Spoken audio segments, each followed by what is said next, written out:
What's going on, everybody? Welcome back to the second episode of No Neutral of the season. The 2022 CPT season means we're back talking about all things Street Fighter and CPT related. Before we get into it, of course, we got to give a big shout out to all of our Japanese fans and supporters. Thanks so much for tuning into the show. And we got a lot to talk about today because it is the West Coast CPT, the only online CPT event for the West Coast. So you know this region pretty dramatic with the whole Chris CCH Nephew storyline last season, and the power levels, are they the same or are they different? Maybe we'll get a little bit into that going into these topics. But Rob, I think we have to talk about what is going on with the game a little bit. With us going to a new season, we definitely got to talk about the characters. We're at the beginning of this CPT, so I really want to talk about like which characters we think we'll probably see the most of in this season, because there has been a lot of changes. Personally, I'm gonna go ahead and kick it off with none other than young Luke. As far as the changes are concerned, Luke had his health adjusted, I want to say from 1025 to like 1000. Similar thing happened with his stun. And Luke's fireball, the damage was actually decreased. But even with that being the case, I would say that Luke's kit is still very much intact.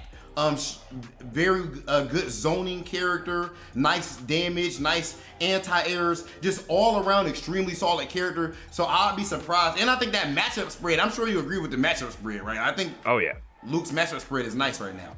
Oh yeah, I think the story of the meta for this season is going to be Luke and friends, right? Like, who is going to counter the zoning strategy the most effectively to keep up? And we've seen that shift sort of in the end of the 2021 season. We saw a lot of players representing Luke in the season finals. He wasn't used as much leading up to that point because he was a newer character, right? We didn't see him till really like the end of that season. So that said, I feel like this is going to be a zoner's season a little bit. I think Luke, and I think Poison, and I still think Dalsum. I still think those three characters are going to be very prevalent this season. So I think there's going to be a lot of strategy interplay between the people who play those characters and the people who want to find counter matchups to those characters, right? Yes. So who's going to actually compete with these characters to force maybe some switching, some strategy between what picks you're going in with. So I don't know. I don't know if you disagree. I feel like those three are like. I think that's a great group. And what I would add to that is Chun-Li, because you say who counters those characters. I don't believe Chun-Li is like a counter pick to those characters. First, I guess let's talk about Chun-Li's changes. Let's do that first. Sure. So a stand heavy punch was adjusted. Of course, that's the right arm of the forbidden one. Everyone knows it. Everyone loves it. At least if you looked at it like Big Hollywood, one of the cooler buttons in the game. But now there's more of a hurt box, so it's easier to punish that move when it whiffs. But it's so long and it's a fierce, so it has priority that you really don't need to be. What are you whiffing for? Yeah, what are you whiffing for? I can't even cap. You don't gotta be whiffing that button. And she walks very fast, so she can always be in the range she wants to be in. So that really isn't all too relevant as far as an adjustment to her kit. But outside of the stand fierce adjustment, there was also a very nice adjustment on her crouch heavy punch. They had brought up in the fact that they brought up in the patch notes that they feel like Chun-Li was played in such a keep away style, whereas they like to see a bit more of a mix up, players be able to express themselves in different ways. That crouch heavy punch we know goes forward. It's now went from +2 on hit, regular hit, to +3. So you're getting new combos there. And that of course now means that the counter hit version is +5. We know that her stand medium punch is +5. We know that her EX legs are +5. We know that her critical art is not +5, but 5 frame startup. Right. EX legs 5 frame startup, super 5 frame startup, and it's plus on block. I'm just not thinking about that. Yeah, it's an interesting change because that move, I feel like that move was just only. It wasn't represented at a high level. It wasn't. It was an online ranked player's favorite, though. I will say that it was definitely a move you would see a lot online. So they're definitely giving her a lot more offensive options. And matchup wise, I feel like Chun versus Luke might be a 5-5. I think that Chun fights Poison because of the fact that Chun's super, her CA, punishes crouch heavy punch really easily from a good range. Right. So there's some -5 stuff that -5 or higher stuff that Poison does, where all of a sudden those options get toned down some. And of course, Chun doesn't have the biggest hurt box on her fireball, so it's not as easy for Poison to do the whip and get trades. Dawson is one of Chun-Li's worst matchups, if not her worst matchup in the game, but that's only one character out of all the ones that you just listed, so Chun should be pretty common. And you know who else is gonna be common, bro? Karen, man, for real. You know, there were some big changes, but you know. What, bro? What about Karen, man? I don't like the sounds you're making. What about her, man? She's a great character and one of the most beloved characters in the Capcom fighting game franchise. And that said, like you mentioned with Chun-Li Fierce Punch, yeah, Karen's adjustments were more whiff recovery on her main hit confirm tools like her crushing medium kick and extended hurt box, I believe, on the standing strong to make it a little bit easier to whiff punish low. Is that correct on the stand strong? No, the stand strong is the same. It's stand heavy kick. Oh, stand that's heavy easier kick. to whiff punish now. Yeah. Okay. Yeah, so, you know, just a bit more, how would I say, a bit more pressure on the Karen player to keep playing at their excellent level like they do. You sound funny. I see what you're trying to do there, bro. That's what they do in the corporate emails. You know what I'm saying? The little passive aggressiveness. Listen, there was already maximum pressure. All right? You know, if you mess up that confirm and command dash, you're dead. Right. Well, that's the same. That's still going to happen. So just don't whiff it. Just like with Chun-Li, what are you whiffing for? Yeah, so yeah, I agree. agree. Karen, do you think like fundamentally any of her matchups are going to be different this season? Because I feel like with her changes, it's like I said, it's just don't whiff if you play at the same level. More pressure on the Karen player a little bit. Some matchups might be harder. But in the end of the day, Karen's strength is that walk speed. The fact that once she lands a hit, you get corner carry, you get Oki off of every hit, and after she has you in the corner, God bless you. So what she is strong at is, I feel like what a lot of Street Fighter V is about, hitting someone and then putting them in a mix-up. And as long as she has that with her kit, then she's gonna be prevalent in Street Fighter. I feel like there's a really good like wheel of options going on with these characters, but I wonder if people are gonna be switching and pushing in that direction or not. That's what I'm wondering. It's going to depend on the community, because I feel like in the Japanese scene, from what we've seen from the events going on, I think a lot of people are weighing their options very carefully and picking what they think is going to be the most effective way for them to get the W's. I don't know if every community is doing that right now. I think there's Japan a few, is heavy on it. I think there's a few in like the West Coast in the CPT who might understand the direction the meta is going, but I don't know if every single region is doing that. And yeah, I think some people are in between place where it's like, are the adjustments or is the meta enough to encourage them to learn an entire new style?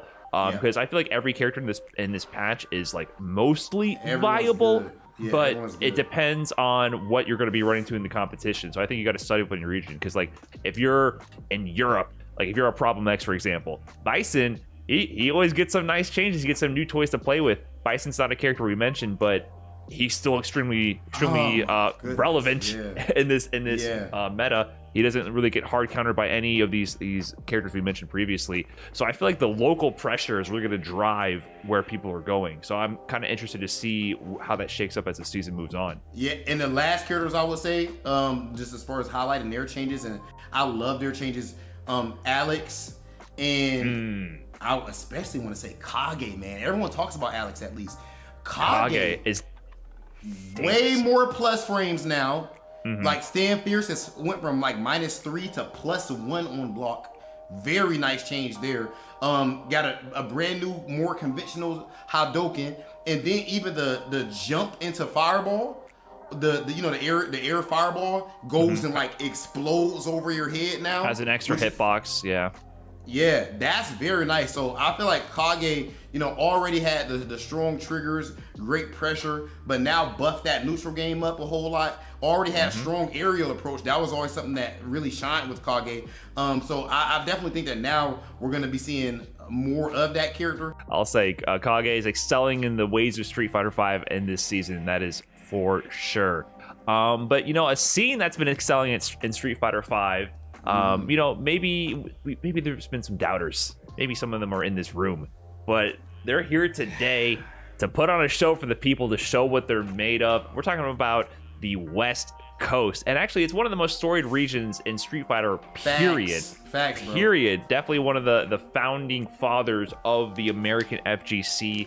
And they've had a lot of history with Street Fighter and Street Fighter V's in general. But that said, I think we wanted to take a look back today and kind of look back at Street Fighter V in the West Coast from Season 1 to today to remember some of the best moments and best players that we've seen out of the season. I remember looking back and just remembering the trinity of the Ken players. Back in Season 1, the Julio Fuentes, Brent is cool, and Chris Tatarian, the Kens running up on the competition all Season 1. If you weren't really part of the scene back in 2016, if you saw any major event on the West Coast at that time, you had one of those 3 players in that top 8, and possibly all of them at every single major and grand finals. There was plenty of grand final appearances between them, and yeah, it was really funny because they were all training together, like grinding so much Street Fighter V at that time. That's so powerful, bro. That's culture. That's culture, man. Like, I really do think that the West Coast, they have like a super tight-knit community. And you brought up the fact that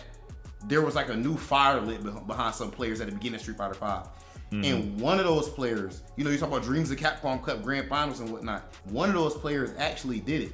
A legend, some of the best neutral in Street Fighter history, none other than Ricky Ortiz. She is fire, Brian. Straight up. Of course. Sometimes, if you got it, you got it. If you got it, you got it. I'm telling you what, you can't really play. People see that stand fierce with Chun-Li and all that, but they don't get it. You know what I'm saying? People like you that don't really, you just do dash punch and all that type of buffoonery. I'm an Aura main. People who go to, people who like you, who just pop V-trigger and let the stones come and do the little chicken feet stomp versus throw, all that stuff. You don't know nothing about that nooch, bro. But someone like Ricky Ortiz, the amount of pressure that it takes against all of these guerrilla players out there, just skipping over neutral and having nerve to complain. This is Season 1, mind you. We had a lot more just kind of EX. You know what I'm saying? EX. Season 1 was an interesting time. Yeah, bro. Urian's EX shoulder was like +2 on block, +1, or no, 0. It was 0. And crouch medium kick was +2. Like, she had to go through a whole lot that time. But I'm not going to act like Chun-Li was not prevalent at that time. Chun-Li was prevalent. Very prevalent.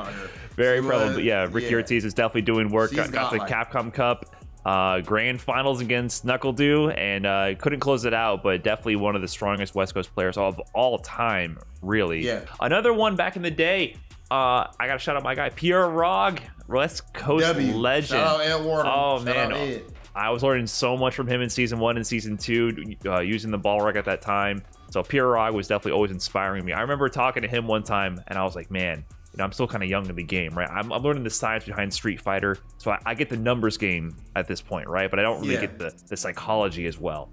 And I was like, man, Pierre Rog, you use your plus frames to condition people to respect your overextensions and pressure them. And I was like, wow. And he's like, yeah, duh. yeah.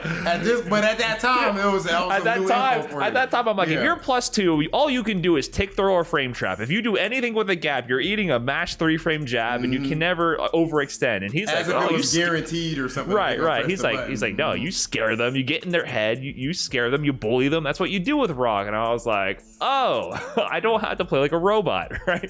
So Pierre Rog was definitely lighting the way for all Rog players for a long time. So I want to give him a big shout out. And another guy that he was competing with in the West Coast for a long time, even prior to Street Fighter V and Street Fighter IV, Snake Eyes.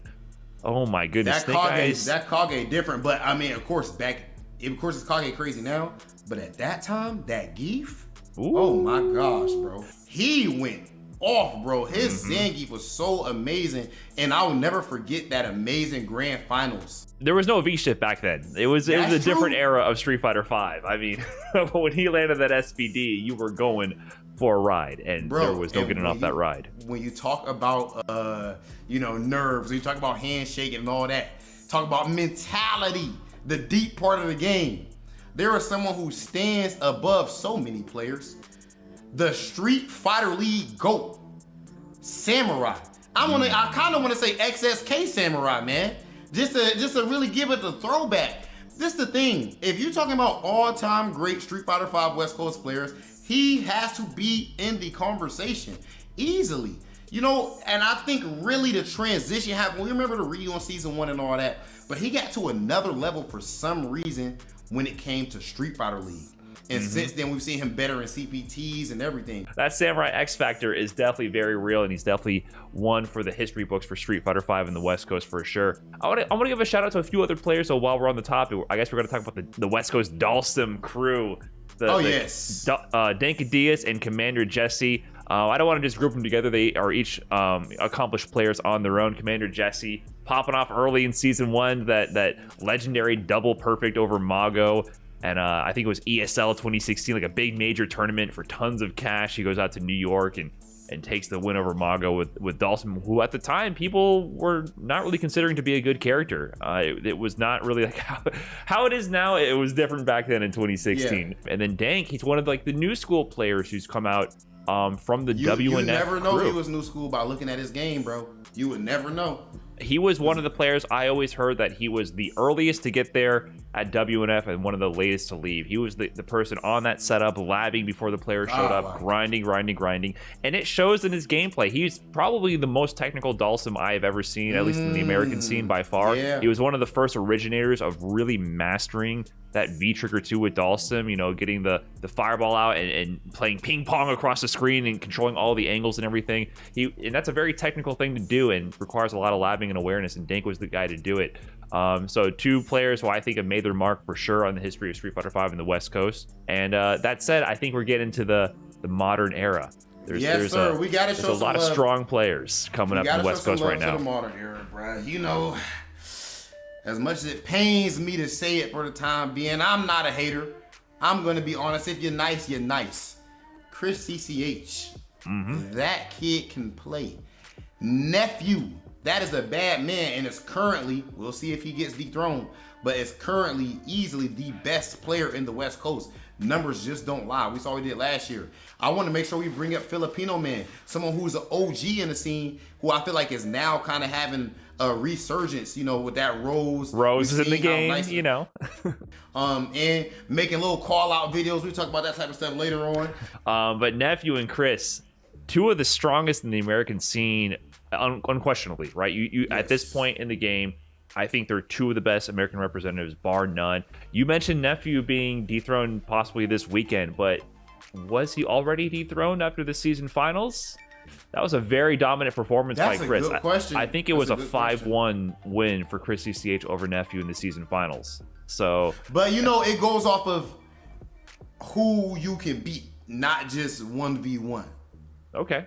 You know what I'm saying? Their case could be a little different though, because they were both pretty much beating everyone. So they were kind of beating everyone in their region already and just making it to each other. So I guess that's a bit different. Right.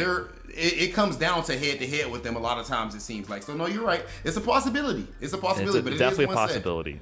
Yeah. But I mean, these are the players I feel like right now are like the hottest in the West Coast. There's definitely a lot of other super strong players. I mean, there's too many to name. This season, I feel like a lot of the players are more motivated and coming out and playing and putting on really strong performances. So if we forget your names, I'm sorry. You know you're at my heart. I know I'm going to have to play you in WNF online. And so if you're upset with me, just take me out in bracket. Let me know how you think. With that said, I think these guys are hot right now. And speaking of, I think they want the smoke. Let's do it.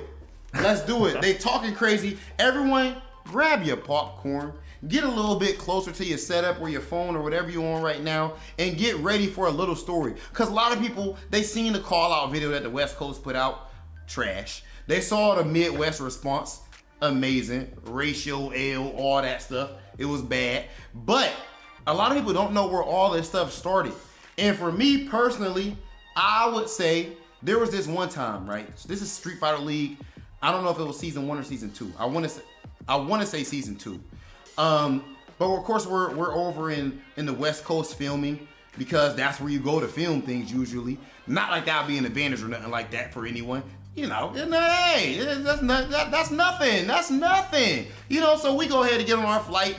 But when we get off of there was this point where we actually went to Wednesday Night Fights, legendary. Shout out to Unc Vi, shout out to Level Up Live. We go over there and I remember we wanted to play the West Coast, and I want to say it was a 3v3, and one of the Midwest finest, Dual Kevin, he goes up first. And do you know what happened? The rest of us did not get a chance to play, Brian. We didn't get a chance to play because he smoked everyone, fair and square. in their house. I'm only bringing up facts. Stop me when I'm lying. Smoked everyone.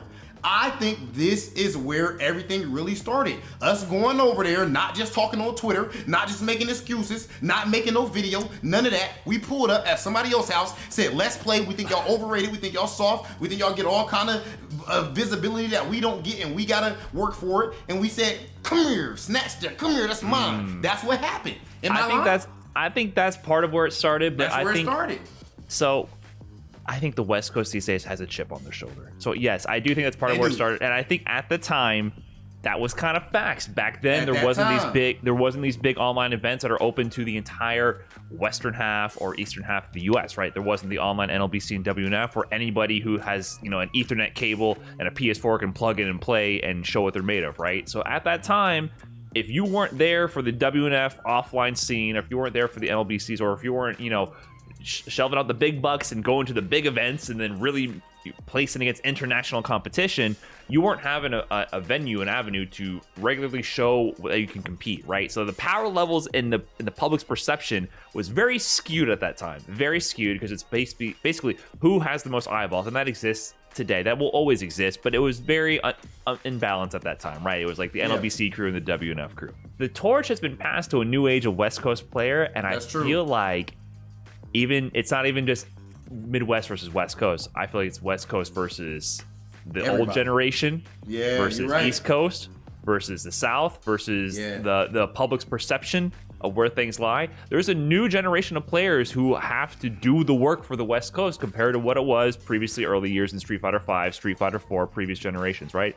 These Chris DCH, Flaquito, Chris DCH is very young. He spearheaded it, bro. Like his mentality DCH is doing the work, and he's trying to prove that anything he's accomplished is of equal caliber to people who came before him. So I feel like more than anything, it's also the new generation trying to show the old generation that we are legit. And, I think you guys going over to the West Coast, maybe a couple people made slightly suggestive tweets. I kind of went over to the WNF online and kind of I stirred the pot a little bit, right? Tweeting out that, a little bit. What happened? What you tweet? I tweeted out how it took me like 50 plus tries to win an NLBC, but I won my very first WNF, right? Which was just facts. Like, it was true. Was I lying? You weren't lying, though.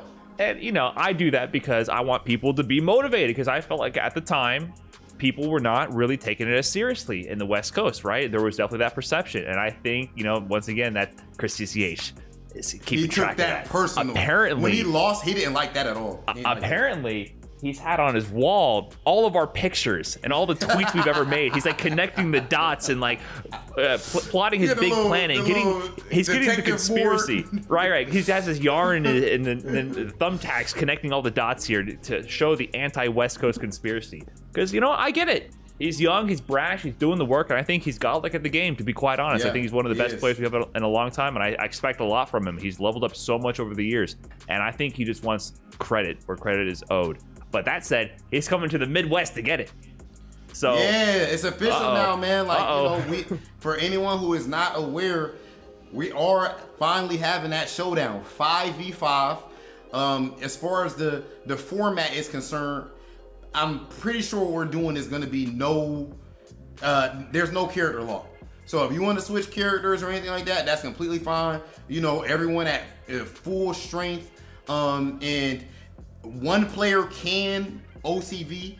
We're going to iron out details, but it's not going to be a system where there's a point system. So you played your match and nah, bro. If there's one player left, you can clutch out for your whole team or whatever. And in the end of the day, this is what the FGC is about, bro. I hear so much. This is something I want to give some West Coast some respect for. I hear so much talk about new FGC is soft and all this type of talk. Bro, nah, we putting it right there all out on the line. This ain't no gimmicks. This ain't no excuses. We're going to go ahead and play. We're going to put our fight money up. If the fans want to put in, I would love to get a match arena or something like that. But yeah, bro, we're going to put on a show out there at Combo Breaker. And whoever wins, they win. But I tell you, I do not think as good as that region is, as great as that region is, I do not think that they are ready for what they're about to face and that crowd that they're about to be playing in front of, because there might be just a little bit of bias in that room, Brian. And I did not piece this together. This is finally the West Coast having to fight on the Midwest turf. I didn't even piece that together until right now. It's poetic. It's a little poetic, but I mean, if this all started with you coming in and stomping all over their couch in their home, it's their opportunity to go to, that's like the Midwest mansion. That's not just the home. That's like, yeah, that's our pride and joy. That's our pride and joy. That's the, I do not want to see these dudes popping off on us at Combo Breaker in front of our people. They're gonna hug each other. It's gonna be terrible. They're gonna just snatch off their clothes. It's gonna be like matching pajama set underneath whatever outfits they got on. That's how they're gonna show up, bro. So listen, we got to put in the work if we don't want that to happen. Straight up, bro. Look, you see what Chris did when he beat you in that. It was a close set, but he clutched out. He played great. He clutched it out for sure. Ripped your paper up and everything, which I was heartbroken about. That was. I feel like I'm like Jackie Man, like drunken style, like, oh, I don't want any trouble. Like I don't even know what happened there. I was not prepared to be popped off on. And now, you didn't know the stakes. And now you wrapped me into this. So once again, I'm involved in this, but I now got to put in the work. So, all right, you lit a fire under my butt too. Now I got to get to labbing. So, of course, everyone can look forward to that. It's officially going down. Midwest versus West Coast for all of the bragging rights and some fight money going on at Combo Breaker. Of course, make sure you all sign up for that. But even though they can look forward to that, Brian, I'm pretty sure there's something else that the people can look forward to. Yes, sir. You can now register for CPT UK and Ireland, as well as the CPT France, Spain, Portugal event. Head over to CapcomProTour.com for more details and look for the Smash.gg page to register for that. Don't miss out on that. And that is not all, because from the 27th all the way through May 11th, if you already on Street Fighter V on PC or on PS4, you officially get all of the Season 1 through Season 5 characters completely free. Imagine that. And for the people who don't have Street Fighter V yet, there is something in it for you as well, because you can get Street Fighter V completely free on your PS4 and try every single character for free. And speaking of free, you all know what we're here for already. We have Top 8 coming up next. At this point, you know that there's only one CPT event for each region, and of course that includes these guys right here. They are playing for everything. Their hopes and dreams are on the line, and of course there's a big chip on their shoulders. They have a whole lot to prove. One of the best regions of all time. Big Hollywood can't hate on them, bruh. As far as all of Street Fighter, and of course Street Fighter V included, we have Top 8 for CPT NA West. It's gonna be a movie.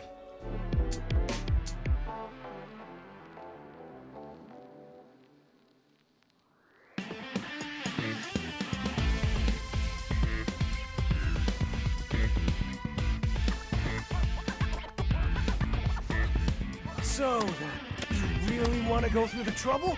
Fine.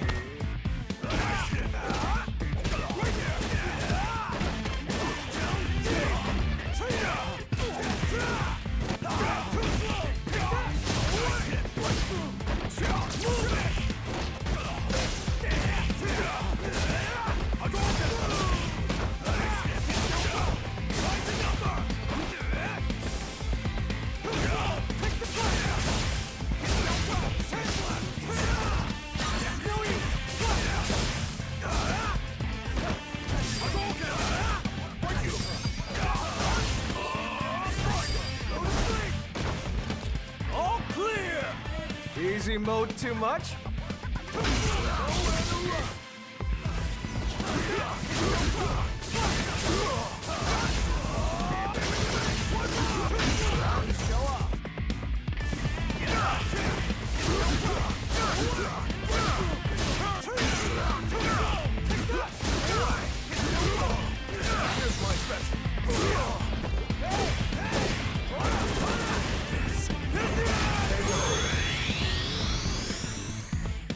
Sucks to be you. I'm always ready for a fight.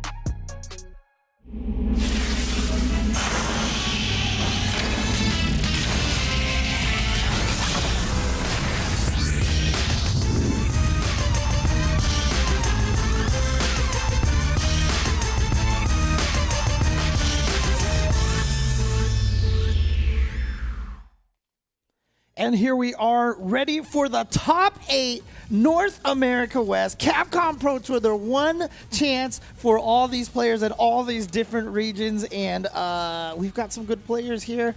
I'm James Chen. And you are? I was going to say, I was going to let you do all the talking. I let you pilot the ship for the day. And you know what? I'll tell you what. My name is Vicious, ladies and gentlemen. We do have the best in the West to showcase, and we've talked about it. No Neutral has talked about it as well. We're going to see who's going to be inducted into the Capcom Cup this year from the West Coast as the first champion of the CPT. But again, if you want to check out the schedule and what else is in store for the year, CapcomProTour.com is where you need to go specifically /schedule to kick things off. If you guys had missed it, the top 16 was actually ridiculous in terms of character variety and all the action. We were brushing off the rust ourselves. We were trying to figure out what was going on and how the patch was applied with the Definitive Edition. Right. And again, you know, if you guys are just tuning in, obviously Definitive Edition coming out earlier this year really shook a lot of things up over here. You know, fortunately, you know, it's not like it didn't like completely change everything. So, you know, all the skills and strategies we've acquired still apply, but now I feel like the characters just have so much more potential, so many more routes. And dude, I'm even seeing on Twitter that people are talking about jury carrying people. What is happening? She's had most of the stuff that people are talking about. Like this is where we're at, man. I mean, this is what's happening. And you know, one of the characters who has really been kind of showing their stuff, you know, when they first dropped, we talked about it yesterday, Rose felt a little underwhelming, but here, you know, we have Filipino Man who was able to send Chris CCH to the losers bracket with that Rose, and Filipino Man has told me himself that he feels like Rose actually beats Luke, and you know, everyone's always scared of Luke and talking about Luke, but you know what? There's ways to fight him. With that storyline in mind, let's take a look at the bracket and how we actually got into our top 8, right? We're taking a look at it closer. We talked about Filipino Man taking down Luke in general with that Rose. It just so happened to be one of the better Lukes in town. Chris CCH falling 2-0 as we've seen in the top 16, then followed up by Flaquito versus Mortsy. That was a very interesting match itself because Mortsy still sticking it out with Fong, who had some very significant changes to his kit, but, you know, still making it work. You know, Flaquito also... one of the players that has been part of the West Coast scene for quite some time, pretty much in the shadows, been finding a better hold, a better grasp with this character, Rose, now because of the buffs. But speaking of the lower half, Nephew versus JB is going to be happening too. That's actually going to be pretty insane, right? Nephew taking down Dankadias, I believe, and then JB taking on XSK in a very XSK manner, by the way, and how he tried to take the rounds away, but we'll take a look at that later. And you can see over here on the loser side of the bracket, you know, making it out of the top 16. And again, you know, we had a couple of Ibukis in there. Both of them, unfortunately, did fall by the wayside. But again, Ibuki, a character we haven't seen a lot of recently. And, I kind of touched on this at the end of the day yesterday, but on top of, you know, some of these characters getting buffs and we get to see some of these characters maybe perhaps do some cool stuff. You know, there were nerfs to some of the higher, stronger characters, but, you know, Boxer, Colleen, I almost called Colleen Nephew. Colleen, you could at this point. It wouldn't really change. And Rashid, you know, they are 3 characters who did get some nerfs. You know, but look, Mata Oha still in top 8. JB and Nephew still ready to throw down on the winner side over there. So again, really, really enjoying the way that this patch is playing out. The strong characters got, you know, deserved nerfs, but not to the point where they can't. You know, I feel like Colleen didn't need to get hit that hard. I don't know. That's just me. Japan just saw Kawano beat Daigo, and they're like, "This can't happen again." No, I'm just kidding. Everybody that's listening in, they're like, "Well, you know, Nephew did win like 4 out of 4 times." I'm not gonna say it's because of his character. I would think it's because Nephew's I think he's a genius. I think he's brilliant. So going into the top 8, let's flip it a little bit. Boom. There's the winner's semifinal starting off. Filipino Man going up against Mortsy. It's going to be the run back for Mortsy in terms of facing off against another Rose. This time, a very pristine one at that with Filipino Man. Nephew versus JB. A tale that has been told throughout the pretty much halls of hype for so long, really, when it comes to at least the West Coast classics. For the past few years, yeah, for sure. It's been that long already. Taking a look at the losers round one as well. Who do we have? Chris CCH, obviously, we've been hearing a lot of people talk about Chris CCH, even on No Neutral. Brian and Rob talking about Chris CCH a lot. Here already in the losers bracket, but going down again to his common training, one of the many training partners that he has, Filipino Man, in a matchup that Filipino Man, like he says, he thinks that his character wins. But he's going to have to see if he can overcome that if Flaquito is going to go with the Rose as well. Without a doubt. Flaquito, second best Rose probably here in the West Coast right now. But as we mentioned, XSK, another player that they talked about just being kind of like a perennial person, a figure in the West Coast Street Fighter scene, but he's also starting in the losers bracket, and he's got a tough one to go up against Mata Oha, who's always been there with the boxer, not as much talked about as some of the other players, but always he definitely had his shot in Wednesday Night Fights, like a good amount of times. I think there was a moment where he was pretty much running ruckshot in for like a couple of months as Balrog, either winning it or within top 3, not even just top 8, but top 3. And he's definitely been in the ring with XSK a bunch of times. Yeah. Let's not sugarcoat it at all. I think these two have pretty much a fair shot against each other. I think it's going to be 50-50. So that's what's as scary, watching how it turned out in the loser side is still going to be very hard to call for anybody down there, even for Chris CCH. Speaking of the region as a whole, I'm really glad that on No Neutral, they talked, Rob and Brian talked about this Midwest versus West Coast rivalry. I too am the person who really believes in rivalries because I've seen how much it has changed the face of the fighting game community. I mean, I could go into the whole history of Street Fighter 4 and how West Coast traveling to Sensation caused the East Coast to step up, and then coming out to bar fights and blowing us up. Sensation, I forgot about that event. No. That was your youth right there. Yes, so, that was the golden era for me. Yeah, I remember all of this. And rivalries are so important. And I was even part of it. I remember when we interviewed Chris CCH last year. I wanted to ask him about what his perception of the West Coast was because, like Brian, like Rob, I did feel like West Coast had started kind of becoming lackadaisical. We were teetering off significantly. Yeah. I will definitely say that. And so, I love what's been happening. And you know what? I feel like a lot of the spotlight is back on the West Coast and talking about the players and talking about how strong the players are over here. So I kind of really appreciate how this rivalry went down. Obviously, regardless of, whoever wins is going to talk a lot of smack. Yeah, but and you know what's funny? We haven't even talked about like the rest of the country. We haven't even talked about East Coast yet, and those guys can play. Well, that's East for Coast sure. They're built different. Nobody's sitting here going to talk about. No, I don't want any of that Coast. smoke. East Coast is up here right now. I mean, Punk, Idom, I'm gonna do the newscast. They're not part of this conversation right now, but But again, that's just like even the America versus Japan, and then like EU versus America. God, we need to get that exhibition going. All the rivalries I think are so important, and like I said, I feel like there's been more spotlight on the West Coast scene of Street Fighter V because of Rob and Filipino Man with those videos. And I'm glad you mentioned that too. Before we get into our top 8 today, which we'll showcase, obviously, I gotta let it be known it has to be Rob TV versus Filipino Man. They shot the shots on their videos. On their campaigns.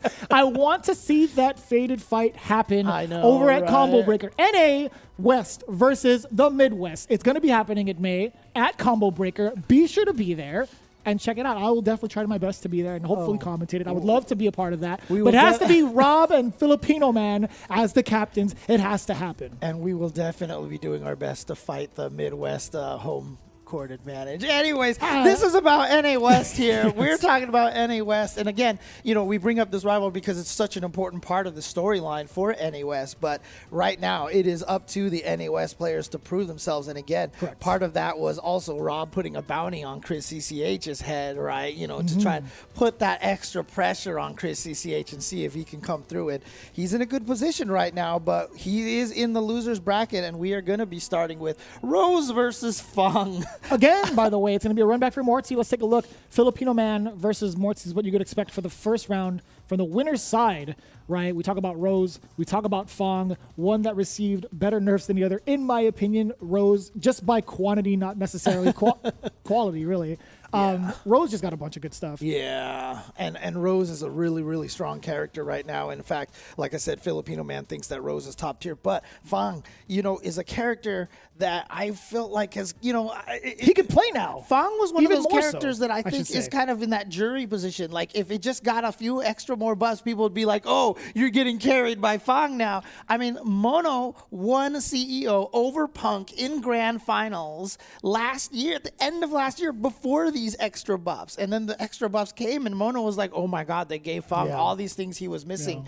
And so Mortsy is going to be able to bring that into this matchup as well. I'm very curious to see it, to be honest. I hope we have that matchup ready for them. I think they are prepping their ways into. Oh, yeah, there we go. Yes, sir. Let's go. That's what I'm talking about. You know what I miss? What's that? Player quotes. I do miss it. There was a player quote that Chris CCH had. I believe it was his mother's birthday, so he wanted to make sure, he wanted to dedicate his play to his mother. And the Filipino Man, his quote, I believe, was, I know I'm going to be fighting off against a bunch of my friends. Don't take it personally. I'm trying to be the best. Yeah. It's essentially along those lines. It's not verbatim, but Yeah, I remember when we did manage to interview Chris CCH last year, he did talk about his mom and how much she's been supportive of this whole entire endeavor into the FGC, and that's so important. I don't say that because my parents yelled at me for playing video games, but Mortsy. Oh, I was about to say Mortsy was working on a perfect there. Here we go. have to go the quick rise. Yeah, you Oh, have to 6-6. now. Yeah, that's right, because yesterday Filipino Watch out for the Man, stun. Oh, he's stunned. You could actually kill. Yeah. You actually can kill. because he's going to get the critical art here ready to go. Yeah, spend it, make sure. And again, Filipino Man was going with V-Trigger 1 yesterday, but going with V-Trigger 2 here against Mortsy, and you saw it pay off. That was 2 touches, James. No, I lied. It was technically like 3 because there was a Yeah. reset in between after the throw to get another mix-up going. Yeah, it definitely. Mortsy guessed incorrectly on defense. Yeah, it definitely felt like one of those Javits video challenges, Kill a character in one crush counter, a throw, and then another crush counter with this much meter, But I do appreciate Mortsy getting up and quick rising from that scenario. I was going to say, bringing Filipino Man back to the corner didn't last as long. Filipino Man a little bit more active on defense. Yeah, and Filipino Man, you can see, not worried about the poison, knows that it's What a not. punish! Oh, wow, yeah. Okay, and now Mortsy has an opportunity, and Filipino Man losing some good health off of that poison right now, but here you go. Yeah, you got. Oh! Wake up, critical art. Why not? I love it. On the other side. Last time he got blown up off of that quick rise, and this time he just went into the super, so I love him giving Filipino Man something to think about here. Oh, that's huge. Also got the tarot card, still switching around. Decides to throw it out.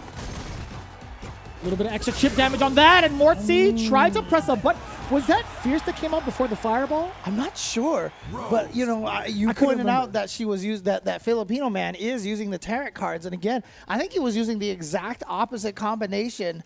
He was using the exact opposite combination yesterday, and again, we talked about this in the patch situation where they had done such a good job of making both triggers and skills useful for a lot of characters, and now we're at this point where Rose can pretty much play with all sorts of combinations and be a threat. See, back here at the Ring of Destiny with the Street Fighter Duel logo, you already know we have a lot to talk about when it comes to Street Fighter Duel coming up. Yeah. But look at this coming in from Filipino Man. Are we going to exceed? Yeah, he I tried- was going to go for the throw as well. Boom, there it is. I was expecting the throw initially, I should say. Ooh, and yep, there's one of those buffs right there. That standing medium kick is now bufferable. And you can see right now, it's interesting. Mortsy has been basically in the middle of the stage most of the time, but it hasn't necessarily been paying off because Rose is just throwing cards and throwing all sorts of things. But there we go, Mortsy does get the victory. And as I said, just kind of hanging out in the middle of the stage on that Street Fighter Duel logo almost that entire round. Oh, that's going to be a big punish there from Mortsy. Now pushing Anton even further into the corner. Excuse me, Filipino Man. I was looking at Anton Tron on the screen rather than Filipino Man. That is a big whiff punish against the throw. This is going to be all Mortsy. Now look at the poison just adding up to the damage. And here we go. Okay, fights his way out. Remember how much Mortsy melted real fast. And also, just as a reminder to everybody, this is, oh yeah, look at that. And the meter doesn't drain anymore on the throws. And it gets the hit. Conversion You see from the Filipino buffs Man. on Jesus. the shadow on the mirror. Oh, can he kill? Oh, he tried to. What was he going for with that heavy kick? Did he miss the light kick and the heavy kick? Possibly. I couldn't tell at that point in time, but there was too far. an opportunity for Mortsy. But currently at the deficit, this Poison's going to be the equalizer for this matchup. Yep, they're both at 0. Oh, guess time, 50-50. Yep. That's right. And I love the reversal edge, so he doesn't have to guess on the higher level. Oh, +5 on whiff. Those throws, man. The biggest whiff in front of Filipino Man, and nothing was done about it. Mortsy, brave soul, threw out that grab. Well out of range. That was terrifying. That was actually terrifying. Remember, this is 3 out of 5 here. And do you want to explain the lore on why his name is Anton Tron, or do you want to? You can. I don't even know. Oh, you don't know? I don't remember. Oh, okay, I don't remember. Okay. Well, maybe I'll talk about it some other time. But let's get it's 1-1 here. What? 1-1. You're gonna just leave me hanging? That's fair. That's fine. Whatever. You set it up so well, and I was like, go on. I thought you knew. That's I genuinely forgot right now. Off the top of my head, I can't remember. I'm focused, but I can't Anton remember. is just, he's a fan. He's a fan of certain individuals out there, so. That makes so much sense. And you know what? He's also a fan of Rose, too, so most likely going to stick with this character. I wouldn't doubt it. I think also, we talk about the V-set and how versatile Filipino Man is with both. I think he's still going to maintain V-Trigger 2. I think it is such a great tool. Yeah, that's going to be Trigger 2, and then Soul Fortune. He's keeping the same set. Mortsy, on the other hand, I think he's doing the same as well. Oh, yeah. I mean, he's got to, right? I mean, obviously, he won the last game, so he's got to stick with everything here. And, Rio Benda just antagonizing Filipino Man. Is like, yeah, you can try to hit me through that. I think I'm going to be recovering enough for you to get the trade. But no, it was already active. And that's tricky now that I think about it. When Rose throws out the different projectiles, her shawl glows different colors, so you can tell which one she's throwing. But when she's poisoned, you actually can't tell which fireball she's throwing outside of the animation timing. Which is actually kind of funny. Oh, yeah! He didn't get up. Oh, no, he can't. It was a quest counter. Oh, I didn't even think about that, but there you go. Nicely done. What a block off the mix-up. Mortsy in dire straits now. No, I lied. Back throw in the center stage. Oh, again, using the invulnerability of that EX Soul Shawl charge. Soul Spiral. Oh, yeah. Whoa. I blinked and everybody was dying. What just happened? Mortsy actually took the round and he activated the Matrix. Hit him with the Zaguardo, and then everything just went down with the Filipino Man. Nice work from Mortsy. Yeah, Mortsy looking good. Can you imagine Mortsy here being one of the players to get to winners finals? If he can pull this off over Filipino Man. Not a lot of people have been talking about Mortsy here, but again, like I said, Fong is such a strong character. Everybody's just got a new lease of life in their competitive play for Street Fighter V. This definitive patch really living up to the name right now. Oh boy! Yeah, you're gonna get some good damage, but more importantly, the corner carry, and now the potential for some crazy setups. Ooh, okay, just navigates those poison, the niche cues. Here we go, back to the zoning here, and look at that, flying like a bird, all over the projectiles to get the offense going. Nice walk back from Filipino, or actually that was a backdash. Was a backdash, the infamous backdash from Filipino Man. Yeah, they made sure, even though there's no invulnerability on stand heavy punch. Yeah, even though there's no invulnerability on backdashes anymore, Rose still with a really fast, good backdash. I mean, I feel like they had to do that. If they didn't, it wouldn't have felt like Rose. Yep. Making sure he just doesn't get in for free. But I mean, honestly, Filipino Man spends a lot of time in that poison, He is definitely, that's adding up. I don't think he has a choice, to be honest. Mortsy does a great job of setting up the V-skill and forcing the opponents to make some really interesting maneuvers. But now it's going to be, again, Mortsy just commanding this pace, or at least commanding this spacing against Filipino Man. That's plus fighting now. it out. That was one of the changes to Rose. If you do instant EX Fireball, I think she's plus on landing. What a whip punish! And look at this, backs right off to the zoning, back to the cards and the fireball. Oh, I like that escape from Mortsy. Live to fight a little bit more. Oh, this is tough. The forward throw is in range, well within range. Filipino Man takes it down another game. Again, mind you, it is 3 out of 5. I love the pressure coming in from the V-trigger as well, forcing Mortsy to get that guess going, whether or not it's going to be even more normals or the throw. And I think Anton is finally starting to understand when exactly he should be implementing some of these throws, because Mortsy's done a great job of avoiding any sort of mix-ups by jumping back majority of the time. So now he's just trying to keep him grounded with normals first, keeping it a little bit more ambiguous. But mind you, the V-trigger wind down from Rose is pretty quick. Right, but the nice thing about it is if she lands the throw, the timer stops It freezes, now. yeah. The timer stops now, and that's one of the changes that Rose players, I'm sure, love. They probably read the patch notes. They're like, are you kidding me? You gave me that? Oh, man. But yeah, here comes Mortsy, and like I said, is this a... What? That was sick! Is this Why did a that hit that zoning way? character, or is this an offensive rushdown? And honestly, oh, yeah, out of there. Smart decision, gets out of there, and now the timer is gone. And back to him trying to use the Nishikyu to get in with the EX command dash cancel. And now back here trying to add the poison. Oh my God. The confirm into the critical art. I didn't even see he had the meter. Is this gonna kill? Oh, it's got to. Yeah, that special beam cannon. It does so much damage, man. It just does so much damage. It always takes people by surprise. Yep, and here we go. Match point now for Filipino Man. Things were looking really strong for Mortsy. Almost looked like he was going to go up 2-1, but Filipino Man making the comeback. Yep. Oh, just continuing to go in with those kicks. And it's so interesting because Mortsy pretty much commands the lead majority of the games, and some of the times Filipino Man just finds a way to sneak in through the gaps and take it right from underneath Mortsy, but now it's keeping it very, very aggressive. This should be... Enough? No, not quite. Not Not enough quite. resources. Not enough It's an resources. overhead? Ah, Oh he my stayed in the front because if he goes to the other side, I mean, obviously he's going to push you out into the poison. He can actually make it to the other side with that command dash. Filipino man thought he was going that direction, but he stayed in the front. Yeah, that poison was pretty much deep on top of her hurt box. I think there was going to be like an interaction no matter what side Yep. Mortsy was going to land on. Oh, Oh, and gets the nasty. shimmy. Actually, Okay. nasty. One more for Mortsy- stun. It's an oh, overhead. wasn't enough, but there's the whiff.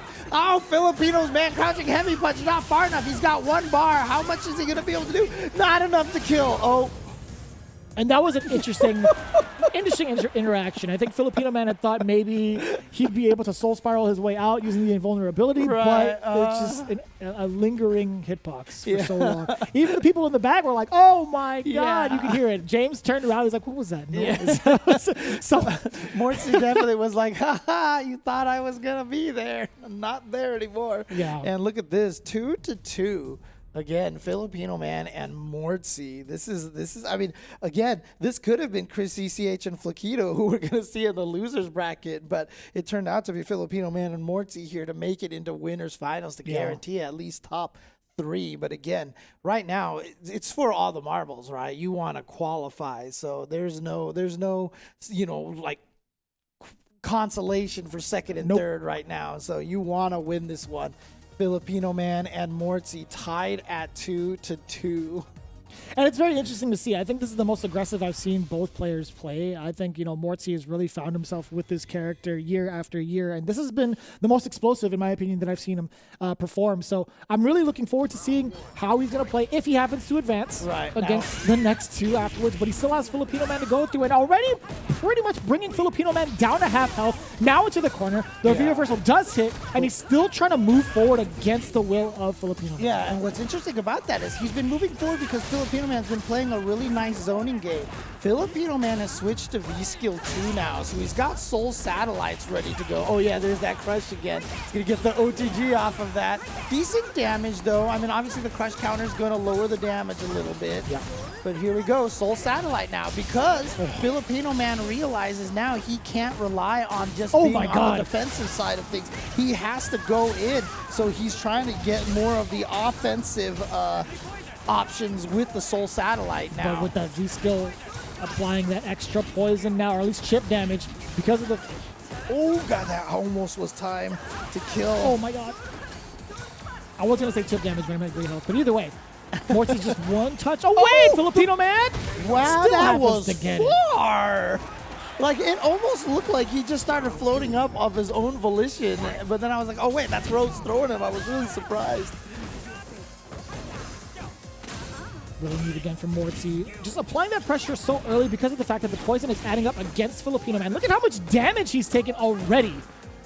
Yeah, but that's how the last round started as well. And you see him wait so that the invincibility would last long enough to make it past the Ryobenda's active frames. Jumps out of the corner. This is really important and backs off. He's going to try to see if he can activate a Soul Satellite, perhaps. Here we go.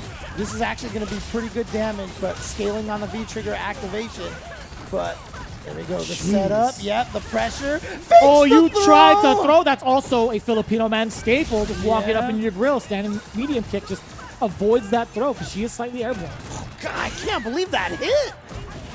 Oh, catches the V-shift. Not enough to kill. What a tech. Filipino Man still alive. That's plus frames. Goes for the throw again. We're at final game, final round to start off the day. And one of the biggest things to note is that Mortsy does have 2 bars of side advantage. Filipino Man just letting it rip with that EX already. Yeah, that orb was coming around. Mortsy knew it. He had to block even after he got the plus frames off the jump in. Nice. Here's the pressure. Yep. Just waiting for that V-shift. Excellent call out from Mortsy. A throw will do it. And Filipino Man do the same thing. Okay. Using a little bit of that throw OS tech right there. The Dalsum tech. And now look at this. He's making it out. Okay. Yeah, he's going to be able to catch him live. He tried to go for the reset again. Yeah. Mortsy with fantastic defense. Counter poking away. Crouching medium punch to start things off with the momentum. This is going to be more than enough. No, not quite. Oh, boy. The threat of instant overhead. I can't believe he V-shifted the jump medium kick. Filipino Man still alive, but you can see there's no health left on the board. Gonna block, that's gonna be a punish. Filipino Man can definitely still take this. He's also, actually no resources. What? What did he get hit by? He tried to walk under the jump. That was the Hamburglar right there. That's Rose's version. That was sick. That makes so much sense too, because if Filipino Man tried to jump over as the soul punish was about to explode, it would count as a cross-up. Right. So Mortsy was thinking, all right, I have to get underneath, but Filipino Man actually threw out the air soul EX Fireball. Yeah. EX Fireball. Or regular Fireball, excuse me. Dude. Soul Spark, excuse me. That was big Galaxy brain play. That was messed up. I cannot believe Filipino he Man. that. That was messed up. And he even V-shifted the instant overhead jump medium kick. He spent that bar because he remember so well. He V-shifted into V-break. The V-break was blocked. He's -2. He is in that situation where it's all Mortsy at this point because he's got throw, shimmy, attack, instant overhead, which some characters don't have. So even there, Mortsy had more options than a lot of other characters with Fang. And then he just did V-shift, V-break into V-shift again, and that call out from Filipino Man is going to allow him to advance to winners finals. What a set to start off the day. Honestly, and it's characters that we rarely get to see in a match that we really haven't seen ever. And I gotta admit, Mortsy looked like he was going to be the prime candidate to take it over against Filipino Man in majority of these rounds. Even when he was at a deficit, he made such a comeback. But the same could be said with Filipino Man. How many times has he been stuck in this corner in lieu of death, right? He was just about to die so many times. Look at this. He's had so many ideas on defense that just got blown up into space.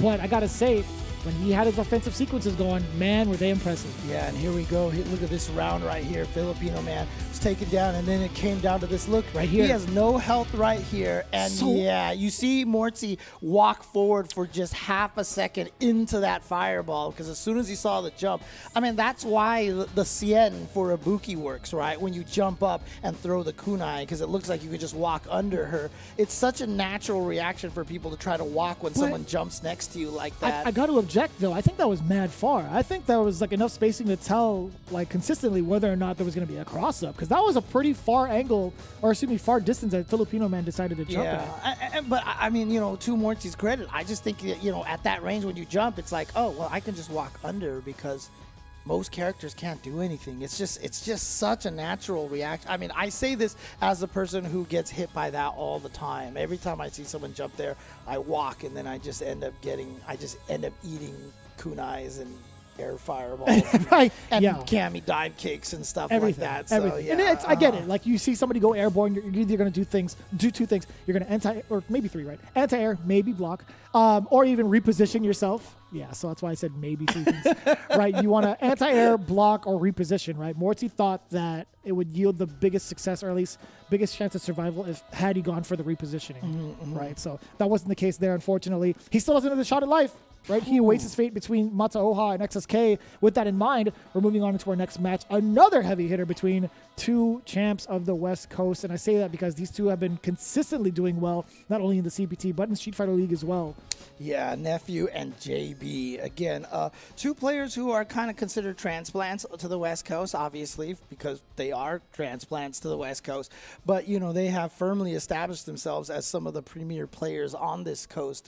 You know, even in that, 5v5 that we keep referring to, they're not allowed to join that because they said that the West Coast wants to be represented by born and raised West Coast players. So, but I mean, in that technicality, wasn't Filipino Man born in the Philippines? I mean, that's just more West, dang. right? So No. I'm not going to give that to you, James. Okay, fair enough. But no, but they are trying to say, keeping it to the West Coast. Nephew and JB still very much so a part of that scene, and has only made it stronger and made themselves stronger by being able to participate in some of these events, right? Wednesday Night Fights, the most consistent local that we've had for how many years now for Street Fighter in general. And again, I hinted at this, before the first match here when the show started today, but using characters here that both have were considered strong before. They both definitely got a couple of nerfs here and there, but again, nicely enough, they gave them some buffs on the side as well to make sure that they only didn't just get nerfed. They also got some new toys as well. But let's see how that plays out here. Let's see how that affects these two players going in against each other. If I do remember any info from the questionnaire, I do believe Nephew made a call out to himself saying, I won 4 of these already. Let's see if we could try to get another one. I think it's something along the lines of that. And then JB had something to do with being the Hamburglar. Rubble. Yeah. I'm not making it up, chat. I promise you. I got to check that questionnaire later. Yeah, I mean, honestly, though, Nephew is still the one to beat. Like, it doesn't matter at this point in time what's going on with, Filipino Man, Chris CCH, all these guys over here. Nephew is the man to beat because he has won 4 of these in a row. So, in the atmosphere of social media, I think these two are currently under the radar. But when it comes to CPT time, that is definitely quite the opposite. Nephew is definitely one of the players, the premier players to have your eye on. And what a response to that. Against JB, that activation just gets stuffed. And here we go, the activation into V-Trigger 2. They did buff V-Trigger 1 a lot, but, it's not going to be enough, I don't think, for people to move away from 2 because V-Trigger 2 is just so good for Colleen. Yeah, Trigger 2 is quite the trigger still. That's not going to kill. Going to go for... Actually, he still had a little bit left of the V-Trigger, so that sweep enter into the Ice Javelin was just enough. But it's a good point to make. EX Parabellum did get significantly nerfed.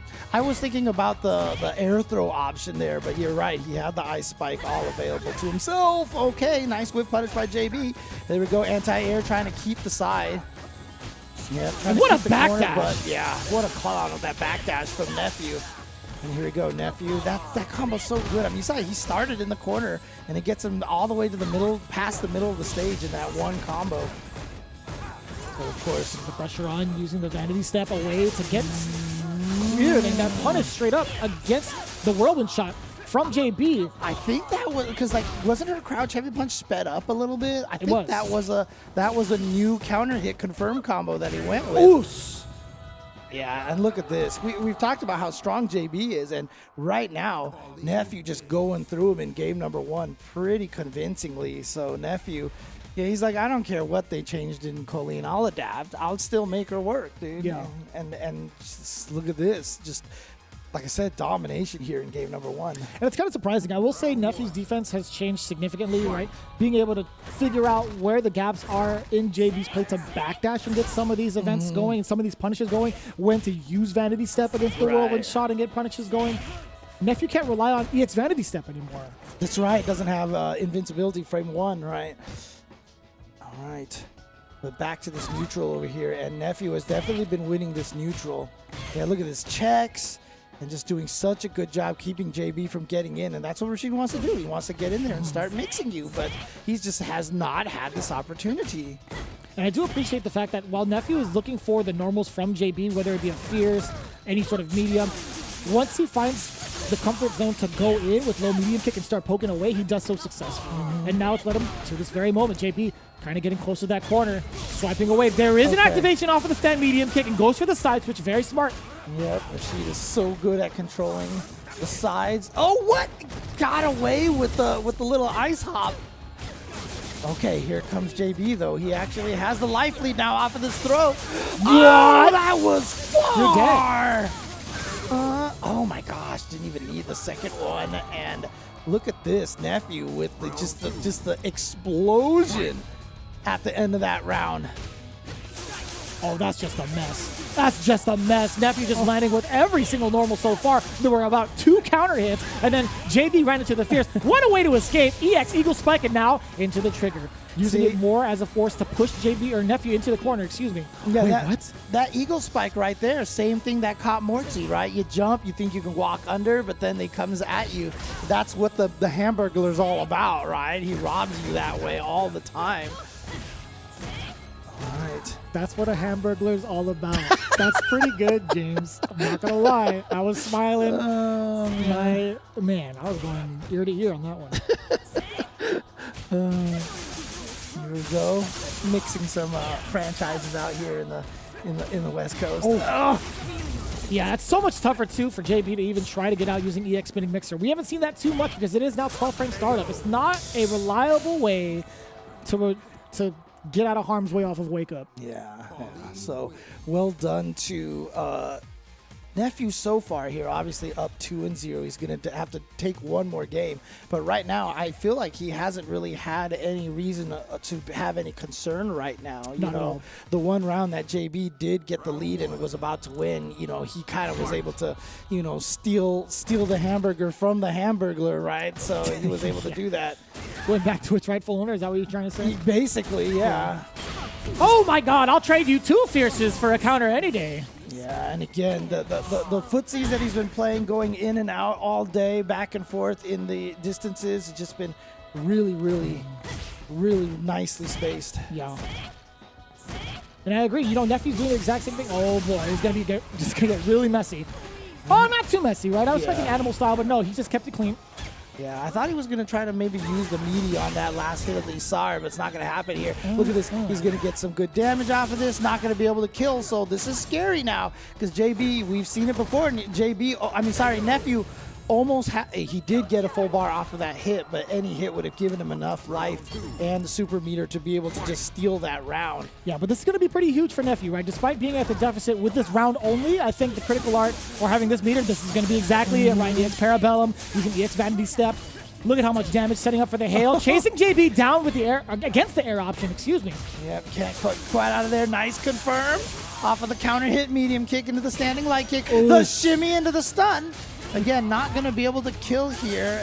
Yeah, not going to be able to kill. Going to be very close, but just needs a couple more hits. And again, you know, oftentimes when Sakura is on screen, we talk about how good her standing light kick is, the range, the buffer ability.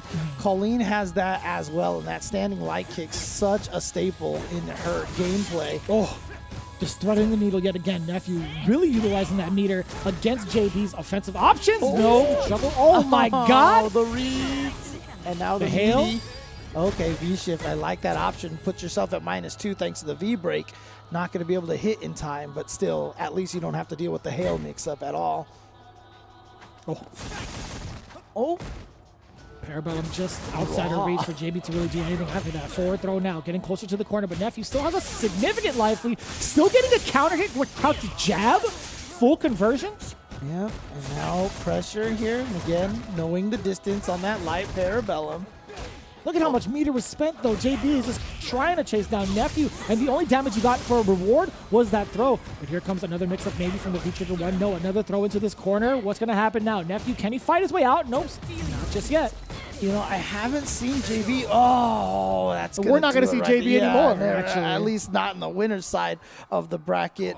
But you know, he really hasn't taken too much advantage of the the fourth hit of the SAR of the V Trigger 1, right? But it's so hard though, because like you'll get maybe you'll land a hit. JB has landed a couple of hits, but the SAR is just trailing so far behind Right, afterwards, and yeah. it dissipates right before it even lets JB do anything. I will say, you could, I guess, use it more for protection to let yourself go into the next offensive sequence, right? I mean, in that last sequence right there, he did get the 3 hits and he fell right onto the tornado. Maybe it was out too long so that the lingering hit wasn't going to force him to block. Sure. But he definitely pushed him out of the range. But I'm pretty sure he just wanted him more into the corner. But look at this. It is going to be Filipino Man and Nephew. And again, Nephew is still the guy to beat. As much as we want to talk about, Chris ECH and all these other players here, but Nephew is still the guy. He is still the 4-time reigning champion of NA West. And so, this is the guy you've got to defeat. Yeah, no, without a doubt. And we're seeing exactly why, right? There was a moment in the top 16 where Nephew was actually about to lose, against Danka Diaz. Last round, made a complete comeback. It's a whole different shade of Nephew. I feel like it's something that's pretty much unnecessary for us to say about Nephew, but when he's comfortable with somebody, he will dismantle them pretty consistently. And I think this is a matchup that he's played against for a very long time. I think he's played off against JB in numerous amounts of sets, whether it be online, offline, casual atmosphere, tournament atmosphere. It's just a whole different vibe when it comes to Nephew specifically versus anybody he's had thorough practice with. Yeah, and Nephew is still probably one of the best players in neutral, in footsies, in that fundamentals, that vague term fundamentals that we always repeat here over and over again. But, it really is he just understands how to play the neutral on opponents' tendency to when they want to try to advance forward, when they want to be a little bit more defensive. So good at taking advantage of all those situations. And Nephew will be going up against Filipino Man in the winners finals. Yeah, it's been very exciting so far, seeing how Street Fighter V is really fleshed out with a definitive edition going forward, right? We still have a bunch of ways to get you to try it as well. We do have a free trial going on for Street Fighter V this entire weekend. If you are on PlayStation 4, you are able to get the game for free for a limited time offer, or at least a trial, I should say, to try out all of the characters, all of them available. If you have the game already for PlayStation 4 as well as PC, well, guess what? Seasons 1 through 5, all of their characters are currently available to you now for free. Again, if you want to check it out and are enjoying yourselves with the CPT and every aspect of the tournament scene, or even anything that appeals to you when it comes to Street Fighter, well, guess what? This is the perfect time, perfect opportunity to try it out this weekend. Yeah, and you know what? If you're a big fan of the game, don't have a chance to, jump online and play with a bunch of people, just keep your eye out for Street Fighter Duel, the mobile game that is coming out, the officially Capcom authorized mobile game, which is currently available for download in China, will be available globally very, very soon. So as we mentioned, keep an eye out for that. And in this game, you can fight alongside Ryu, Chun-Li, Ken, Sagat, Cammy, Vega, all the characters you can see on the screen over here against the Suzaku Castle, the castle in the background of Ryu's stage. Is it the background, or is it actually what he's fighting on? I think he's on the castle itself. Yeah. Question mark? But you can definitely, go and fight against, Bison and the mysterious organization and Shadaloo City, explore, all sorts of different aspects of the lore, experience the classic stories with all of your fighters, and recall your memories of the original Street Fighter and beyond as well. Various fighting game styles are there, counter, stun, combo, supers, and all of your favorite fighting game elements will be there as part of the gameplay. So that will offer you a fun, unique experience for you fighting game fans out there. The Epic Legend is reborn on mobile. So download Street Fighter Duel now, and let's fight for each other and join the journey with millions of players to become the best fighter. I just want the game to come out global already, James. I've been waiting to download it and pretty much have it take all of my time. Yeah, basically. Yep. I'm a sucker for mobile games, James. Yeah. We both are, yeah, actually. I am. Yeah. I man. We'll talk about One of another them is time. your fault, It is too. my One fault. of I them will is- say, yeah. yes, one of them is definitely my fault. But what is not my fault is the fact that we have to take this break. I got to tell you, we have so much more to go through in the loser side. You do not want to miss it. Get some snacks, get some beverages. You do not want to miss what goes down here in the Best of the West. After this break, we'll be back with more of the CPT.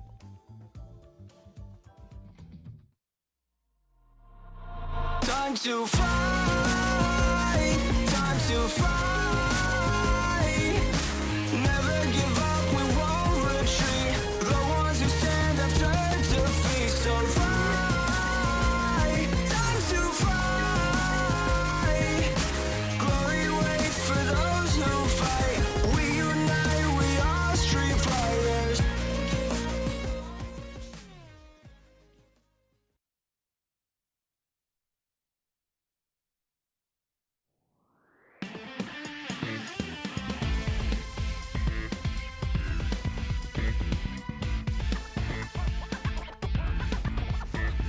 So, you really want to go through the trouble?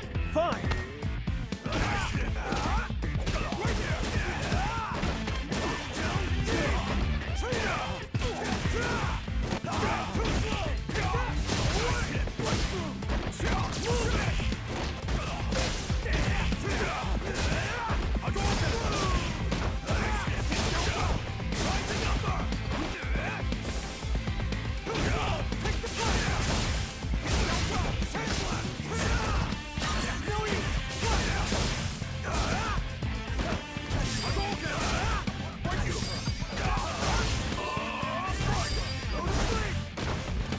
All clear!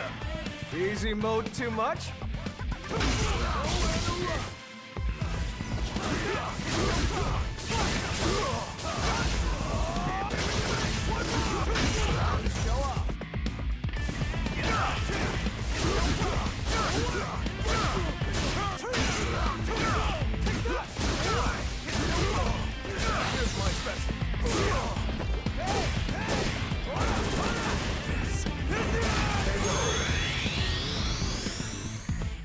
Sucks to be you. I'm always ready for a fight.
2 matches are down. We have Filipino Man and Nephew advancing on the winner's side, and we are continuing to the loser side of the bracket now to find out who will be trying to challenge in the losers finals.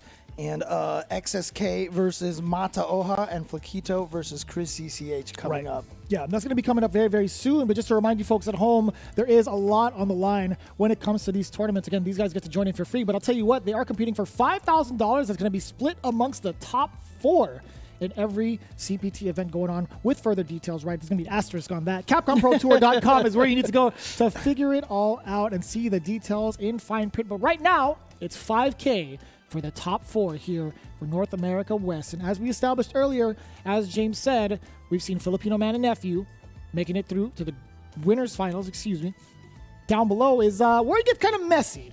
Chris CCH going up against Flaquito. They are definitely part of the same group, the same West Coast organization that has been put out there on the video, the call-out video against the Midwest. So it's going to be a very interesting ordeal, right? Whoever ends up winning has to face off against JB. However, Mata Oha versus XSK. That is a match that has been tried and true for quite some time in WNF, and it's gone pretty 50-50, I feel like. Okay.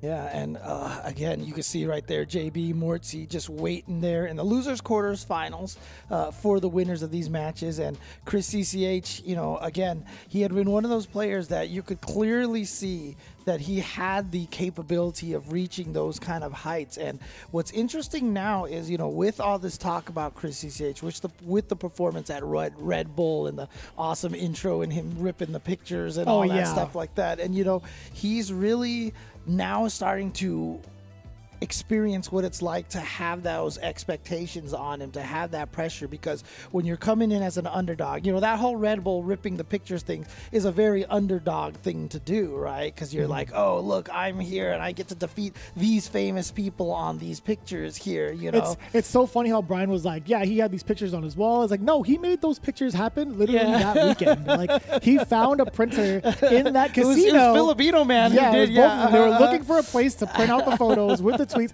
and it was godlike. It was so funny. And but now he's technically the one who's gonna have someone try to rip his picture up, right? And so it's kind of a different scenario for Chris CCH. So I'm curious to see if he's gonna be able to handle that kind of position to be in right now. And obviously getting sent to losers bracket to one of your training partners in the obviously super talented Filipino Man is one thing, but now he's got to prove it by just trying to get himself all the way out to grand finals and try to maybe get a run back against Filipino Man or fight Nephew. I mean, he's gonna have to fight Filipino Man again at some point for sure. Yeah, but there's just one problem. Flaquito. I mean, again, there could be one of those things where Rose does truly prevail over Luke. That could be a huge thing. The biggest stepping stone for Chris CCH could be Flaquito, and then happens to be, or maybe could be JB, but at the same time, that is still no easy feat because you also have down below Mata Oha versus XSK. So we'll see how it plays out. Right now, it's going to be Chris CCH versus Flaquito. Luke, as expected, versus Rose. I'm pretty sure it's going to be those two going in. Oh, yeah, for sure. So curious to see how this is going to play out. And again, Filipino Man may think that Rose beats Luke because he just knows that fight really well. But let's see how Flaquito can handle this fight and see if he can navigate it as well. Yeah, and one of the things that I do remember Chris CCH talking about, again, he's dedicating this performance to his mom. It was her birthday, I think, yesterday, if I'm not mistaken. I don't know if it's yesterday or today, but either way, happy birthday to Chris CCH's mom, and then Flaquito being one of the players that is slowly coming back into the spotlight, at least not just for the West Coast, but for the country, really. Dating back from Street Fighter 4 days, Flaquito had a very, very impressive run against Brian F. on sets, if I wasn't mistaken. A nice DP right through that projectile. And yeah, not going to try to let him get away with that V-skill charge. He did get the V-skill charge, however. It is there. Wow, just goes for the EX, the little bomb, the soul bomb. Yeah, Soul Punish, just having that as an option against Chris CCH didn't really deter him as much, right? The trigger now, oh boy, you trying to jump out of the corner? No, sir. All right, here we go. Back to this side switch mix-up. Nice. Chris had that block, but then got caught over here, and now Flaquito with a slight life lead, but barely. Sandblast as Chris CCH tries to make. Yeah, that was a really great decision from Flaquito. Actually, no, that was pretty much him just reacting to it. I'm surprised Sandblaster had that much more recovery. Right? I mean, because the thing about it is Rose is a floaty jump. So the fact that he was able to get that with such a clean jumping heavy kick. Yeah. Is there more recovery on Sandblaster? I can't recall. I know that there was like less pushback, less chip damage. Good question. I don't know about the recovery frames on that. Either way, that's super impressive from Flaquito. Oh, Jeez, are you kidding me? What? How many times has he done that throughout the entirety of this tournament? This man finds Flash Knuckle and installs it. He just goes in. Oh my God! Just went for it. No fear. No lead in right there. None at all. Oh, heavy DP past the Soul Spiral. Actually, I always call it Soul Spiral. The Soul Spark, right? Soul Yeah. Spark. Every single time. Watch out for the throw. Oh, that would have actually stunned Flaquito if he got for the throw. Yeah, because that's not throw info. Nice block again, and even went for the empty low, and Chris had that called out as well. So now Chris in a wonderful position here to be able to take game number one. Just needs another clean hit. Oh, okay, but you know what? Smart just to try to confirm into the fireball, because on block that would have been okay, and on hit it would have killed. Word. I like that. That's so satellite just getting nullified. No follow-ups or no mix-up potential. Chris CCH with a hefty amount of life. Slowly chipping away with a Sandblast. Yeah, you got to also watch out for that heavy uppercut again, the heavy DP to go through the fireball. Ooh, might have had an opportunity there. It's kind of tough for Flaquito. It's a tough hill to climb. Yeah, he didn't get confirmed off of the stand heavy punch. Raw V-trigger activation, because now, oh boy. Just ran into it. So fast. It's so fast. I mean, I get the idea of trying to walk and block, but, you know, sometimes when you blink, you get hit by V-Trigger 1. Okay. Pretty fast, yeah, you're right. Chris CCH. Now, again, this was the match that he did lose the Filipino Man, and as I said, you know, maybe it could be Filipino Man just understands the matchup better more so than it's actually the matchup. Man, Chris CCH, dude. Two rocket uppercuts already going towards against Flaquito, I should say, and then the throw, putting him in this certain situation. But now, another throw, but it was at least a back throw. Yeah, but he got a counter hit meaty and didn't confirm it to anything. And Chris CCH, after getting counter hit meaty, got the throw. But look at this, Flaquito gets the mix-up going. Gonna do the double side switch to try to put Luke back into the corner. Oh, that was Soul Spiral. That had to be on that reversal. Oh, yeah, Soul Spiral. I heard the EX. I heard the EX as well. Oh, nice. Oh, boy. This is going to be big damage. You're actually dead. That was more than enough. That flash knuckle, and then... I gotta say, Chris CCH is really solid when it comes to utilizing that flash knuckle. Yeah, he's good. He's really good at optimizing the combos and the damage. He knows the routes. And again, you know, for a lot of people who haven't played any of Luke, you know, some of his combos do require you to hold the button down for, you know, the flash knuckles to make sure that it, you know, gets the hits that allow you for extensions. I like that, just dissipating the Soul Spark. God, oh man, Chris CCH is ready for everything. Chase them down the back dash. Oh, Don't man. be touched. And the roundhouse after the throw, you know that's going to hit. You know that's going to hit within that space. Chris CCH, 2 games straight in a commanding game. Or, excuse me, commanding round, I should say. That was a solid performance from Chris CCH. Just not letting Flaquito get anything started. Let's talk about that for a second, right? Those Soul Sparks have not been paying off in that part of the screen, like being that close to him. Flaquito opted to go for the fireball game pretty early in majority of these rounds. It has not paid off. We see Chris CCH easily dissecting that strategy, going right into the rocket uppercut. Yeah, making it through that uppercut. I mean, making it through the fireball. What? You know what? I just... Why not? Chris CCH is like playing this like an old school fighting game right now. He's just throwing things out, dude. He's just willing to go ham, dude. He's like, I don't care if this is minus. I don't care if this is punishable. Here, rocket uppercut. Deal with it. Nice. shift out of there. Yeah. And again, Oh, that was too sharp of an angle to do crouching heavy punch, unfortunately.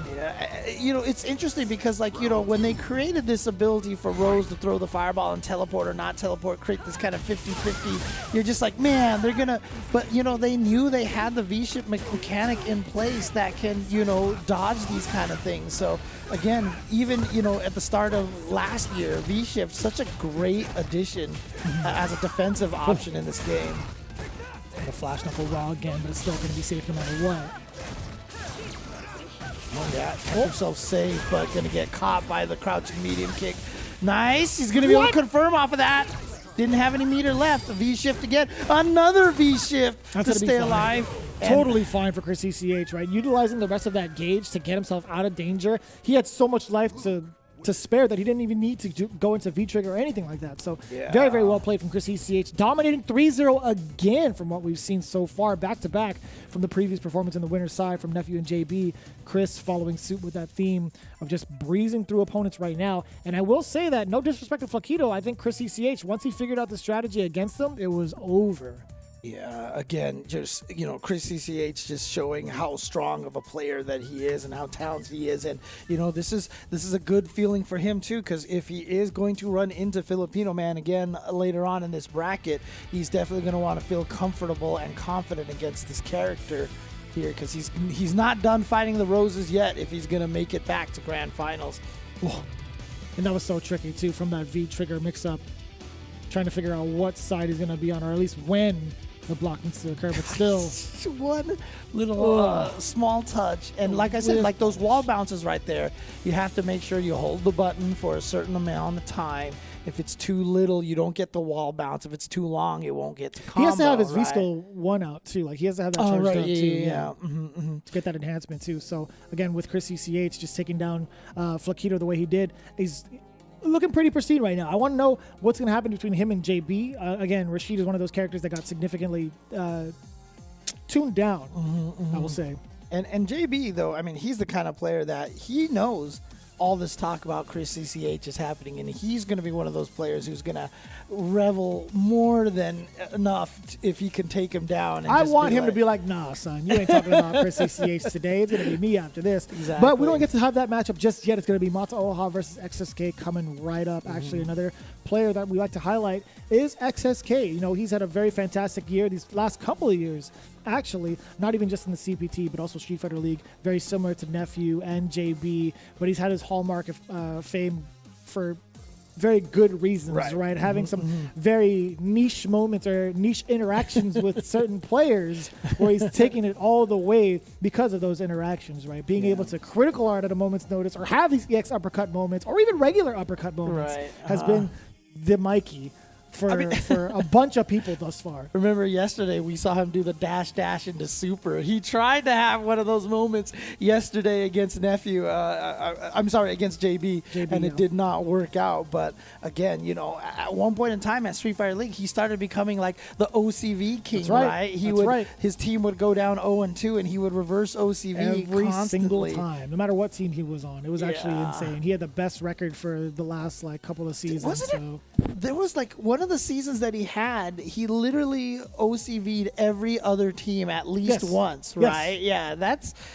ridiculous. That's super hard to do, man. These weren't it wasn't just going through people in pools. These were established players, man. So it was pretty impressive. But not to shine the light against Mata Oha, right? He's one of those cats that have been delivering the business with Balrog since he came into the scene, I would say, for Street Fighter V specifically, and has really made his name well known in Wednesday night fights a good amount of times, right? There was just something that sparked within him where he started consistently getting top 8s, then consistently winning these local events, and now where he's at currently, he's been hovering around top 3 pretty consistently. Yeah. Or at least top 3 to top 8 again. I almost feel like Mata Oha would love coming into this match and having everyone talk about XSK, oh, he's so good, Like, I feel like he's like, yeah, then now you're all not ready for this, it's just kind of one of those cool positions to come into to be able to shut people up. For those that are not in the know, yeah, for sure, he would love that. But when it comes down to it, again, he has a pretty, he has a lot on his plate coming in with XSK. Yeah. Right. I think these two have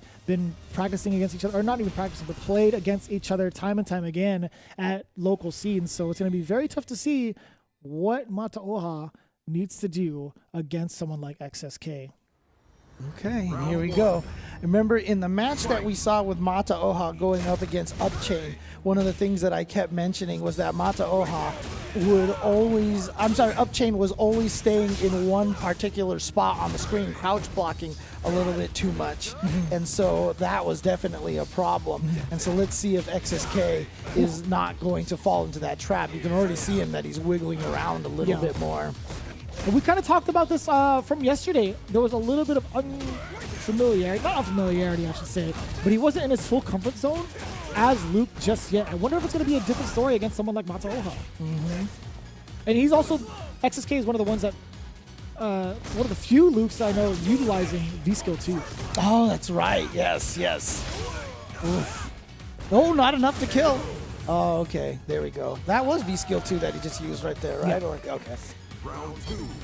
Yeah, I mean, that V-Skill 2 for Luke is such an interesting move because, you know, I talked about EX uppercuts and V-Shift kind of covering 2 of the 3 options of the Street Fighter V RPS, and Luke's V-Skill is the last one that covers the other 2 that are not covered, you know? So it's interesting that he's given this little mechanic off of his V-Skill 2. Oh, I thought it was going to be a big trade combo. Target combo for target combo. Okay, this is going to be a big damage opportunity for Mata Oha. Here we go. Look at that. I like the amount of damage he just dished out. Ooh, no. Confirm off of that crouching medium kick. No single hit confirm. It's kind of tough now for XSK. But one activation might be the equalizer. Yeah, not going to spend the critical art. Yeah, not yet. He's going to try to save it to make sure it kills. Oh, he's dead. Yeah. Yeah, he's getting punished for that flash knuckle. He's just a little overzealous on that one. Maybe trying to go for... Well, I feel like it's one of those instances where he knew he was going to get punished, so he just went for like a Hail Mary frame trap. Right, exactly. Might as well at that point. Oh, what a neutral jump by Mata Oha. And here we go, Mata Oha with the lead, trying to find his way. And yep, there it is again. Mata Oha backing himself to that light dash punch range again. You see, there it is again. And I like the addition of neutral jump against XSK specifically because of the fact that XSK has been utilizing that forward heavy punch a good amount of times to try to steal turns or at least try to steal some momentum away. Mata Oha, he's swinging with his heavy punch instead. And you know what? We saw this with activation. I was about to say with XSK versus JB. Nice side switch I love combo. that side switch. It's so sick.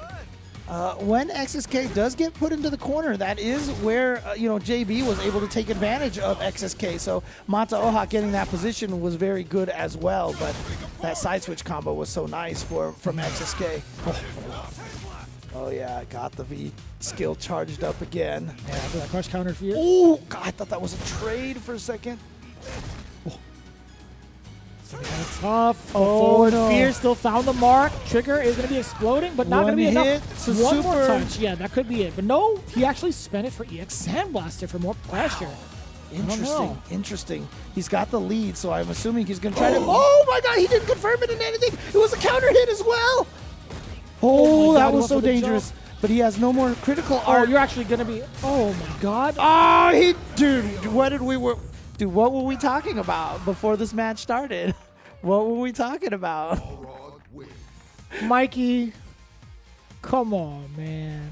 Come on, He did man. it. I know did Rob it. TV would be like, Mikey! I can hear it. He went for it. I can feel it. He went for it again. I don't blame him. There's a lot of folks that would have definitely teched in that very moment. But XSK, again, when he feels it, he feels it. If he thinks he could try to rob you with it. Right, because I mean, here's the thing, right? I've often said, like, if you predict a shimmy, you can wake up with the low to hit them when they're gonna shimmy, right?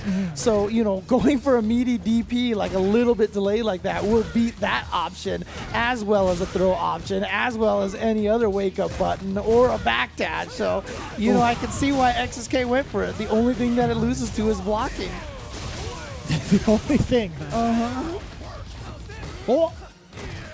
So this sequence, this back and forth sequence so far has been pretty much in favor right now for Mata Oha. You see him with EX dash swing low against XSK, bringing himself way out of the corner now. One of the things I do like to highlight is the fact that XSK is using a lot of normals that push him forward, but Mata Oha has been countering that pretty well up until this point. boy, look at this. Just this pressure. Oh, 3 times in a row. Back to back to back throws. And of course, all predicated by that meaty, heavy kick that gives him the plus frames. I don't even know if you could just autoplay that after the throw. I think don't you have to time it still in the corner at least. I'm not 100% sure. I'd have to test it out again. Yeah, I can't remember to be honest with you, but I'm gonna check that out. Either way, XSK Samurai being able to get that many throws after the roundhouse has to signify that he's been plus because of that, at least +1. And he's been using that V skill too. And to Mata Oha's credit, Mata Oha hasn't done a lot of wake-up throws. And he's only been shimmied, I think, like once. Yeah. And that's a big takeaway. It's exactly what led to that scenario from XSK. Yeah. Still not within range for a punish on a -4, right? Yeah, and again, that's a lot. Oh, that might have been close enough, but he didn't want to try to go for it, especially. And I love this from Mata Oha. No, Okay, that's a little that bit too was close. close. That That was was indeed cool. the punish. But he didn't go for the super afterwards. Now Mata Oha, no, he's got the V reversal. Wait, what? He did have the V reversal. He has 3 whole bars over there. I was about to say he wants Mata Oha to activate, but That was a little bit of a scramble. I'm No, gonna not have a to test scramble. that. I'm gonna have to test that out. See if that's just one of those weird, unexplainable, un-V reversible situations. No. right? I'm can't- pretty sure you could do Yeah, this I'm one, pretty man. sure. pretty I'm you just could not do sure this why one, it man. didn't happen. Did he just was that just kind of one of those brain fart situations? you I'm know? not sure, man. I'm not entirely sure. Oh, it's very weird. Okay. Well, anyways. Oh, too far away for that target combo to connect. Good reaction with the DP. And again, we find ourselves in the corner. Mata Oha is slowly trying to whittle his way back against XSK. And XSK taking a different approach, right? He's being pretty active with the medium kicks, standing and crouching. But once he tries to dash in, Mata Oha does such a great job of punishing those approaches. Right. And, you know, being in the middle of the screen is so important for Mata Oha. Like I said, he's so good at that light dash punch range. It's so scary to deal with. Oh my god, just getting right into his face. XSK still manages to get that throw. Checking the movement a lot, charging up that heavy knuckle. That's a lot to deal with. See that whiff light kicking, you're like, oh man.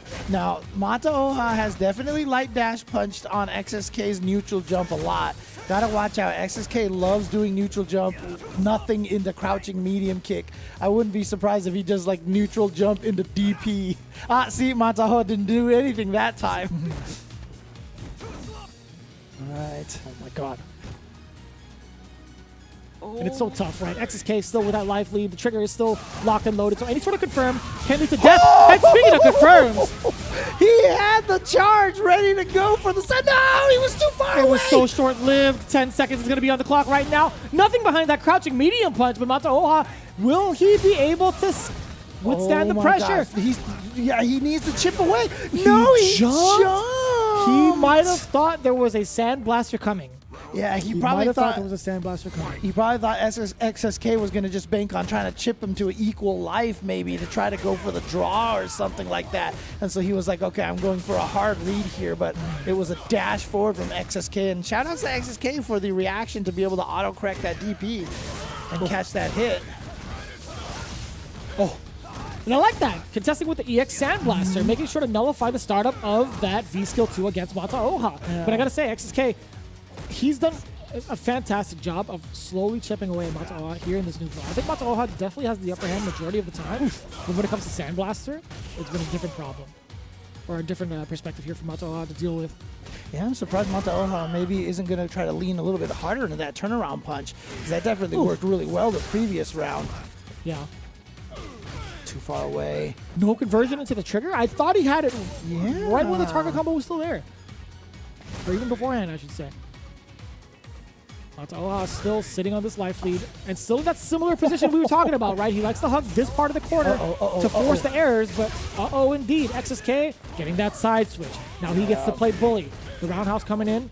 V-shift, but you get to punish that. You could have done so much more. Unfortunately, just goes for a jab into, what was it, EX Sandblaster? Yeah, and it just did not. It was something whiffed there. I wasn't sure if it. I don't think it was blocked. It was just outside of the range. So a mistake from XSK Samurai. I'm sorry, XSK's part right there. It's still gonna be hard not to say Samurai at the end. I'm of going that. to say, if it happens, it happens. Oh man. Low. Go forward into the Sand Blaster, checking the movement mostly. And Matsuoha, I like that, firing away with the stand heavy punch. But again, in turn, XSK does get a whiff punish. It leads him to his throw now. Counter hit. You could have done so much. Combo. That's the whole point of that setup right there. He was expecting a block. Oh, we didn't even get the critical to the super. What is happening? Oh my goodness! There and again, was spaghetti but see, everywhere. He did it again while the V trigger gauge was there. I think that there's something to that setup that that Mikey's going for that might not be V reversible. Can somebody let me know? No, on social because media?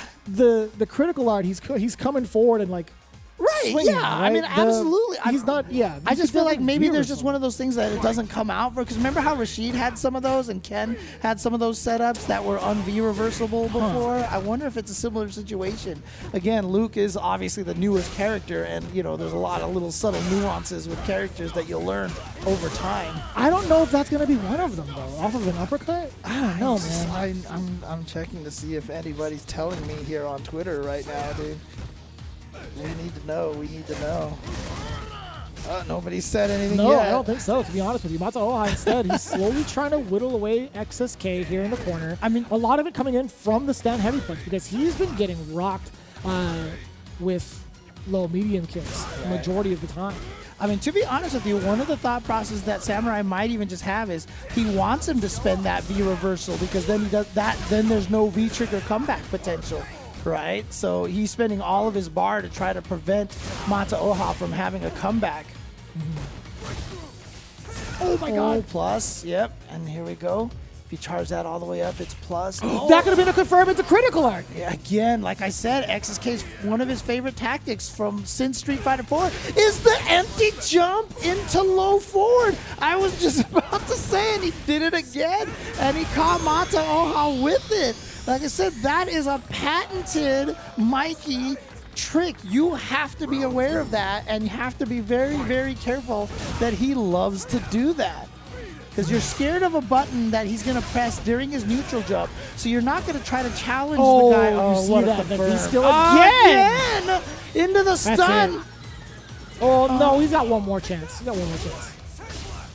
Yeah, as Don't much get thrown. damage as Luke Don't does. get thrown. That was gonna be the tactic that XSK was gonna go for. He made sure that you weren't gonna throw the first three times. But it's like, yo, he's definitely gonna throw you this time. Like, he's gonna do it. You know, and you know, for those people out there, because this is something that Mike Ross used to do a lot too with Honda, the neutral jump, empty jump into low jab right when he landed off of the neutral jump. The reason why this works so well is that when you neutral jump, you have the potential to hit a button that stretches out and covers your landing, right? Sure. So most people are not going to try to hit you until a little bit after you land to make sure that they avoid it and can attack you. So Yeah, but on top of that, they have to block high because there is gonna be an incoming normal too. Right.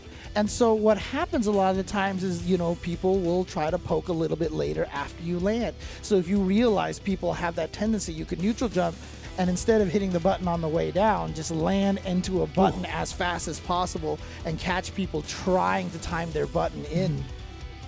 Yeah, I mean it's been pretty successful a good amount of the times, but there's something about XSK that makes it even more effective. I feel like in the world of competitive play. But there it is, yeah, 3-1 against Matsuoha. Moving on, big shout outs to Matsuoha as well. Just couldn't cut it enough against the Luke play. I mean, there was a couple of times where he did try to figure out what to do in neutral. He was slowly starting to figure out against XSK, but there again, there was just so much more that XSK provided in terms of the mix-ups that he wasn't able to defend against, leading to this very moment here. In the top 8, we're getting pretty close, right, into at least another finals.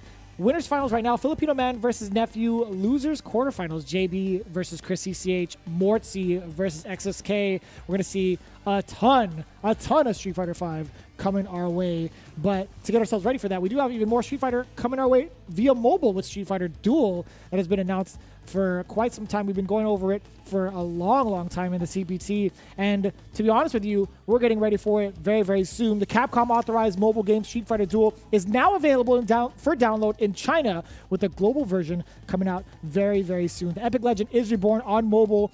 Download Street Fighter Duel now, and let's fight for each other and join the journey with millions of players to become the best fighter, just like the folks are doing here in this event for CPT North America West. Yeah, and don't forget to as well, the Capcom Pro Tour is coming fast and quick. All of the regions are popping in here as fast as we can get them out to you guys. UK, Ireland, the registration closes, what today is May 1st? Yeah. It is so the first of the month. Closes tomorrow, so you do not want to miss that, because next week will be the UK, Ireland Capcom Pro Tour again. Their one and only chance to qualify from that region. So registration is open, so do not miss it right now. And then after that will be France, Spain, and Portugal. You could see 2 weeks after that. And then after that, 2 weeks is going to be NA Midwest after Combo Breaker. We got to put a little asterisk there, Yeah, baby. I We got to put know. it, don't forget, Combo Breaker is within the month of May, too. Yeah. So I think the weekend of the 26th, if I'm not mistaken. Yeah, and so, obviously for these CPT here and for Combo Breaker, frankly, registration is open. And so make sure that you get yourself in there so that you can compete in these Capcom Pro Tour events. But for now, obviously we've got these matches coming up on the loser side bracket, but we do need to take a quick break. And so we will be right back. Don't go anywhere. More CPT action after this.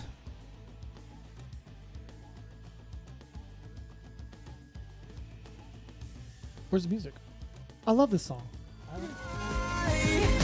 Never give up, we won't retreat. The ones who stand after defeat. So fight, time to fight.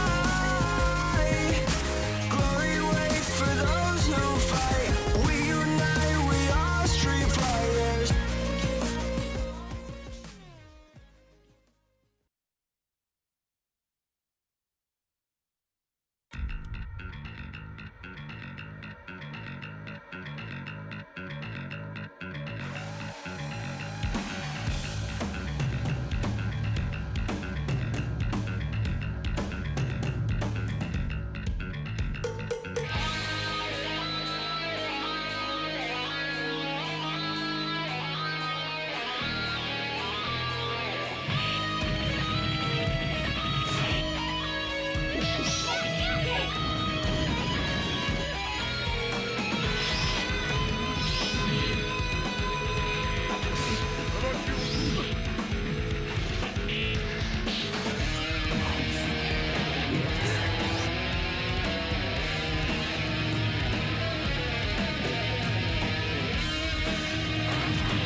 6 players remaining in the top 8. Who will come out as the best in the West and get themselves a ticket into Capcom Cup this year? We will find out very, very soon. But before we get into that, what's going on, everybody? My name is Vicious here with James Shannon. It's been pretty explosive this entire weekend. If you guys had missed it, we highly implore you to check out all the streaming services that Capcom Fighters, that's right, Capcom Fighters specifically, has been throwing down to check out all the VODs possible, because this has been a banger thus far. Yeah, I mean, for everything as well, right? I mean, shout outs to, for example, you had referred to the sets before, right? So youtube.com/Capcom Fighters have got all the sets over there and everything. And you just want to make sure that you are on deck for all the action. We talked about all the different CPT events coming up. You don't want to miss any of those as well. So follow along here on Twitch as well and on YouTube, because you can watch it streamed on either of those platforms. I think Facebook as well. So yeah, that's true. That's very true. And again, every single time we have these events, the CPT online qualifiers, we do have No Neutral brought to you by Brian F. as well as Rob TV, which has a really, really great insight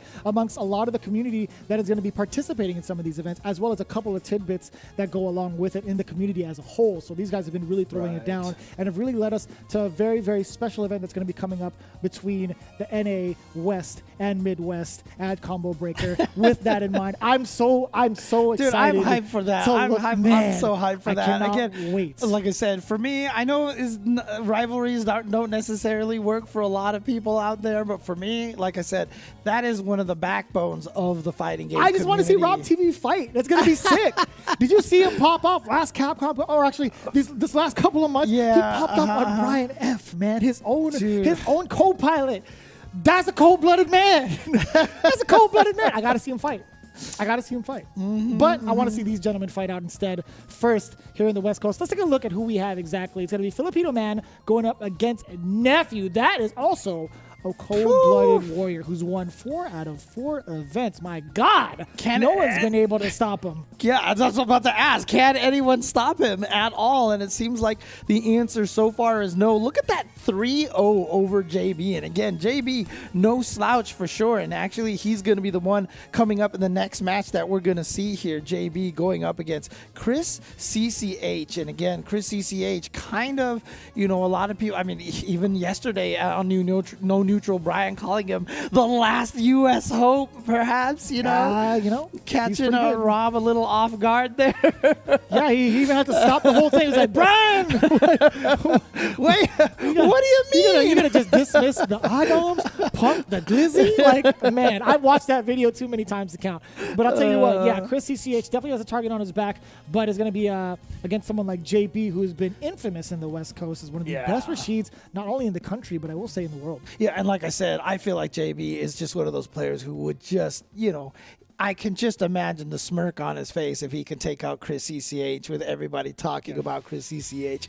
And you know what? He's one of those people who, talks trash in lowercase, as they say. You know what I mean? Like, I don't think he's going to be, yelling about it. But he's going to be like, yeah, exactly. Yeah. So, I can't wait to see this fight go down. This is going to be a really good one. Yeah, we also have Mortsy and XSK, right? We've seen how it went down between Filipino Man and Mortsy, actually hanging by the skin of his teeth, I will say. Mortsy almost had it. Final game. I mean, literally, it came down to the final game, final round, final pixel. Literally, that's exactly what it came down to, which is wild. And it has to be pretty nervous for XSK, right? He just started playing Luke not too long ago before this particular season had started, looking a little rocky, but still managed to find his way up until this point. So it's going to be very interesting to see this dynamic play out. Will XSK stay with the Luke, or will he be forced to change? Because Mortsy, he's definitely going to be delivering the business with his Fong. Yeah, and it's so interesting, too, because XSK, remember, he has dabbled in a lot of different characters. And, he was probably sticking with the Luke. That's who he's going with at the end of the year. So he wants to make sure he still has that for, for this particular event. But if he does not take this event, does that mean he's going to switch to Ryu Kage? A lot of people talking about the Kage. Right. Kage is mad fun right now. He is so fun right now. Ryu is super fun too. But right now on the screen, it's going to be Luke versus Rashid, piloted by Chris CCH versus JB. Yeah, I mean, JB took out XSK earlier pretty convincingly. So he knows how to fight this Luke. Absolutely. The Chris CCH, he's a different beast. You've seen the crazy stuff that this guy is willing to do. Yeah. It's kind of tough. It's kind of tough right now. Chris CCH actually gets a get-out-of-jail-free card. JB went for the jump. Now, I don't know if it was going to be something like an eagle spike coming in, but Chrissy CH managed to get out because of the fact that he used the X rocket upper. Here we go. Wow. Actually, Micro Walk got the throw afterwards. There's that block string now. Catches JB walking forward and was able to confirm into the full combo. Gets the first round. And I like that. The defense all the way from the corner coming in from Chrissy CH. But now, again, in a very familiar position, JB already starting off just putting it down. Oh, and a man. Stun. Are we going to Just see like a full that. knockdown? Are we going to see some sort of reset? No, he's going to go right into it. Yeah. HP mixer towards the end of that. The throw tech to create some space. V skill 2 for Chris CCH over here. You know, obviously to try to take advantage of a lot of those +2 situations that perhaps Rashid can put himself in with some of those spinning mixers and such. But here we go, gets the activation. He's rocking the V trigger too. That was sick. That was You're gonna actually chase me pretty down sick. with the sandblaster? Nah. I've got another eagle spike coming for you. That was beautifully done from JB. No remorse for his meter. He's like, I don't care. I earned this money. I'll spend it how I wish. Exactly. That meter doesn't do you any good if you just hold on to it. Yo, how many lights was that? That was 2 crouch lights into the target combo? Yeah. Oh my God. Yeah. Again, I mean, it's interesting because, you know, when this game first came out, Street Fighter V seemed to have an unwritten rule that you cannot combo off of 3 lights. Oh, that was very interesting. JB actually got caught midair. The air reset actually saved his life. Chris CCH now on the back burner, getting tossed in the corner yet again. Another throw at another that. one. Third one? Nope. The mix. Oh, no. What? I thought that JB was going to have the advantage. No button on the way down there. Oh, I like it. I like it. Hey, Chris from both CCH ends. trying to throw some XSK out there. That's fine. I love that. That was a very antsy move, but at the same time, if it would have worked, that would have been great. At the same time, JB, a little questionable towards the end there. That V-skill, I don't know if Chris CCH had punished the recovery on that or any sort of recovery on that. And then there was a moment where Chris CCH had whipped something very important, and JB was already midair and didn't Push the button on the way down. Yeah, exactly. Very curious about that. So, I mean, I think that's why Chris CCH went for that DB, because there was definitely a very scramble sense at that point. Oh, that's definitely going to be a punish. Yeah, JB tried to whip punish himself, but Chris CCH just barely out of range, I guess. All right. Yeah, no. Back to this neutral here. You see neither character with an advantage. Both trying to find their way into an advantage mix-up situation. And you saw JB try to steal that turn right there by dashing forward after the crouching. And what a delay to get the frame trap. Very well done. Yeah, catches the startup of that Sandblaster. It's Mix-Up City. EX Rocket Uppercut. Chris CCH out of the corner now. JB still trying to keep him there. But no, sir. The V Reversal finds the mark. But he spends the V gauge. Yeah, he had to, yeah. So yeah, he's going to spend it again right away. So he's got to win now without any V trigger, without any meter either. He's only finally going to just get the EX, but it was interesting. You saw he got hit. All of a sudden, JB went for the heavy tornado, and Chris CCH, a little too late, saw that and goes, wait, I might be able to interrupt this. Threw out a button, it whipped, and the tornado hit him, which gave JB the win. Gets counter conversion off of that standing medium punch too. Let's push back. Oh boy. And like I said, What a way to check after that. I like that from JB, creating this opening for himself. and like I said, keep in mind here that Chris CCH right now, like I said, everybody's talking about him. So he's kind of playing from this position where he knows all these people have expectations on him, that he has all this microscope on him. Let's see if he can handle this pressure. Oh, I love that option. Break, Yeah. yes, sir. Oh! What a way to swipe. And now one hit into critical art will do it for That was disgusting. Chris CCH caught the startup of JB's roundhouse and punished accordingly with that critical art. What a way to freeze time. What a way to utilize that mechanic to get a proper punish against JB. That was so slick. That was ridiculous. He activated it and probably said, oh, he's in the middle of something quick, super! And he busted that out in time, and Chris CCH kind of sort of stilled that round.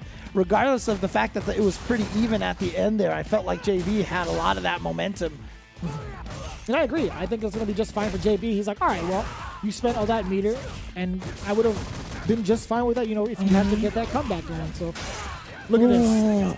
Oh, look at all no, this. the This is wrong exactly why I said direction. that. JB, look at how much meter he gets to keep for himself. And is he going to get the critical? Oh, he yeah, definitely he is. did. And, 100%. you know, smart. He used the right route there with the medium mixer. If you don't charge it all the way, if you don't go for all the hits, you can land and cancel the recovery into the super. So he went that path to make sure he built as much critical gauge as possible. And that's what did it for him. Super smart from JB. And that was actually pretty impressive to keep that momentum, or excuse me, keep that mentality of, all right, well, I got rocked in that last round. He might have stolen it from me. My roundhouse wasn't in time. But he looked at the bigger picture, right? He's like, all right, well, I get to keep all of this meter. He didn't get to utilize all of it, but up until the very end, but it was still impactful, right? The fact that he still had that on deck to be like, all right, well, I get to either pursue into these combos and push into the corner, get some of that extra damage, etc., or even have a threat of EX spinning mixer in between, So I liked what Chris is doing right now, playing this a little bit more on the neutral, just focusing more on single hits here, getting little hit confirms here. I mean, not focusing on the big hit confirms. But now JB pushing him towards the corner. And like I said, I mean, honestly, does it feel like Chris CCH maybe a little sloppier than normal in the last couple of games? No, I wouldn't think so. I think there was just a little bit of urgency, if anything, against someone like JB, because he's been putting him in the mix for quite some time. But now, I mean, is that considered sloppy? No, I don't know. No, not at all. Not at all. Not at all. So, okay, Chris CCH looking good here. And like I said, I really like the way that he kind of changed the pace of that round, was trying not to push too hard and being a little calmer. And again, yeah, the standard Rashid, not going to let you get out of the corner that easily. I love that option. Oh, From JB. walk back from JB. Punishing the throw whiff, and now close to start. EX uppercut again. Dude, Chris is no fear again. Youth has no fear. 20 years young, going in. That's punishable. That's definitely And he's punishable. got the Critical art super again. the same path to build that meter. Okay, this is going to be a very similar situation that JB was under, but now Chris CCH is coming in with critical art of his own going into the next round. It's going to be pretty important as JB is now at match point against Chris CCH. This is going to be pretty huge if JB manages to eliminate the man who has the target on his back. The stun is there. Is there going to be enough? This is no scaling, only one hit stun, so that's going to be good He's damage. in range for a throw, and it's a counter hit instead, baiting Chris CCH into pressing a button. JB with a perfect, and you see the dominant performance from JB has not left him. This man is clutch. And as I mentioned, you know, JB's been in these positions before, and he's kind of the player that would revel in this opportunity to take down Chris CCH. And, you know, I mentioned Chris CCH, 20 years young, right? I mean, again, this is all still relatively new, being in these positions, being considered one of the favorites here. And so, you know, it might actually affect him at this point. But, however, this is going to be one of those events that's going to really, really help Chris CCH grow as a player, in my opinion. So obviously, you know, with the highlight on him here, he's going to go down 0-3 with a perfect at the end from JB. He's not going to forget this one. So I'm going to be excited to see how Chris CCH bounces back from this one. But again, you know, 20 years and long career ahead of him, obviously, but it is going to end here for NA West. And JB is going to be picking up a little bit of extra bonus from Rob TV, I think. I right? think so. That is indeed a big bounty that has been claimed. JB making a huge statement from the loser's side, right? Falling short 0-3 against Nephew, but making his own statement with 3-0 against Chris CCH. Again, he has been talked about. Chris CCH has been talked about from the get-go with no neutral and his performance from Capcom Cup. It's been all Chris CCH, but right now, that's no longer the story. JB switching it up and making himself known yet again as being one of the best in the West. Do not sleep on this man's name. JB is not for just barely. That's definitely not true. That was definitely a dominant 3-0. But we're moving on. Mortsy versus XSK coming in next. Yeah, and you know what's crazy about this? XSK definitely has to focus on this match, because right now, if he's looking too far ahead in the bracket, he knows if he wins this, guess who he fights? He fights JB, the man who sent him to loser's bracket. And so I know he's chomping at the bit to get some revenge. But like I said, he's got to focus on this match, because Mortsy definitely has that ability to surprise you with that Fong. I mean, we saw basically, like I said, lost by a pixel to Filipino Man, took out Flaquito earlier, and now he's going to be going up against XSK and definitely has the ability to take out XSK. And so Mikey really has to make sure he keep his mental focus on this match right here. In fact, there was one tournament, Mr. Alex Vai himself was in a similar situation as Mortsy, and he looked at the bracket and he said, oh, you know what? My opponent's going to be thinking about this next match because he's da-da-da-da. And he's like, so I know he's not going to be mentally there. Like, he actually was playing that little extra of a kind of a mental card, and sure enough, he said he just took advantage of that and just like washed the opponent and stuff. And so there's all these like little extra subtle tournament things that a lot of people aren't aware of, and that's one of the reasons why I bring this up. You know, Mikey can't be looking ahead. He's got to block that out. But if you know the mentality that goes behind every match when it comes to XSK, he's been a part of like so many different types of interviews on many different platforms. He takes it down, one match at a time. He understands exactly what goes into the psychology of competitive gaming. So I don't think that's going to be an issue. I think right now it's going to be a matter of how he's going to conquer the Fong matchup specifically as Luke, because I don't know if Luke is going to be one of those characters to really beat up Fong. I'm not too sure. I'm personally not too sure. It doesn't matter. It's going to be Akuma. Wow. Okay. Very specific changeup here from XSK. We expected this kind of changeup earlier from the top 16. We didn't get it, so this has got to be for a specific reason. Yeah, and again, maybe the Ryu, maybe the Kage in the future, because some people are probably thinking that Kage and Ryu might actually be stronger than Akuma right now. But again, XSK has put so much time into Akuma, into Luke now, that he's probably doesn't feel like he's ready for the Ryu and the Kage just yet. So let's see how this actually plays out. But Mortsy here with a great start. It might be even better for Mortsy, because now he has a character that he's extremely familiar with, right? So many Akumas running rampant. Nice. Gets to confirm Mortsy getting caught by that dive kick, tried to anti-air. Oh, God, now just the raw punch follow-up. Yeah, the palm after the demon flip. I thought he was going to go for the autocorrect DP. Mikey's usually pretty good about that. Might have been worried about the distance, close to stun. Mortsy does get out of there. Okay. I feel like that was a little late on the activation there, but all right, here we go. What's the mix-up? Oh, what a back off!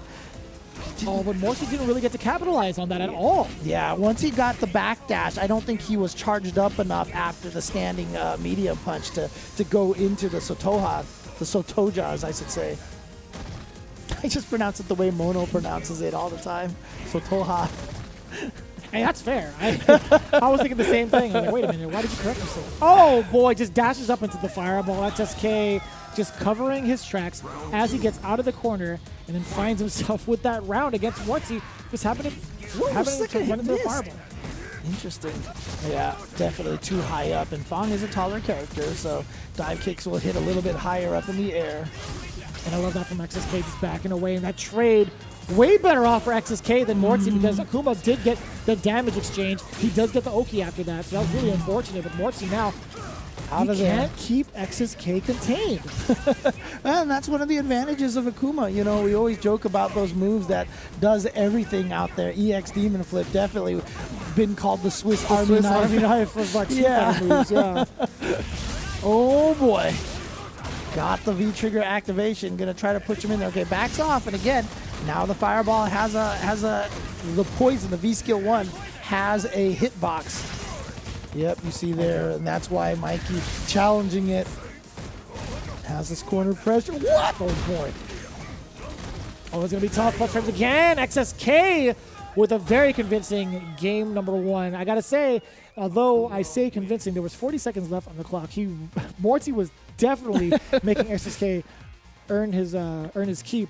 But for the most part, I will say, I'm trying to think back at what Mortsy was trying to do. For the most part, he was trying to force. So he did successfully get XSK in the corner a good amount of times throughout that set, or throughout that game, right? there was just something about trying to keep him there. Right.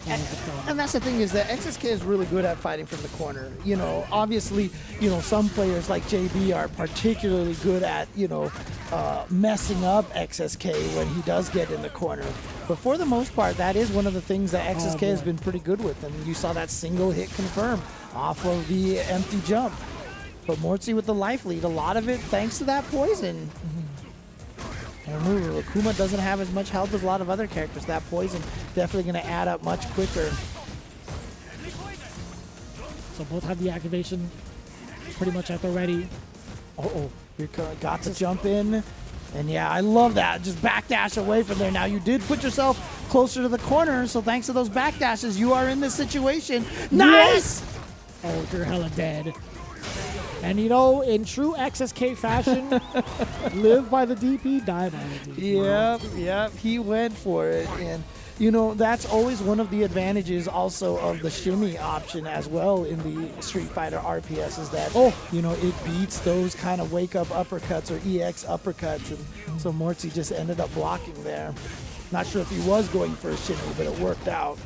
And look at the amount of pressure that Mortsy was willing. Find the way out off the straight hit. XSK now in full control. He was going to do that activation route no matter what. It just happened to hit, so he gets the juggle. Is he dead? Is he dead? Not quite. Okay, because I know. Oh! Where the heck was he?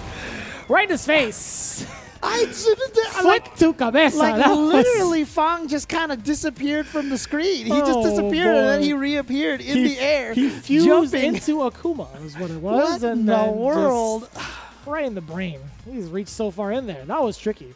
That was super tricky. I swear. Because you're applying so many layers to that mix-up. It's like, is it going to be left side? Is it going to be right side? Is it going to be a throw? Is there going to be a low? In fact, it's the overhead. Yeah, what a whiff punish right there from XSK to start. Another single hit confirm into the Tatsu. Gets the, oh no, XSK dropping his shimmy.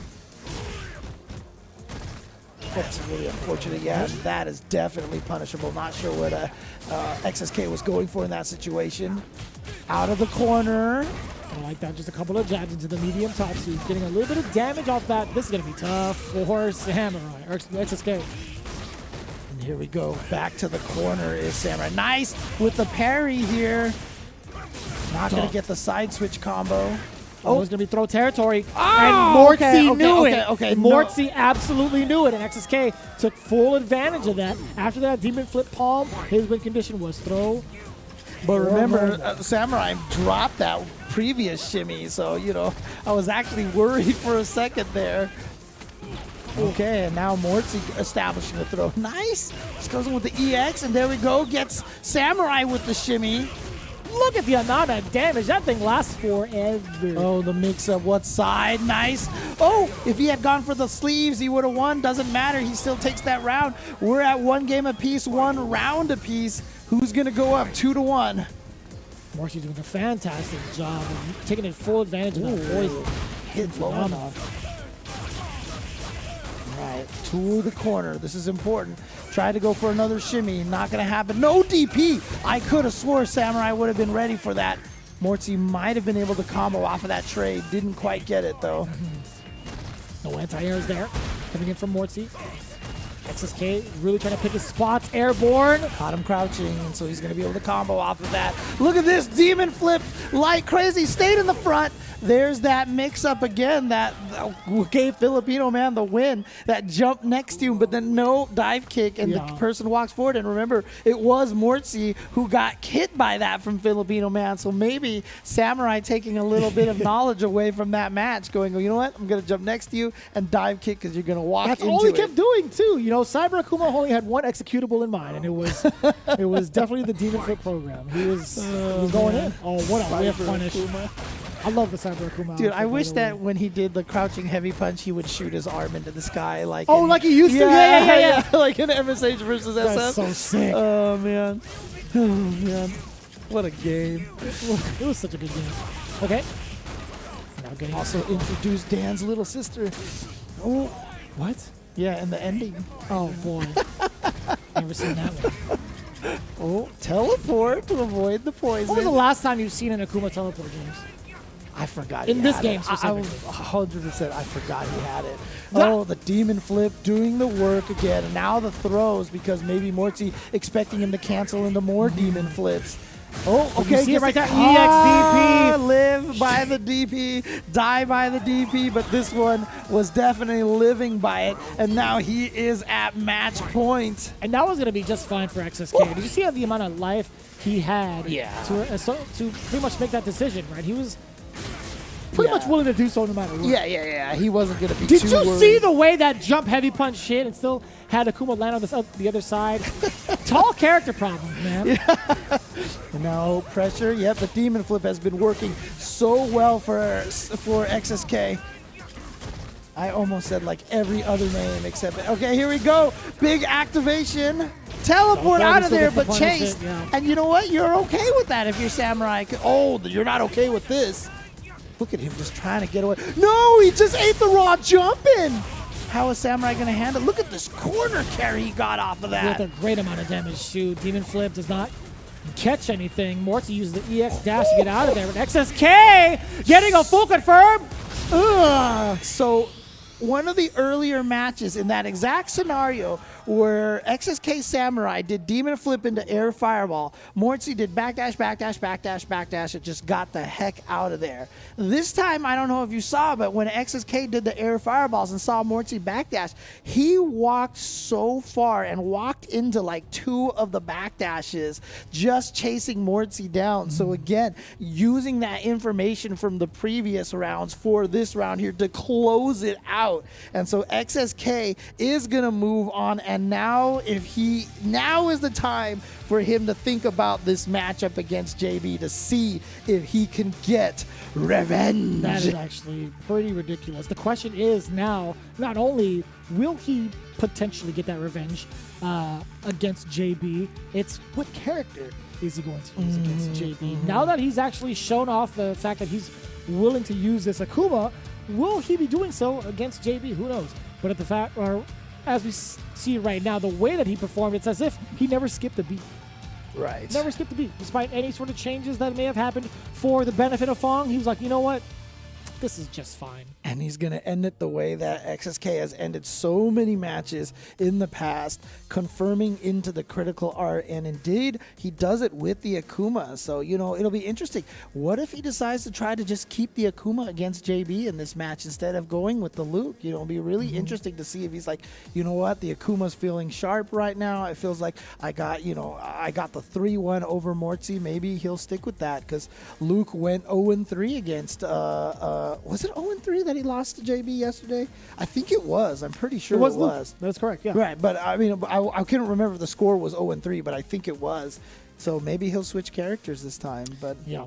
you know, I mean, it'd be very interesting to see because I feel like the way that XSK was performing in that particular matchup, there was just so much.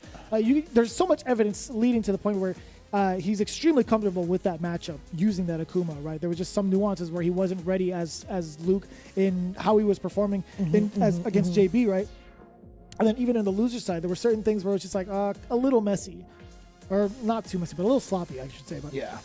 Fact of the matter is, him going off with Akuma is amazing to see.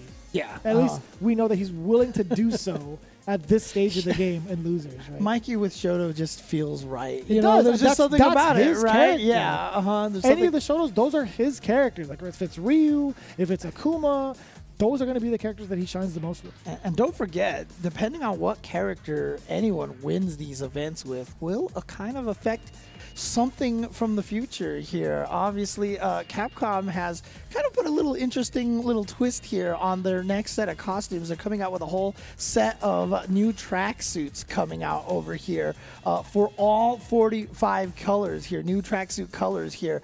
And the thing about it is the tracksuit colors will release after CPT is all done for the end of the year, after the Capcom Pro Tour is done. But in the meantime, they will be released for free for every character that wins a CPT Premier event. You can start purchasing with fight money, or you can just start rooting for your favorite players for your favorite character to win one of these events to get the colors unlocked for free early on. So, and it is nice though. I mean, honestly, that they give us an option to go if we can't wait that long. Yeah. Yeah. But And I get that. yeah. But like for example, like let's say Mikey gets the grand finals, all the Luke fans are going to be like, yes, win with Luke, and then everybody, And then all the Akuma fans are going Yeah. to be like, win with Akuma. But you then know? he'll throw everybody else off and pick Ryu. That would be pretty sick. Yeah. That'd be great. That'd be great. But you get to pick all of those characters and more over in Street Fighter Duel, actually. You know, we've been talking about it for quite some time. The Capcom authorized mobile game Street Fighter Duel is currently available for download in China with a global version coming out very, very soon. The Epic Legend is reborn on mobile. Be sure to download Street Fighter Duel when it comes out and fight each other to join the journey with millions of players to become the best fighter. And it's a great deal too, because again, we've seen a little bit of a preview these last couple of CPT events, and this video that shows up during the break is brand new to us. At Yeah. least. And I'm really curious to see how it's going to pan out for the global audience. Again, it's Street Fighter Duel, currently available in China with a global version coming soon. Yeah, and like parts of that video, you can see the new top tier carrying everybody jury in some of the sequences as well. At least I'll be able to play my main again. That's all I want. I've seen Yun in the character select screen. I'm like, I'll take it. I'll take it. That's totally fine with me. Only if they give him the EX lunge punch. To He had a help him hard get time in. getting in, man. Yeah, I'll tell you what. But I'll tell you what. so- What's what's going to be even a harder time is that the fact that we have to go to a break. I will say that it's going to be a little difficult because we only have 4 players remaining. You guys do not want to miss it. We're getting closer and closer to crown who is going to be the best in the West. You do not want to miss it. After this break, we'll be back with more of the CPT.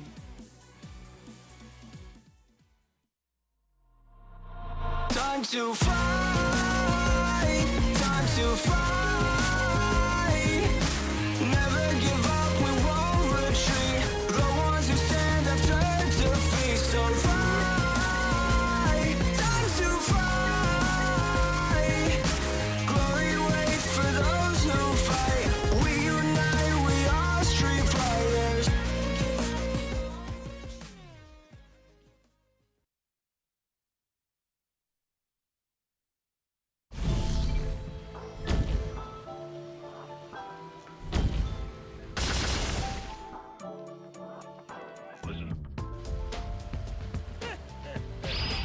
I guess it's time to start warming up.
outsiders have to strike out on their own. Let's do this.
We're slowly getting to the top of the mountain here for North America West to determine who will be the first player to make it into Capcom Cup this year. Vicious here with James Chen, and I'm super excited to see how this is going to play out because of the characters that remain so far in the top 4. Not only that, the players piloting said characters, right? Let's take a look at the bracket and where we are currently at here, sitting with the winners finals and the losers semifinals. Filipino Man versus Nephew. Then down below, JB versus XSK. What is that now? We got Rose from Filipino Man. We have Colleen from Nephew. Then JB sticking it out with Rashid. And then XSK, either With who a knows Luke or an Akuma. Maybe even a Ryu. Maybe a But Kage. one thing I got to say, maybe even a Kage. One thing I do have to say is that there's only one potential Luke remaining from our top 16 journey yesterday. But, you know, talking about the characters, but you also referred to the players. Look at the players here. This is the set of veterans who have been doing damage for quite some time now. You know, again, to see Filipino Man, Nephew, JB, XSK, again, a lot of that comes down to the veteran and the experience of playing in tournaments like this and having this kind of pressure. I mean, we're going to be going to Filipino Man and Nephew again. Nephew, 4-time winner here. Man, that's gonna be so He's sick. won so many of these, and Filipino Man, like I said, I talked about his epic run at Evo from a few years back, where he literally went to losers bracket in first round and then ended up in 9th place, losing just outside of top 8. And in case you guys don't realize why that makes such a big difference, losers bracket, you play twice as many matches as you do on the winner side. And so if you think about it, Filipino Man, I think that was like almost like a 2,000, 3,000 man bracket or something It like was that. 1,200 people. It was something crazy. In 2015 of Evo, I think it was roughly about that. And then the biggest highlight that Filipino Man had was taking down Sakonoko it was Elena versus Poison. That's right. Actually, and I still remember the pop off. I still remember the Price is Right theme song playing in my head as soon as he popped off. I was like, Okay, we're gonna get So sick. DMCA'd here, so we can't Absolutely. do this. So We can't do this. yeah, Filipino Man versus Nephew. What more can be said except for let's get it on? Really, Nephew still has the biggest successful record here in the West Coast, taking 4 out of 4 of these events, and we'll see if he could put on a 5th. But right now, it's been pretty much a resurgence of some of the SoCal fight scene, or excuse me, the West Coast fight scene with a different array of players now, with Filipino Man trying to be the budding player for Capcom Cup this year. Can he actually do it and give himself a seat into Grand Finals? We'll see how it goes so far. It'd be awesome to see. Again, like I said, he is. I mean, anyone who started in Street Fighter 4 is a veteran now. Okay, like that's just the way it works. And he is definitely a veteran. But Nephew here getting the jump in over the Soul Spark, gonna take Rose all the way to the corner. That corner carry sequence always been one of her best features. And nice What a backdash! time at jump, or yeah, backdash actually might have been the play. Oh, whoa, what side? Okay, actually the throw, and you know what?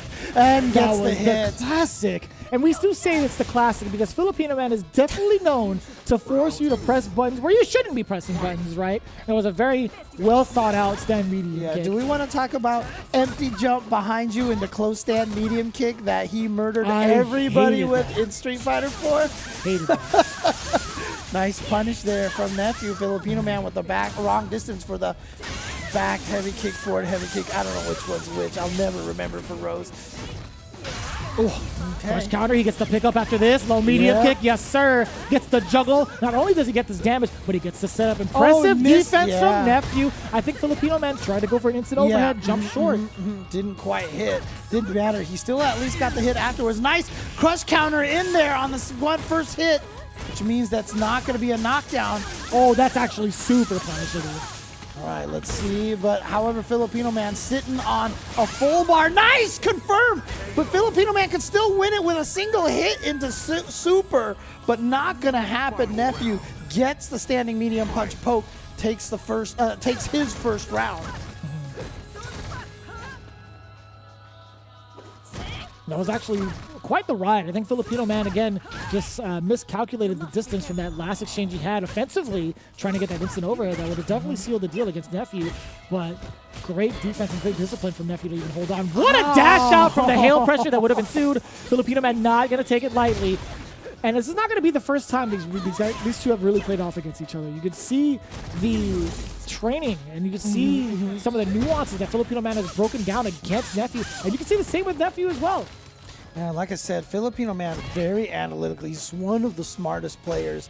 Oh, he was too far away for that throw. Empty jump into the super. What a confirm for Filipino Man. And he should be going up 1-0 here to start off winners finals.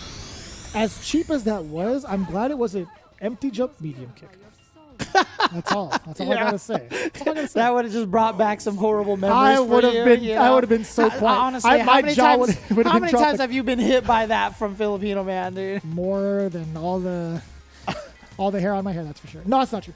He's definitely hitting me a lot with that. Back in that day, yeah, when I had hair, yes, more than the hairs on my head. But I gotta say, there are certain instances where Nephew, again, kept Filipino Man on the defensive end. Like, there was just certain instances where Nephew was making the right plays, and then just that one instance where he tried to take it from Filipino Man with the EX hail pressure that just wasn't going to cut it.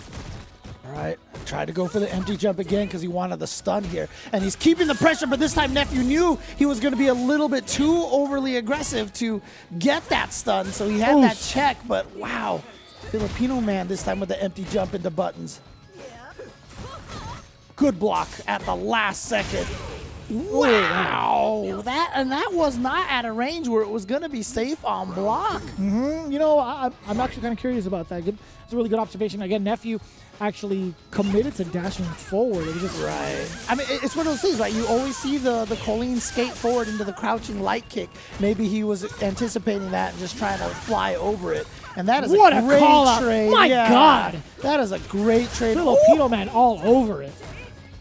Man.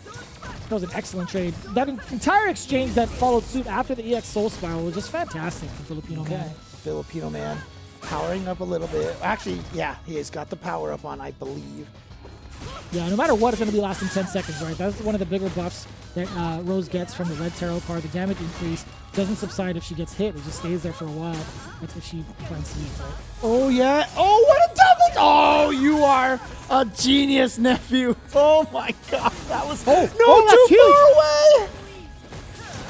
Okay, didn't hit a button on that medium kick. Too far, too slow to whiff punish. Oh, that's no. Huge. And now Filipino Man with the lead. I like that with the backdash. Crouching heavy punch. In time. I thought it might have been too late to go for it, but Filipino Man knew he had the time, and he's going to go up 2-0 over Nephew. Mind you, this is not the first time Nephew has been under pressure just like this. I'd imagine he's going to go back into the lobby, take his time to go into this, and try to make his way back into a very favorable scenario. Again, he's done that in the top 16. He was down in the very last game, very last round against Denga Diaz. I'd imagine Nephew, okay, going right back into it. Took just the time he needed just to go right into the next game. We'll see if it was enough, but right now, Filipino Man with a very, very impressive 2-0 against Nephew. And the Fierce just connecting so far. Parabellum to follow suit. Pushing Filipino Man to the corner, just chasing him down, chasing the backdash, completely aware of the tactics Filipino Man wants to use. And here comes the big punish, the whiff punish at that.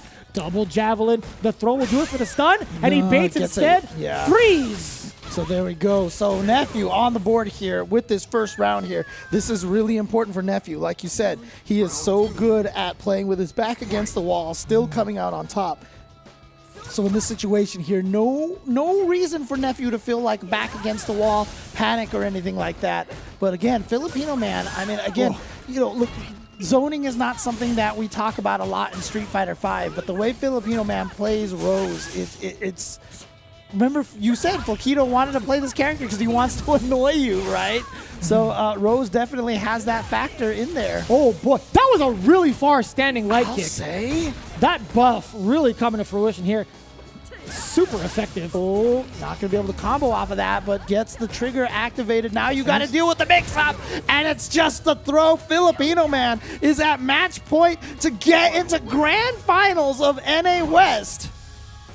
We'll see if he can close it out here. The deal has already been offered on the table. Will he be able to successfully take it? No. Nephew with a big interruption from the lights. And now there's going to be even more pressure. The hail incoming.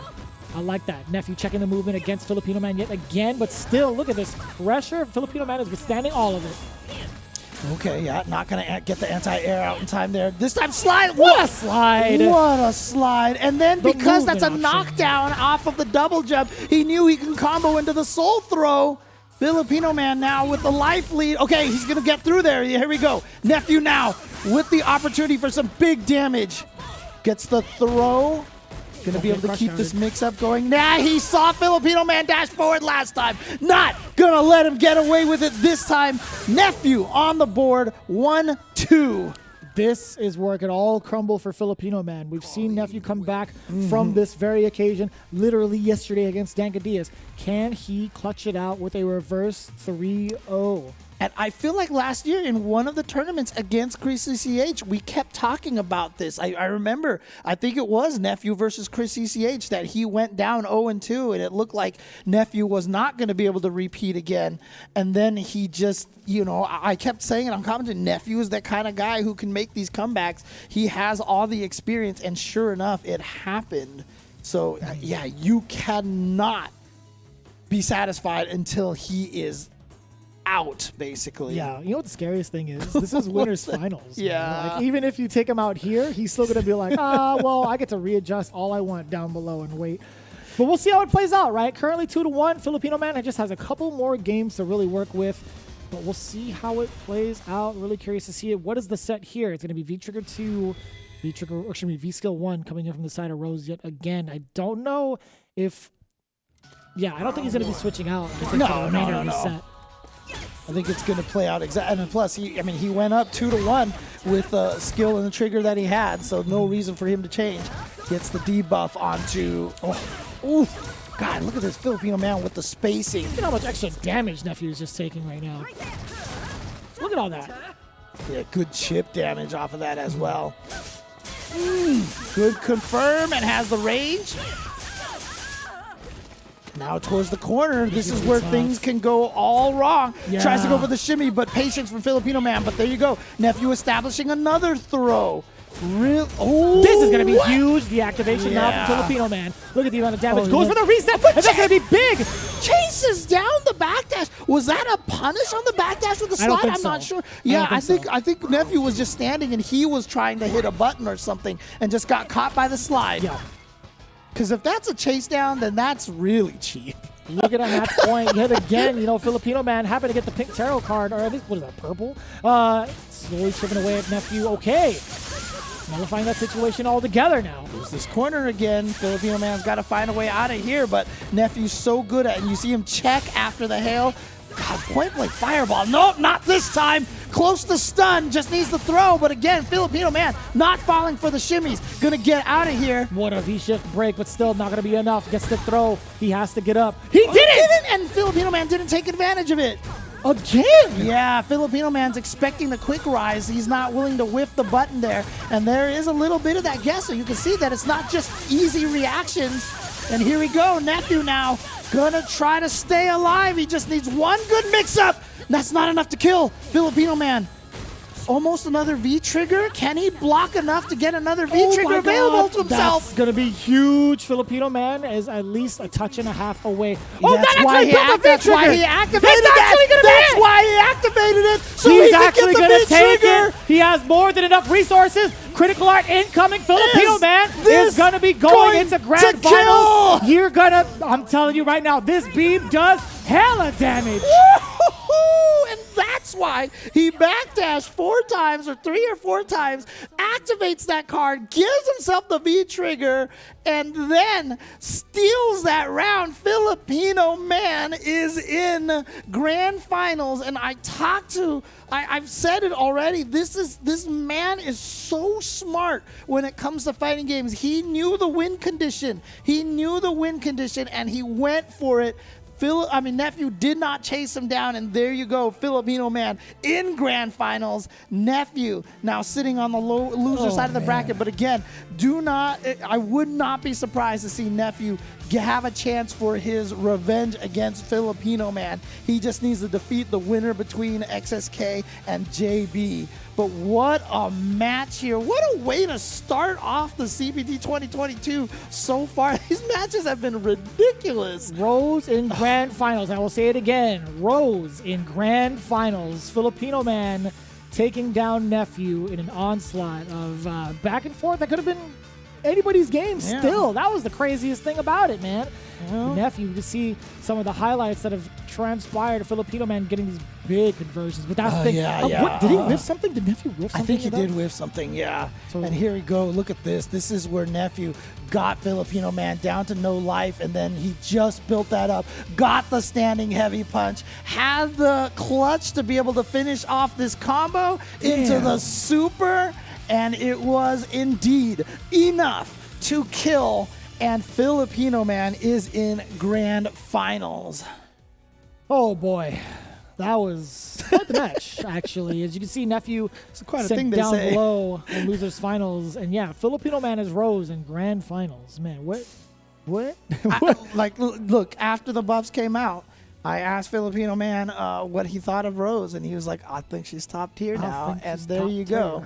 And Filipino Man definitely showing that. But again, not done yet. Great win for Filipino Man, for sure. But again, Nephew, the kind of players to be able to make it back and get revenge on you in 2 sets, for sure. So this is the triple threat match now. It's JB, XSK going up next, or, we're going to see how that plays out against Nephew afterwards. Dude, like XSK, JB, Nephew, all sitting there. I mean, these are the 3 guys who have been running a lot of these NA Wests for quite some time. And, Filipino Man, really, he's always been in the background playing. We haven't seen him in a lot. And he's even joked to people before that he enters tournaments just to ruin people's lives. He's not. And then a little chuckle that ensues afterwards. Yeah, exactly. He wasn't the kind of guy coming into these things with the intention of necessarily winning. But now, with Rose, one of his favorite characters, I mean, what a difference it makes when you get one of your personal attachment characters back, And not only that, but becoming friends with Chris CCH and Flaquito, and then really,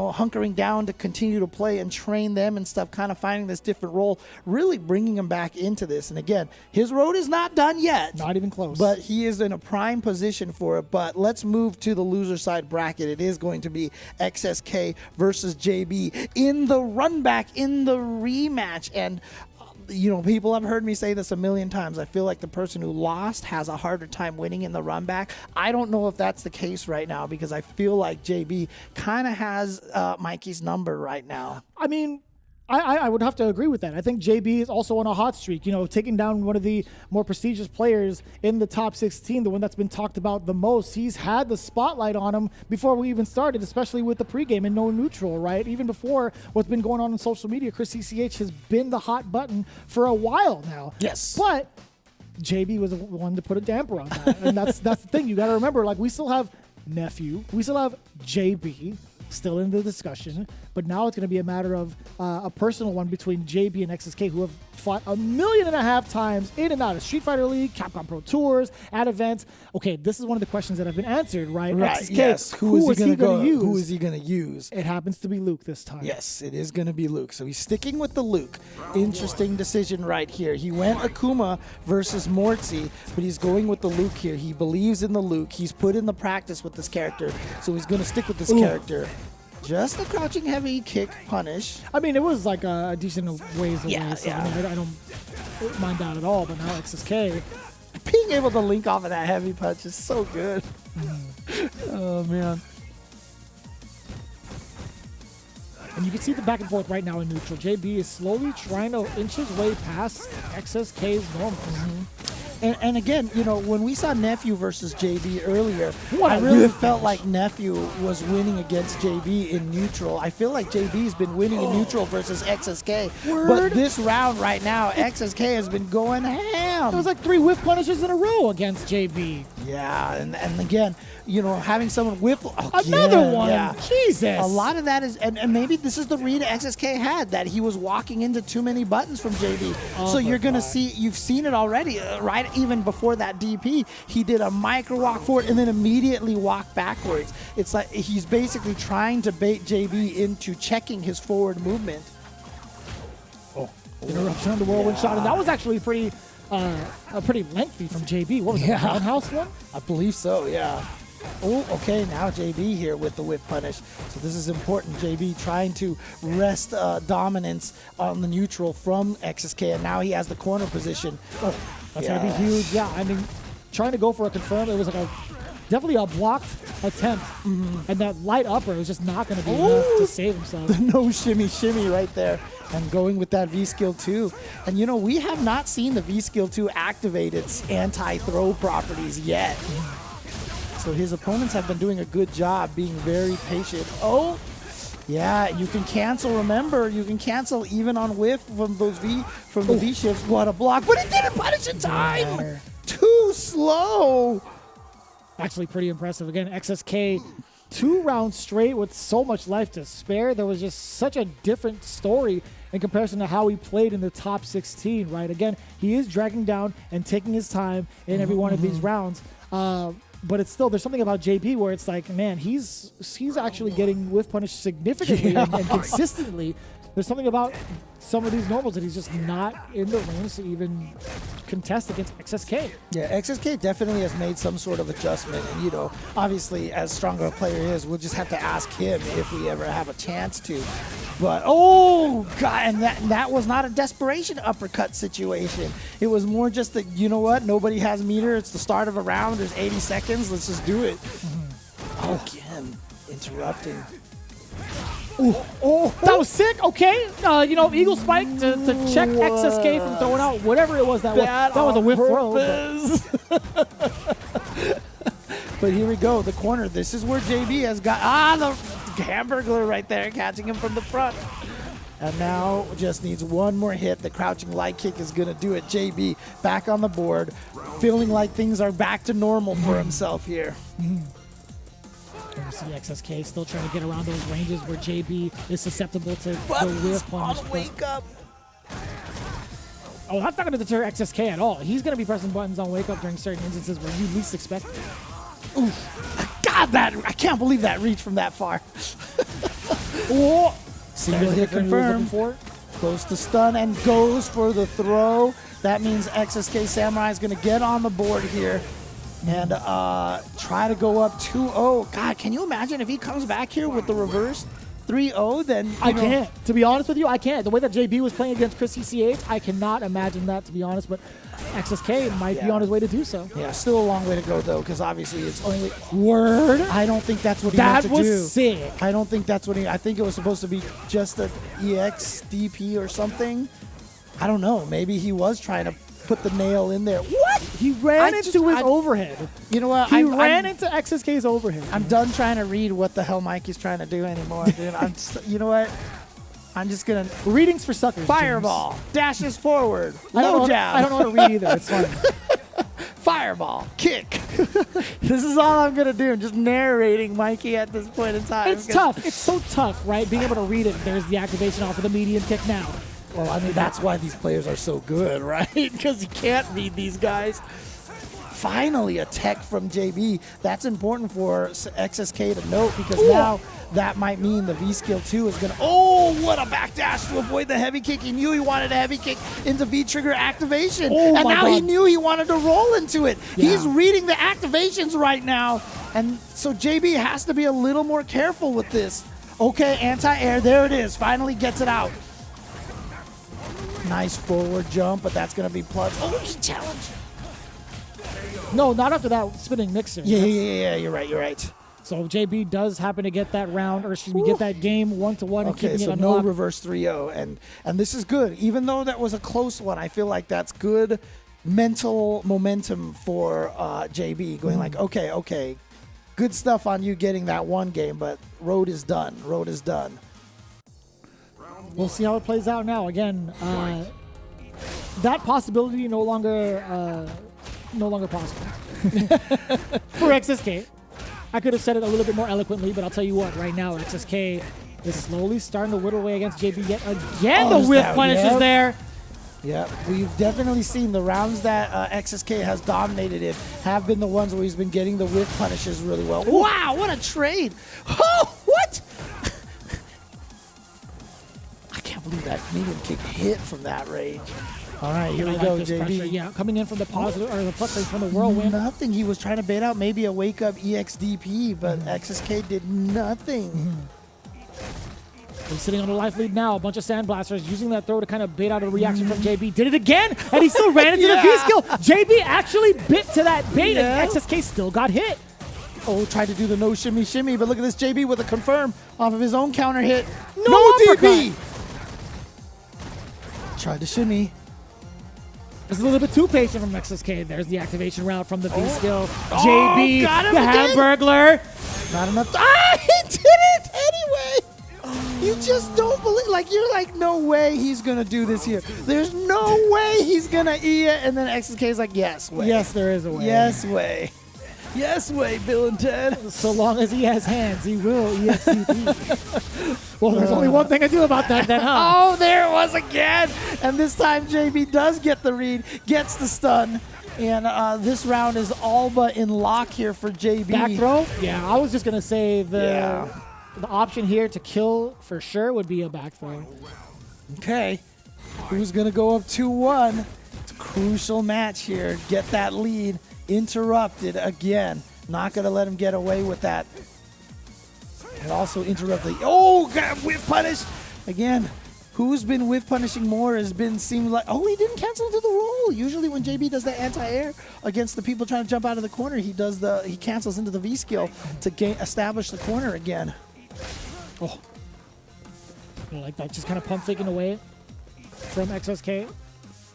And you can see he's willing to play the Sandblaster game, but then when he inches forward, he's like, all right, I'm going to inch forward to the point where it's going to be just outside of your heavy ranges. Look at that. Just like this. Yeah, try to catch it. Oh, what? That was so deceptive. JB thought he was going to have a chance to press a button, but no, sir. Those heavy. And nothing from XSK just yet, but you already know he's trying to be... he's weary of the activation. It's exactly it, the V skill. Oh, I like that V reversal. JB, though, a ton of resources right now. Any hit in the super will tie it up. He probably won't do that right away. Excuse me, James? Excuse me? EX Flash Knuckle? Hello? But there's no invincibility on that. No, there's not. You're not wrong. But it hit?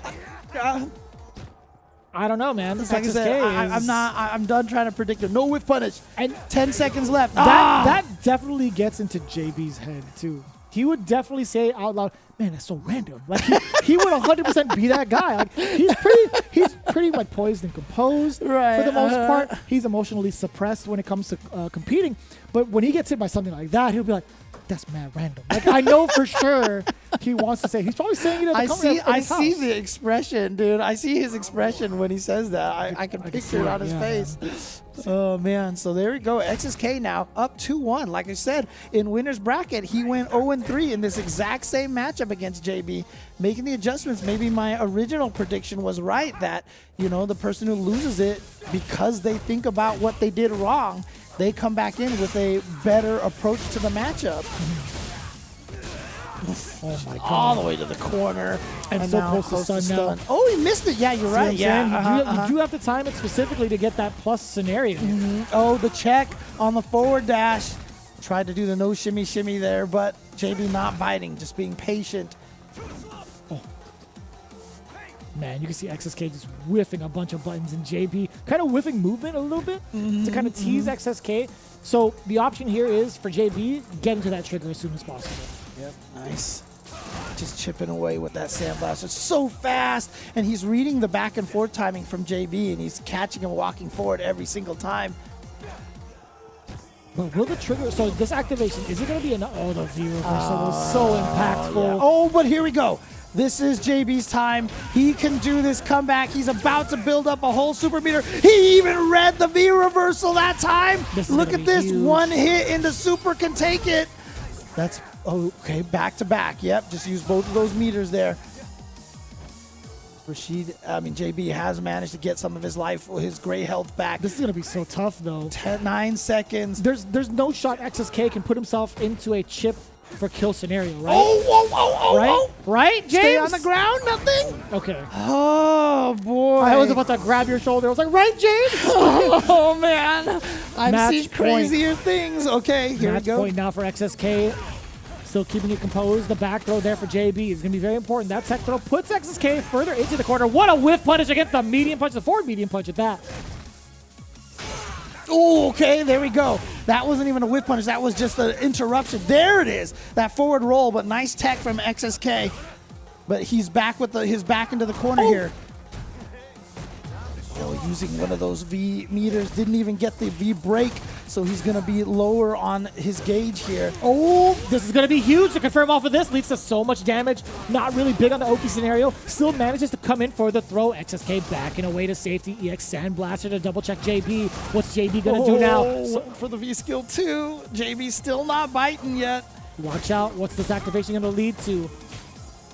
If JB can get it, that is the throw from down. So far away. XSK sneaks in with the dash and gets the throw to end JB's tournament run. And to get revenge as well from the winner's side. Like I said, I feel like most of the tournaments I've seen recently that JB has been able to defeat XSK, but this time XSK, whatever it was that he told himself, whatever adjustment he made between winner's side here and loser's side, it worked out wonderfully. And you know, he did lose one game. He didn't quite get the reverse 3-0, but 3-1 still pretty strong message to send. Huge. Absolutely huge. In comparison to how he performed in the top 16 against JB in this exact same matchup, you could tell he's been really putting in that work to figure out what went wrong. And that's very hard to do sometimes, especially in a tournament setting. It's like, you know, do I have enough time to dissect what I did in the previous game? And then on top of that, being able to switch characters back and forth in the same run, that's even more impressive. Yeah, for sure. And there it is, the final throw to take it. And you saw right there, XSK, the first round he took by timer. And like I said, he's so willing to spend the clock. He said so himself. He is going to milk every second out of every round to win the best way he can. And, you know, that comes with a lot of that meditation, that calming factor. He's not going to push himself too fast and too hard. But here we go, XSK versus Nephew to find out who goes up against Filipino Man. This is a top 3, and again, they are fighting for that $5,000, you know, a share of that $5,000. But you know, the reason why we said it's all the marbles before that, you know, is because only one person qualifies from NA West, and this is the only NA West, most regions only with one qualifying spot this year. Yeah, it's going to be a pretty big deal, right? We have our top 3 already established. Nephew versus XSK. They're going to be duking it out. And if you guys have been enjoying yourselves like we have, we've been pretty much losing our voices this entire weekend for a very good reason, right? We highly encourage you guys to check out all the VODs at the same time. But again, if you guys have been enjoying yourselves and want to pick up the game, now is a perfect time to do so, especially on PlayStation 4. There's a free trial going on for Street Fighter V with all 45 characters available for a limited time offer. That's right. It's going to be happening all up until May 11th. So don't miss your chance to join in on all the fun, to be honest with you. And for those that already have the game on PlayStation 4 as well on PC, every single character is now available at your disposal. If you happen to miss your opportunity to catch some of these DLCs on sale, well, guess what? All the players or all the characters still in your pocket now. That's right. It's your perfect opportunity to finally actually try Lucia if you have never gotten her and do fireball loops on a crouching Blanca. That's pretty good. That's a pretty good deal. Again, it's out right now. The limited time offer up until May 11th. Your free trial on PlayStation 4. Be sure to download and play now with Street Fighter V in a definitive edition. Yeah, and you can also download Street Fighter Duel soon globally, right now in China. If you're watching in China, shout outs to you. Hope you guys are enjoying this. But you can download this in China now. Global version is coming soon. The Capcom authorized mobile game Street Fighter Duel is now available for download in China. With a global version coming soon, the epic legend is reborn on mobile. Download Street Fighter Duel now and let's fight for each other and join the journey with millions of players to become the best fighter. I like that. That wasn't even James Chen anymore. Some guy just punched James out, Yeah, out he into the just sea. came He's in like, for the- my leg, and just decided Man, what is, to. what's going on here? It wasn't me. I think I'm back, but you know what? I mean, after getting hit in the head like that, I think I'm going to need to take a quick break. And then when we come back, we will find out who will be the representative from NA West. Don't go anywhere. Losers finals, grand finals, right after this. Time to fight, time to fight. Never give up, we won't retreat. The ones who stand after defeat. So fight, time to fight. Glory waits for those who fight. We unite, we are street fighters.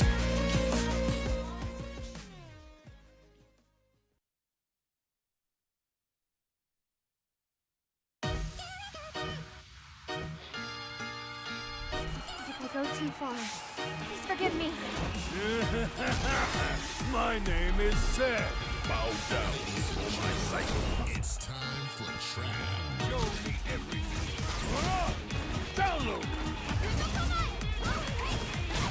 This will do.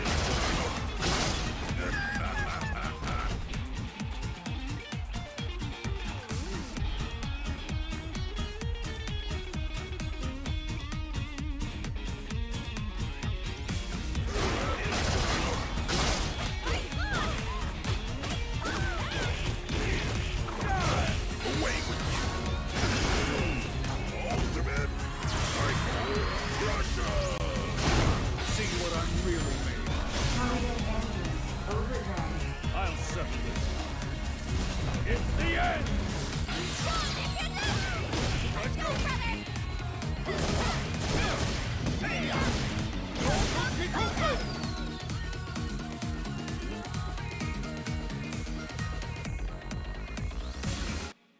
The finale. You can't escape.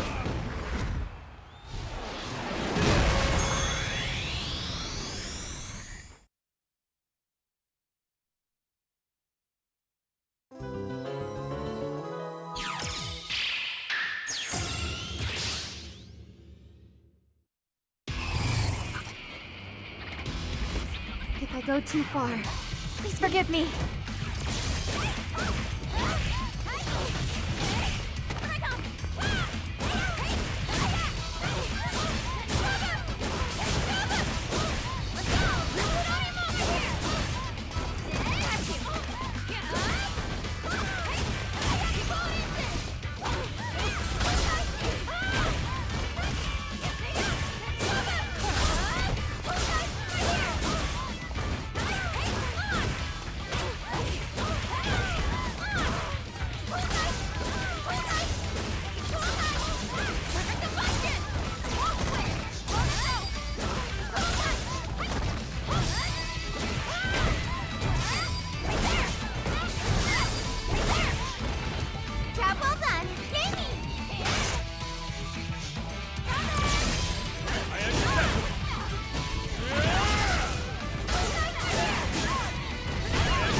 This is it, ladies and gentlemen. We are about to crown who will be the first player to make it into Capcom Cup this year, the Capcom Pro Tour. My name is Vicious, here with James Chen, and you see the lobby already loading up because we're so excited. We have ourselves quite the banger with our top three. Filipino Man has established himself a seat in the grand finals from the winner's side, but down below where the Sharks are, man, has it been a really exciting story. We have ourselves JB, no longer in the running. XSK Samurai is instead going to be facing off against Nephew. It was a triple threat match down below, but we're going to see how it all plays out to see who makes it into the loser seat of grand finals. That's right. Filipino Man waiting at the end of the road right now. Probably not a lot of people picking him or expecting him to be the one sitting there waiting, but he, like I said, he's a wily veteran now. And speaking of wily veterans, I mean, XSK, Nephew, though both of them are definitely common players in this game. XSK coming back and defeating JB 3-1 after losing 0-3 to him on the winner side in top 16 to start off this weekend. But again, here we go. Losers finals. XSK going up against Nephew. Characters that we expected. It is going to be Luke versus Colleen. Oh boy. Who's going to make it into grand finals to go after Filipino Man? Let's find out. You know, I'm just so I'm so nervous to see how this plays out, to be honest with you. With XSK playing this Luke and, you know, Nephew, I don't know how often he was like facing off against this character. Even earlier, right? He only had to face off against Dengadius and JB. But right now, this is, I think, his first Luke encounter of the weekend. You're right, actually, huh? He has not had to go up against the character yet in his top 16. Oh, okay, just a little check. And that's important, too, because it just means that Nephew does not get the plus frames that he wants to be able to get the pressure after the hail. But the crush count is going to give him plenty of plus frames. Oh, this is going to be great activation now for Nephew. Puts him at plus frames with XSK with the discipline to tech correctly against that throw. But not this one, though. Grey Life was adding up. Back throw? Oh, but because that gives her the loops. That's why you go for the back throw. Obviously, you see the forward throw. You don't get the same kind of thing. Oh, no. This is a huge opportunity for Luke. You cannot give Luke an opening at all. He's also got one. He's V-trigger into super activation away from taking this. Oh, that would have been it if the medium kick actually connected. You can see XSK trying to keep his options ambiguous. The Sandblaster comes out every so often. That is going to be it, actually. That was a counter hit, a full-on counter hit. No, he's dead. Deader than dead. Nephew is actually going to be taken down this round. I lied to you! Haha! Joke's on you! 10 seconds! XSK Samurai. I thought he was going to deal a decent amount of damage to get the W over Nephew, but can it be a different story? And you know what? See? Exactly how I planned it out to be. XSK getting the first round. James shaking his head furiously, and he's glad that he didn't do the "is it gonna kill" and instead I was gonna ask, but you were so confident. Dude, Luke does hella damage. He does, right? I thought he could have V-trigger extended cancel, the V-trigger cancel maybe, you know, obviously add scaling to it. That's so. true. I thought he was gonna do like a bigger extension, but I thought it was he had trigger one. That's the right. Okay. Oh, right. That was the thing. Yeah, sure. Oh, punish. Didn't charge up the DP. I mean the medium flash knuckle long enough. Okay. Here we go. Throw into the corner. And Nephew looking great this round. Okay. Not even having it. Didn't even have to deal with what happened last round. He's like, you know, I've already moved on. Look at the amount of bars from both players, though. It's going to be quite explosive, whoever gets that first hit. Spinning the EX right there, trying to establish some neutral. Yep, that was the proper spacing for Nephew. Oh, yep, and going to be able to link off of that. Oh, wow. Oh, that was such a read from XSK, but he was actually too close. Oh, he tried to chase down I like the that idea. stuff, Yeah. I like that idea, trying to use the forward-moving heavy kick. Just wasn't quite far enough. And just within range to swing away with that forward fierce, but Nephew has not really been susceptible to any of those forward-moving normals from XSK so far. Nice. And I like that because of the fact that she can't crouching heavy punch anymore as an anti-air consistently. She's able to utilize that jump throw. So smart for Nephew going air to air instead of trying to contest as an anti-air. Look at Luke. Look at XSK being so patient in the corner here. Not. Like I said, trying to fight his way out there. Gets the activation, but did not get the hit. But again, the beautiful thing about Luke is that he's not spending any of that bar. Oh, is that close enough to get something? Or excuse me, a punch on a Sandblaster?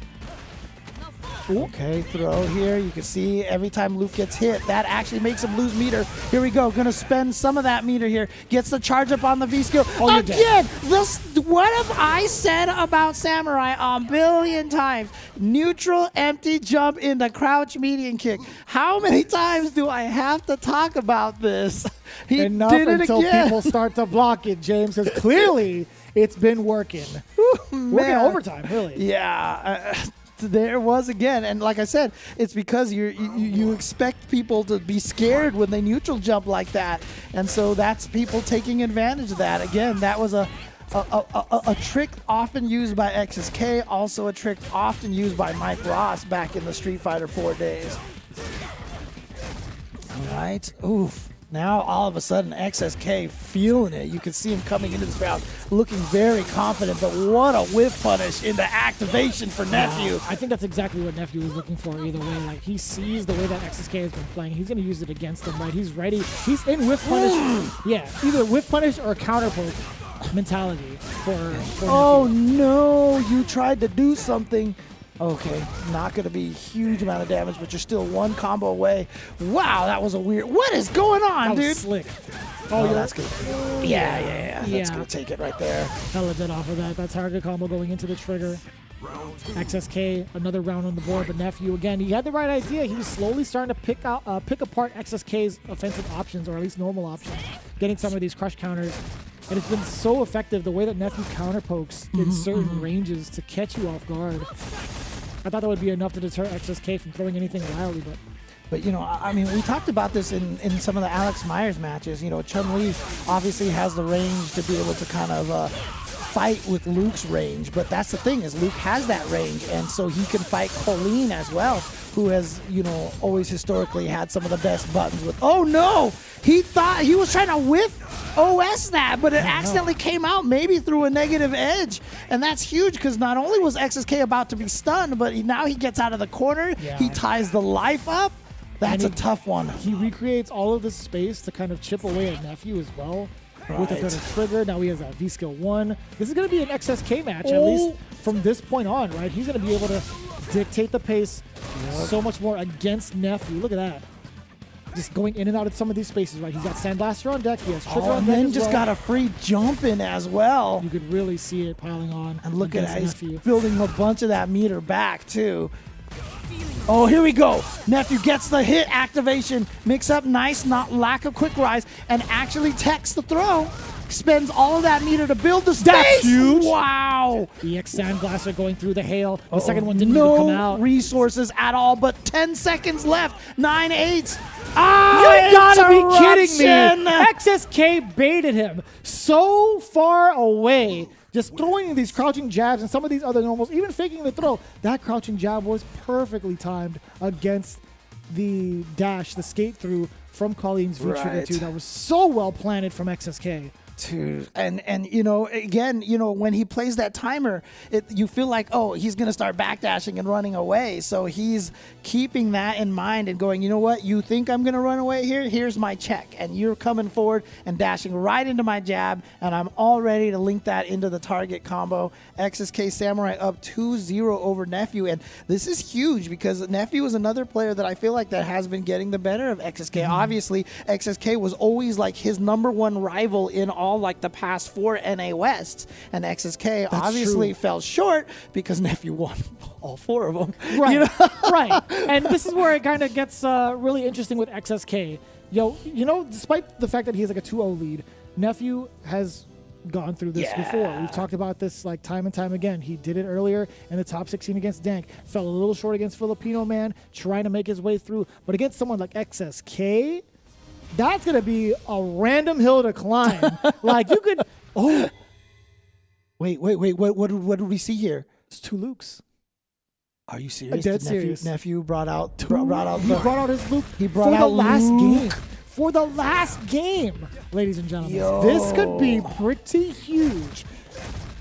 Interesting. Is okay. Nephew comfortable enough or like well-versed enough in Luke to make this a valid change? Well, single hit confirmed to start off for Nephew here. And you know what? I mean, we've seen this. Remember Nephew like busted out a rose in a tournament one time or he something sure like did, that? yeah. And I think he won the match with that as well. Nephew has this capability. Again, if you're a talented player, you're a talented player. And Luke is looking, I mean, Nephew's looking great here so far. Oof, oof, oof. That's a lot of damage. Yeah, but good anti-air. It Single doesn't hit matter. confirmed. Not enough to kill yet, but going to be a long road for Samurai to try to take this round if he really wants it. Look at this. He's only got 1 meter for resource, and now Nephew's got his V-trigger activated. You got to watch out for the surprise Sandblaster now. Yeah. And that's going to be kind of tough. Yeah, Yeah, trying to he look for knew that it, frame he knew trap it. after that forward heavy punch. What's surprising is that XSK actually challenged the first time. Yeah. Ooh, a little bit of an exchange. Yeah, if you're full screen, the heavy sandblast is not gonna reach.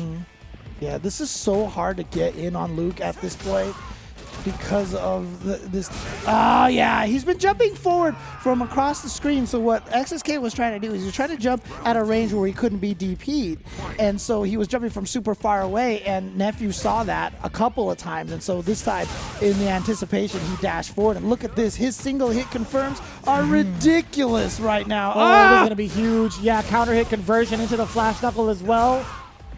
Yo, this could be the thing that he needs to do to shake, to shake, you know, maybe the nerves of Samurai here, because this is definitely gonna kill here, and he's gonna go up very confidently in that match. I mean, that was 2 extremely dominating rounds for Nephew, Nephew, yeah. and so now Samurai is gonna have to be like, but. Do you think Samurai might try to bust out? That's exactly what I was gonna bring up. Actually, I was waiting for your point, and I was gonna say, you know, what if he went to like Akuma, Ryu? or- Right.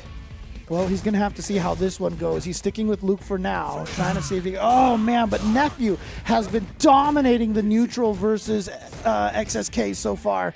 A different caliber of player, this guy Nephew, man. Oh, that's huge. That was a single hit confirmed, but it hit out of the air. That's a problem. I don't think I think XSK could have capitalized a little bit more on that, but he wanted to put Nephew in a mix-up scenario more so than the damage with the knockdown. Right? Oh, Oh boy. We've seen the Avenger hasn't necessarily been the right option too often in this tournament so far. And here comes Nephew saying, you know what? I can play this character too. I've got all the stuff with this character. Look what I can do. I can Sandblaster and towards heavy punch at amazing ranges. Oh boy. Yeah, Sandblaster with the counter hit was there. XSK not really doing much of it. Yeah, trigger to trigger, nullifying at the same Oh, time. no! That's huge. A bad single hit confirm right there. A little bit itchy trigger finger. Uppercut. Oh. And the then the throw throw. from Okay. XSK. So match point now for XSK after getting pummeled by Nephew's Luke. XSK seems to be bringing it back here. He's got to be careful. This neutral has been in favor of Nephew, but Nephew just going for a Hail Mary punch at the start of the round. Very odd. Oh my God! No. Taking This a is going to be page a from stun. CCH's book, also from that flash knuckle event to his demise. XSK needs to put himself in a plus scenario. Oh, he dropped it. Oh, he held the button too long, maybe? This is going to be pretty interesting. Nephew doesn't have too many options left, or too many chances left, I should say. He has to make everything count going forward. And this trigger, again, it's not winding down, but if he's going to get that extra damage, it will, if he manages to use it successfully.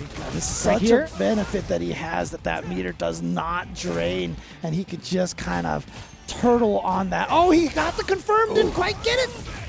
Oh, what a view reversal. So smart.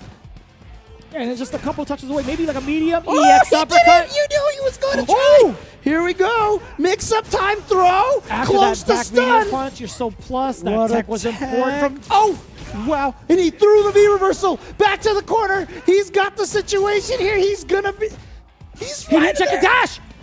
The counter hit, he's throwing away. Go, Oh my bro. God! They can't another take any throw. more throws.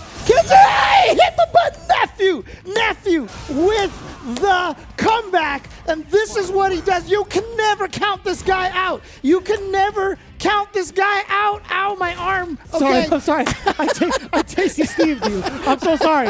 I'm so sorry. I didn't realize I was doing it, James. That's okay. It's okay. Here we go. Here we go. It is not over yet. It looked like it was going to be done. Nephew showing why he is still the man to beat. He's still in this tournament. He whiff punished the hell out of XSK Samurai. My man was throwing multiple jabs. He's like, get that out of here. Okay, but this is good for Samurai now.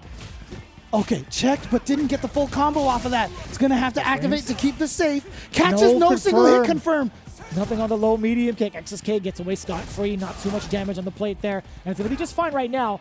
He does have the life lead a little bit. He's slowly trying to pick apart Nephew with some of these medium kicks. The trigger is there. Plus frame still.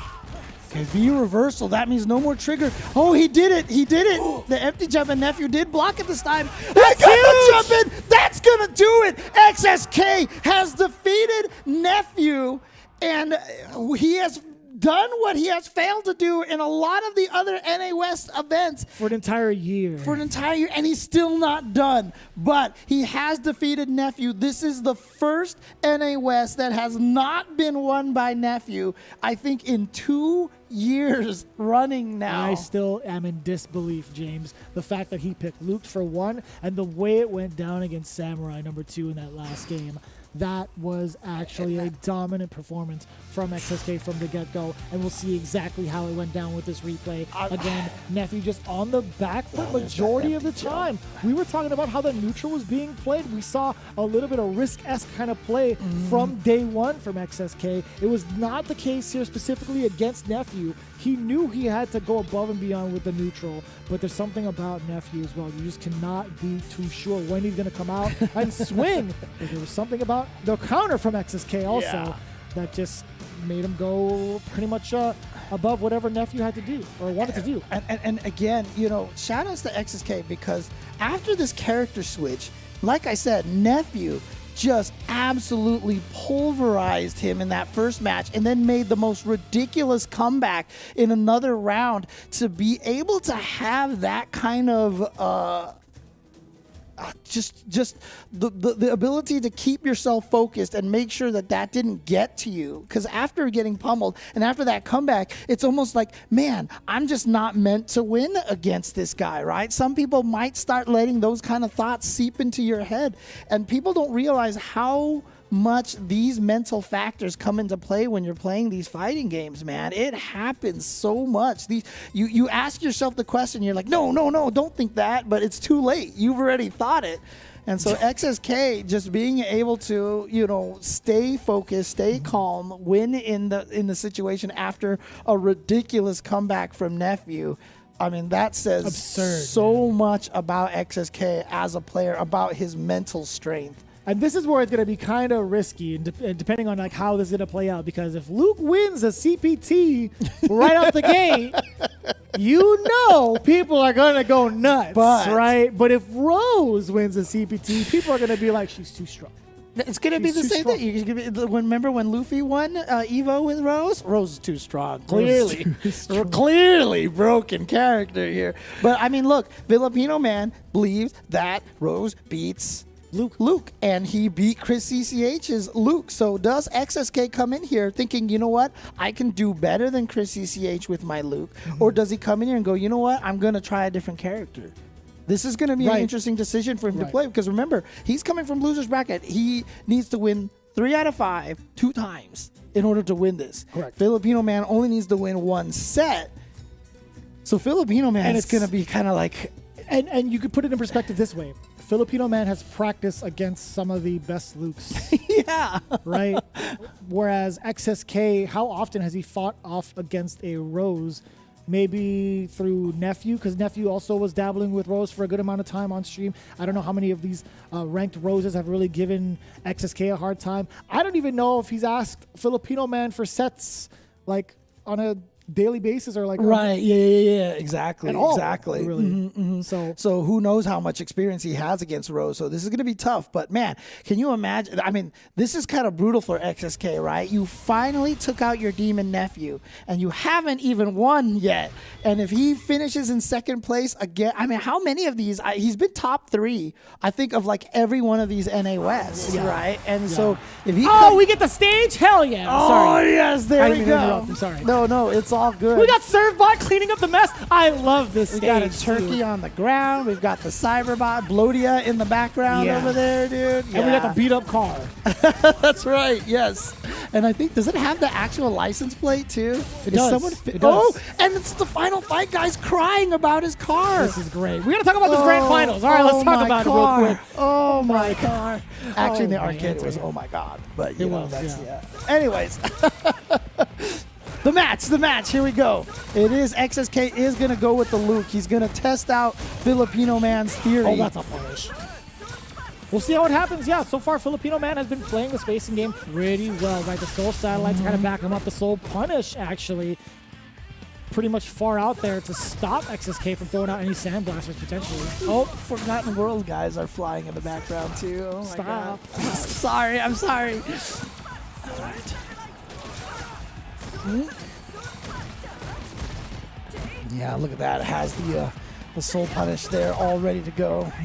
And this is going to be so tricky, right? XSK has already been stopped once from the airborne approach, and Filipino Man is just standing his ground from way out, 34 to the screen, sometimes just about half, doing such a great job of playing the spacing game. The reaction against the Soul Spark, excellent opener for XSK. It's going to be all him if he manages to get a couple more of these throws. Again. But look at this time right now. Oh, gotta get hit her, and that's gonna juggle, and it would have stunned even if it didn't kill her. So that was game round over right there. XSK stealing one from Filipino Man. Oh. Damn, that was far. Nice. That was a really sick conversion, or excuse me, hit from off with that stand heavy punch.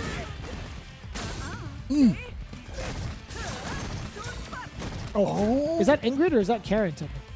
In the back? That's gotta be Ingrid. It's Ingrid. I'm totally kidding. June Devilot, I think that's back Devilot, there. yeah. Yeah. So sick. Okay. June. The Sandblaster trying to now XSK, while he has the life lead, he's gonna try to play the fireball game against Filipino Man. But I think Rose is just so much more dominant in that field. Yeah, so you can see XSK right now trying to figure out his way through this minefield here. He's basically it just dissipated. That's unfortunate. Yeah, but I mean, XSK thought it was going to keep going too, so he didn't have a punish ready to go. So he just went for the throw. Oh, you kidding me? Yeah, you're gonna do it. That was definitely the most XSK thing I've ever seen. And now he's got the life lead, so he's going to be willing to sit back there. Now you got to watch out for the throw. Yeah, he gets it. Oh, what a got him out of the air. Oh no, the second one didn't didn't juggle. hit. Okay, but you know what? He's but actually XSK is okay with that. He bided the time, but now Filipino Man has the life lead. 24 seconds left. Yeah, you can see XSK feels like he has to go in now because he does. He absolutely does. There it is. Soul Satellite still gets that's There still it crazy. is. That pickup was nasty from Filipino Man. There's something about him and his timing with Soul Satellite. It's just so effective and it's so intimidating, right? We've seen so many times over where XSK is like, yeah, the Soul Satellite's coming near me. I gotta back up. Coolest thing too is that Ryu in the background over there. I know exactly which World Warrior poster that comes from, dude. I've seen that too. Yeah, I love that. And then Arthur is running away from the crime scene. Oh man. Sorry. Okay. It's hard not to talk about this stage. Dude, it's so nice. I forgot what the names of the Street Fighter 2 title screen guys are named again that are sitting there. Oh boy. Mike and Steve, I think it was, or something. It's hard to tell. And it's going to be an activation now from XSK from the Sandblaster. What Keep happens himself after safe? this, though? Yeah, but it's like he is at a deficit. He does have a little bit over half trigger. Oh, boy. Wow. I might have jinxed it. With He just that. got a little bit of extra trigger on deck. All right. Oh, he's That going was to the be able to counter. link, yeah. Could he have gotten more? No, probably not. All right. Oh, is he going to land? Oh, he actually was able to block in time. Oh, the Soul Punish still hit him, and so now he's down in life. So guess what? Mikey's the one that has to find his way in now. Wow. I hate that the Soul Satellites just run out right before Filipino Man is trying to get any action. But XSK, he's going to be just fine now. 20 seconds on the clock. He still has trigger. He chips away at Filipino Man, but what happens now? Will the Sandblasters be... Yes, it is. It's going to be the point to take down Filipino Man But from Filipino that Man far. still has the life lead. He still has the life lead. The jump in from Samurai is going to take game number 1.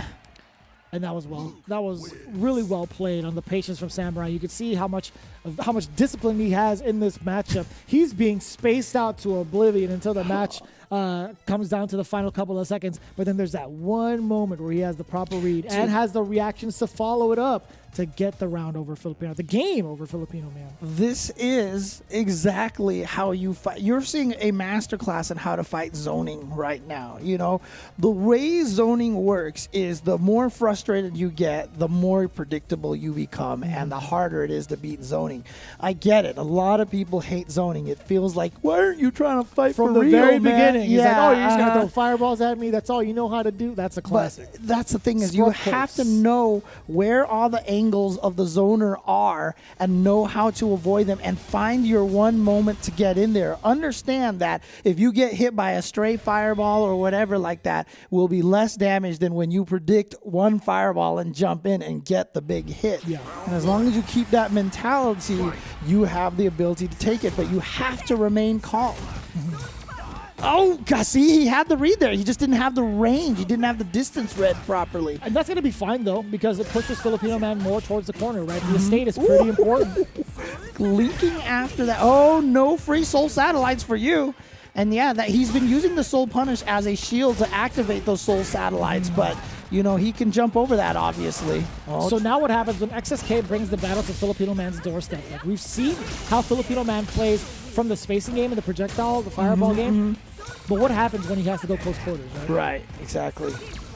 He's not even going to try to what play a that. forward jump. That was so smart. It's like trying to avoid Nash's V trigger, you know, when he used to teleport behind you and stuff. You just jump forward and just get away from it. Oh, soul punish out there. Soul bomb, as I like to call it. Yeah, he's going to whiff punish that and gets the counter hit. Is this going to be enough to kill? Not quite. Right. And that was pretty tricky. That V skill and the counter hit against Filipino Man, you can see it. Pretty useful to get himself out of harm's way when it comes to those throw scenarios. It's exactly what Luke was built for with that V skill. And this is an interesting situation for Filipino Man, right? Because you have played Chris CCH probably a bazillion times at this point in time. You are used to what Chris CCH wants to do as a Luke, but we have already seen many times, and we've said it, that XSK plays a very different Luke than what Chris CCH does. So maybe that's throwing Filipino Man off a little bit. Yeah. He's expecting the Chris CCH strategies, but he's not ready for the XSK strategies. Look at this. Single Whip. hit confirmed yet again. Low medium kick to start things off into the flash knuckle. Now Filipino Man is trying to fight his way out of the corner, but no, XSK doesn't actually pursue. He's going to be backing off just a little bit. Yeah. While having the deficit, he does have a trigger on deck as well. What's going to be the route for him to activate? Same with Filipino Man. He's slowly trying to get that chip damage towards XSK. Yeah, I mean, like I said, he's willing to use the clock. And, you know, we talk about that a lot. But, you know, I mean, that's definitely a strategy as old as time as well. You know, one of the other greatest of all time to do it, Justin Wong was one of the best at utilizing the clock. And so Samurai really kind of taking a lot of that page from Justin's strategy guide. Oh, what a tag. Oh, no. he still ran into a normal. Oh, that's going to that's be punish. huge. That's punish. No, where's the big wasn't ready. punish? That was cool. Okay, let's go. Filipino Man gets this round on the board. Does she need that? She's had that since how long? That thing, in alpha, like characters had jump attacks that hit really, really far down. Ooh, the whiff punish on the misplaced slide. Now it's going to be all XSK. We've asked the question earlier. XSK surprisingly backs down. But like I said, this is how he plays it. He knows he has time to get back in there again. He has the ability to get back there. He's not going to overly push himself. He's willing to wait till 40 seconds to get that offensive pressure going. Yeah, and force Filipino Man to possibly make a mistake, right? There was that moment where XSK was anticipating maybe a soul spark coming in from Filipino Man. That's going to be huge. Oh, yep. Just surprisingly with the soul punish there, got the soul satellite charged up. But went away. What was that all about there? Maybe looking for a forward advancing normal. Could Maybe be, like the could forward be. fierce, right? Yeah. Filipino Man would have been able to get that crush counter and counter. activate. Oh, that's huge. Yeah, remember the samurai, the empty jump. Oh, this is going to be even bigger for Filipino Man now. XSK no longer has access Yeah. to that trigger, but also Filipino Man needs one solid confirm. Oh, a ton of damage. got in there and punished with a light punch in time. And now he has a pretty decent life lead here. And now he's willing to just sit back here and chill. My God.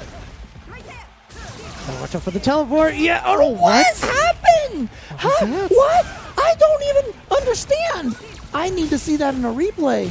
I don't know what the option was there from Filipino Man. I think he was a little too antsy with the inputs, directional inputs. Didn't he hit a button in the air and it looked like it hit a fireball or something? I'm not too sure, but fact of the matter is that Upscarf was not going to do anything for him. I mean, like, that was really unfortunate, but better for XSK Samurai. That was just one of those moments where Filipino Man could have definitely made a huge impact in that game. And look at this, XSK just about to clean up shop, looking at 2-0 against Filipino Man. This is huge. Yeah, and again, this is a matchup that, remember, Again with the scarf. yeah, Filipino Man likes this matchup for Rose, but Samurai now showing him a look that he's not particularly used to. Oh no! Tried to walk out of throw range, couldn't get far enough. Hey, but that's not too bad for Filipino Man, right? I mean, XSK now gets to dictate the pace, but it gets Filipino Man out of the corner. There it is. There we go. And the EX as well to set up. Instant overhead. Oh, yeah, you can't V-shift that. No, drops the combo. Oh, he tried to hit with a cross-up on that neutral jump. Tried to hit Rose out of the air. Was a little too late. But again, not a huge life lead for Filipino Man. And with 50 seconds left on the clock. Oh, that's not safe. Yeah, again, the Soul Satellite hitting at a bad timing, it looked like. Even that, the Soul Punish actually activated way before the animation for the slide was over, so that was unfortunate. But now, that was sick! It's like fireworks show here. Oh, you're that's not gonna be punishable. punished. No, You're you're dead. dead. You're dead. You're actually dead. No question here. here. That's all she wrote. XSK, boom, looking at reset point against Filipino Man. Is this the run for XSK? He has been stopped by Nephew this whole entire time. He has finally defeated Nephew, and now only Filipino Man standing in his way. He still needs to reset the bracket, and then he still has 3 more games to take it. So again, a long way to go Do you for see him. this change up now from Filipino Man? He's way more active with these buttons and trying to find a mark with like something like the roundhouse or even the heavy punch against XSK. But it was only a matter of time. So XSK starts to get his own buttons in Got against the shimmy. Filipino Man. And yep, that sets up the throw. So he shimmied once, got the throw. Oh, nice! Read and has the invul to go through. That was really smart. Well played there from Filipino Man. And you can see XSK doesn't want to be susceptible to any of the V-Trigger 1 mix-ups. So he has to tread softly here. No anti-air there from Filipino Man. EXO spiral. Challenge again. But you see the kind of play that Filipino Man has to go for. He has to go for these big risks in order to be able to win. Go for these EX soul spirals. And I feel like XSK is going to block one of those and punish at some point in time. And from that last exchange, Filipino Man baiting XSK to use that trigger to be susceptible for the teleport. But now it's all XSK again, finding that low opener. A big confirm into big damage. But more importantly, look at this positioning now. XSK jumps over Filipino Man. Oh boy. The That's stun a is there. stun. XSK Samurai has reset the bracket. Here we go. Both players now in the loser's side, 0-0. It is now down to this final set. I love this game. I really enjoy watching the way this transpired. I was looking forward to seeing what the character diversity was going to be like, but here we are with Luke and Rose, and the way that XSK has been playing pretty damn impressive, I will say. And it's not even just the character. You can see him really picking apart the strategies that Filipino Man has presented, right? There was a part where he was trying to implement the fireball game. Well, I'll tell you what, he was waiting for so long at 3/4 to halfway to the screen to get Filipino Man comfortable enough to be susceptible to the jump in, and that's exactly what ended it in that last part of the reset, where again XSK got that jump in multiple times to make such an impact with the damage, the positioning, and just the overall momentum, right? Again, XSK has done a fine job of really keeping that discipline and picking apart everything that Filipino Man has done, even when Filipino Man changed the script, flipped the script, and got into a more active buttonsy style, trying to counterpoke XSK. And I was wondering right here if maybe we would have seen, because I mean, Filipino Man does have a Chun-Li in the back pocket. Maybe try that out to see how it would work, but no, gonna stick with the Rose. But you notice one thing now, it is Trigger 2 and Skill 2 now. So we still maintain the Soul Satellite. What a whiff punish from XSK. You cannot throw that roundhouse out there. Yeah, but he wants to have the mirror for offensive purposes now. Ooh, that was far. Oh man, now XSK, look at this, all of a sudden being a lot more aggressive. And I like that because you've been so patient in the previous games. Your opponent's been thinking, how do I get around this? So all of a sudden now you play a little bit more aggressive to kind of throw things off. But here we go, huge. yeah, good throw. And I love that because the Soul Satellites were still very much so active. It wasn't gonna go away for a while. So. And the one thing about the way XSK is playing the... Okay. That was 3 in a row. But throw bait again. Man, Whoa. that V-Skill 2 is doing work for XSK. This is the strategy right here. You were so slow and so patient. So now you come out of this just firing on all cylinders out the gate to catch them by surprise. They have to adjust to something different all of a sudden. And then XSK can slowly go back to his old style. Oh no, that's going to be a ton of damage, but more importantly, look at this momentum now for XSK. All right, V-shift to get out of the pressure, but Filipino Man still back towards the wall. What's going to be the play to get out, but also to stay alive, really? Yeah, and the way that XSK is playing, when he puts himself at a risk, it's usually to be punished by this. And really, like, he's kind of okay with that. Off the wall, set up. Oh, and That he is can't great. punish, yeah. That's not bad at all for XSK. Oh, man, and there he goes, almost tied up the life again. What a tech. He actually tried the tech. Can he build up enough meter for this super? No, not quite. But a giant life lead now.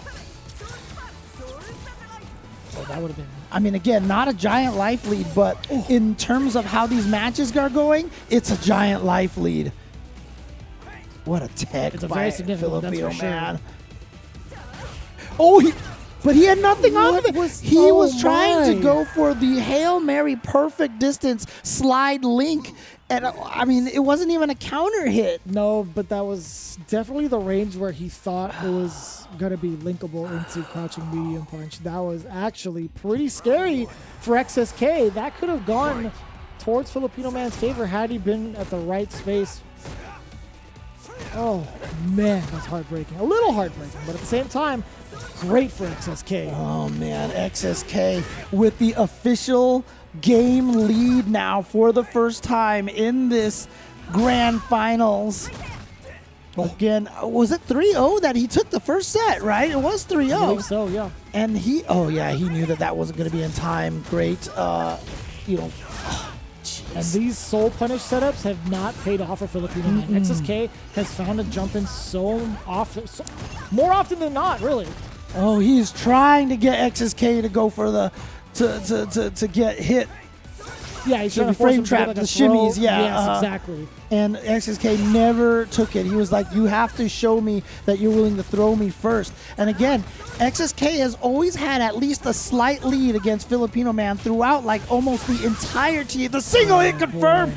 And that's what's making this so hard for Filipino Man. Because like I said, every time he gets a hit, it's good combo damage, but is it really enough? See, look at this. He's taken 2 mix-ups, and he still has the life lead. And this is what has been keeping XSK in ahead. Oh, this is going to be still pretty huge now. Filipino Man does have the slight life lead. If not now, Oh, look at the spacing. Oh, he And he caught takes him it right back. back. 10 seconds left now. And you know what? He does not have the teleport, so he's going to go that's for the huge. throw. He has the quick rise. And there's going to be a lockdown. No! Again? Oh, shoot. Who won? XSK. XSK Oh got my it. God! Oh my God! He barely had enough of that. Oh my God! Oh, He chipped away just enough from that projectile. Are Filipino you Man thought he had it. serious?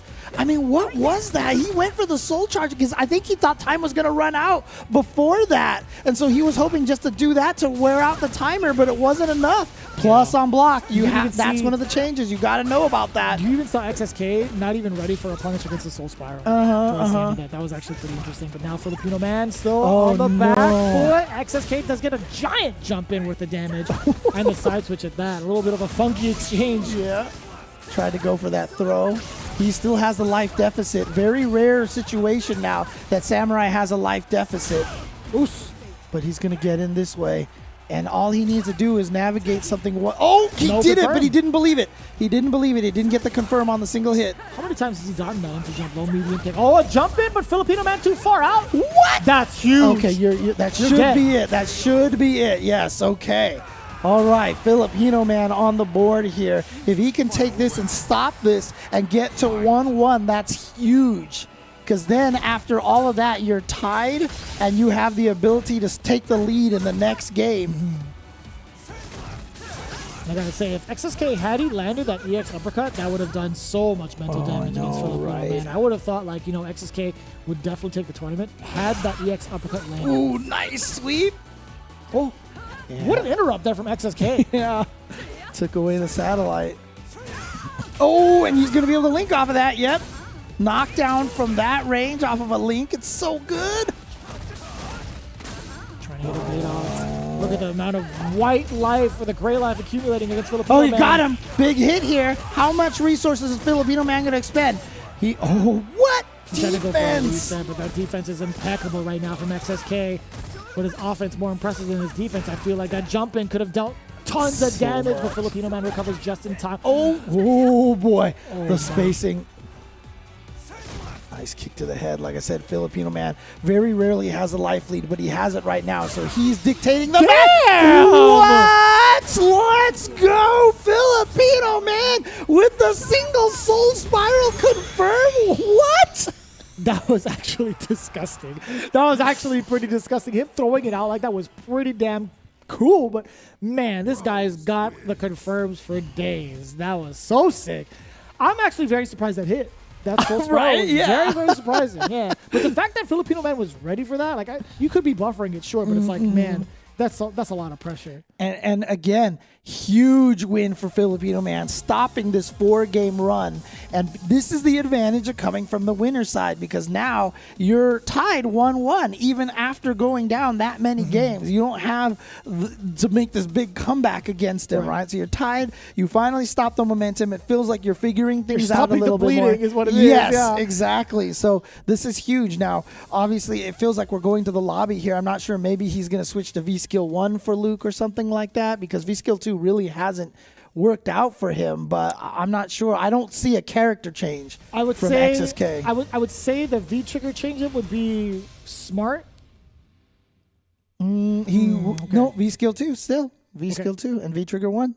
Yeah, because I was going to say, if Filipino Man is not presenting the fireball game into like the mix-ups or whatever with... Actually, no. No, it's going to be just fine. I think him contesting against the fireball game against Filipino Man with V-Trigger 1 is going to be just fine.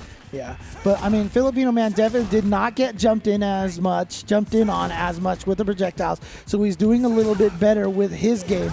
He's throwing that air fireball a lot more often now, which seems to be helping a little bit. Ooh, yeah, not going to be able to link off of that one. But here we go. XSK gets the corner, but you see how he backs off again. Yeah. He doesn't overexert his offense. Single hit confirmed yet again from XSK. That's going to be super important. Yeah, not even trying to hasn't gone for the throw after that. After that's going to be able to link. Another mix-up. Oh, boy. Filipino Man not biting on the throw. And he's going to get his own throw. Quick rise. Yep. And another throw. Quick rise. Yep. Oh, he thought he was going to try to stay on the ground. And XSK still didn't press a button. Yeah. Filipino Man tried to get a frame Oh, no. And I had just said Filipino Man hadn't been jumped on as often in the previous game. And XSK is going to close it out with the jump in. It's all because of that soul punish, right? How often has Filipino Man been punished for that soul punish? Yeah. How ironic. And again, really, honestly, this is one of those classic situations where I feel like the person who is winning these games is the one that gets the life lead early on. And that forces the opponent to play the game that they don't want to play. Right, I get you. Look at this. Oh no. Back-to-back dashes into throw. Plus frames after that. EX Sand Blaster finds the activation. The review reversal to keep Filipino Man in check. Surprised he didn't just like super that or something, but he didn't want to spend the meter probably. How often? Oh, boy. now, yeah. Oh, the jump in again, the EX into the juggles. One Don't more get thrown. hit. And you know Filipino Man was thinking about the throw as well. XSK using that V skill to a T. That has been so perfectly timed and perfectly utilized this entire run, to be honest with you. That V skill 2 has been paying off dividends for Mikey. Dude, XSK lost to JB in the winner side of top 16, then defeated Cuz Lightyear, Mata Oha, Mortsy, JB, Nephew, and he has that tournament game against Filipino Man. This is a run for the ages here. Being sent to losers early is never a fun time, really. Oh, just swinging away with that forward heavy punch. What is it about Filipino Man that he needs to do to take a change off of XSK's strategy so far? I feel like XSK has been playing pretty reactive towards what Filipino Man wants to do.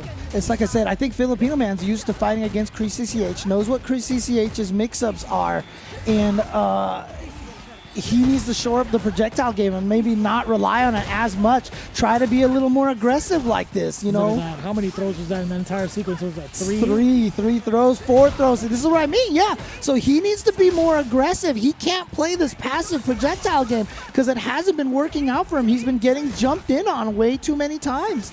Yeah, backing away. He doesn't really have that. Okay, Ooh, finally wait. got I was- XSK Samurai to flinch, or XSK to flinch right there. And I like the idea too. Filipino Man kind of went forward to corner XSK even more, but as soon as he found out, it's like, all right, well, if I manage to miss swing here and get counter poked, or if I manage to like lose the positioning, I could lose here. So he opted to back off in the right time. Big crush counter, significant one at that, because XSK is now in the corner. But now the single hit confirm changes all that entirely. Yeah, and again, you have to be so careful because whoever has a life lead has such an advantage. They're both pretty equal right now. Oh no! Here we go. Now it is XSK Samurai's game, and he's going to be aggressive about this, but watch, he's probably not going to be overly aggressive. Actually, never mind. He's going to get the hit. Not quite the stun, but now backs off. Yep, exactly.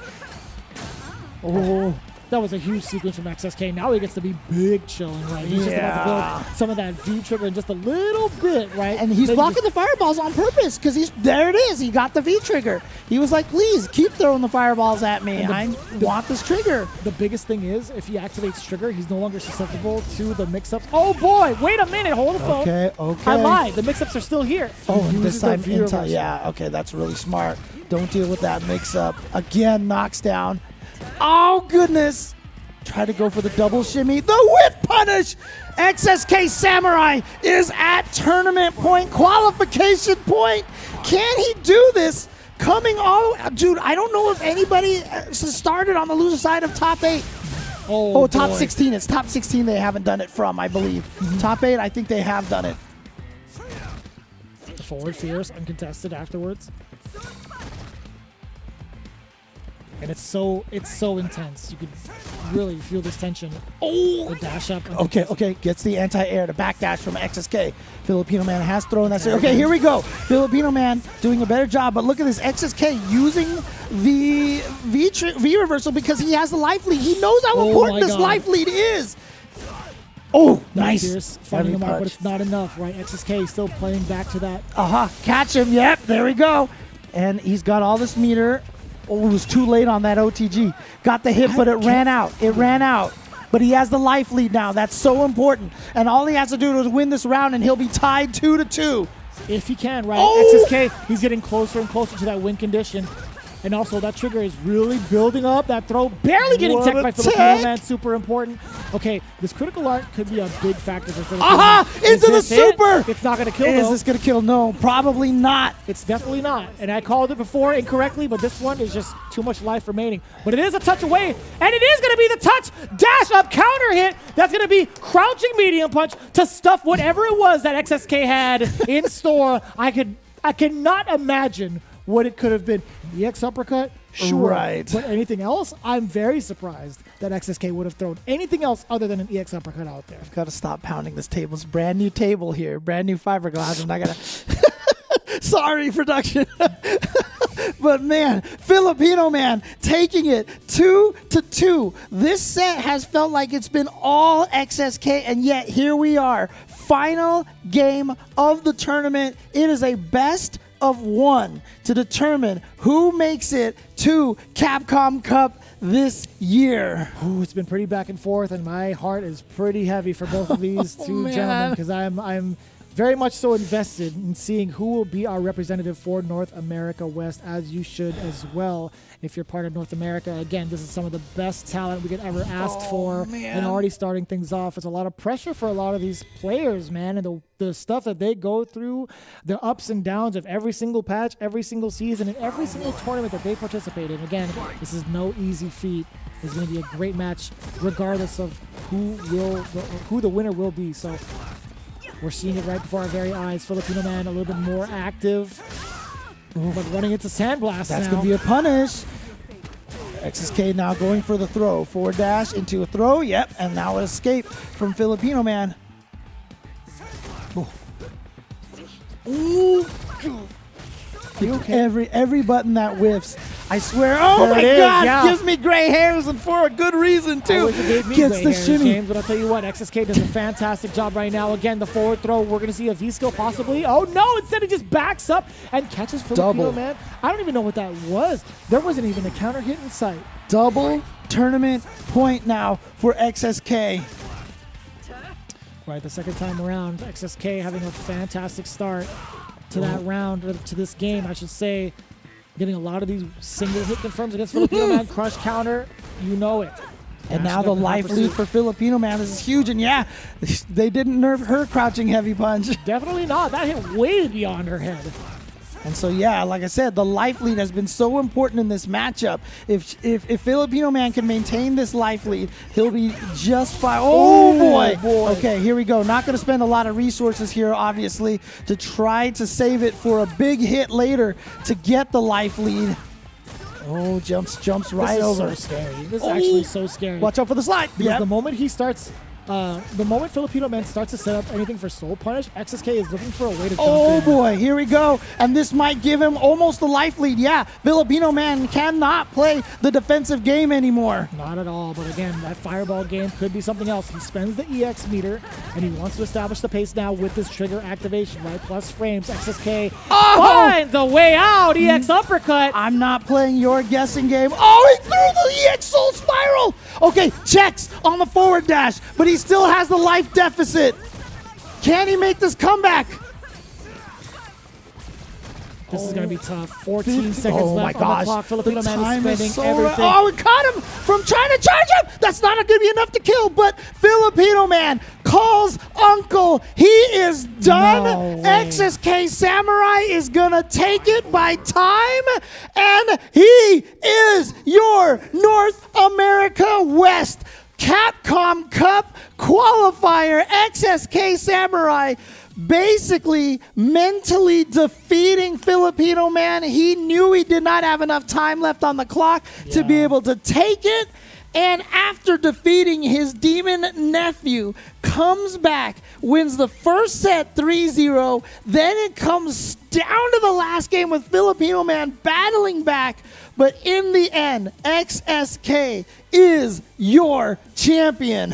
And it's been a long time coming, right? There's been so many qualifiers where XSK fell just short against the same person over and over again. But this is the big redemption coming in from XSK via Luke. Now is the time for everybody to get up on their rockers, get up off of their seats, actually, to be like, man, Luke's pretty good.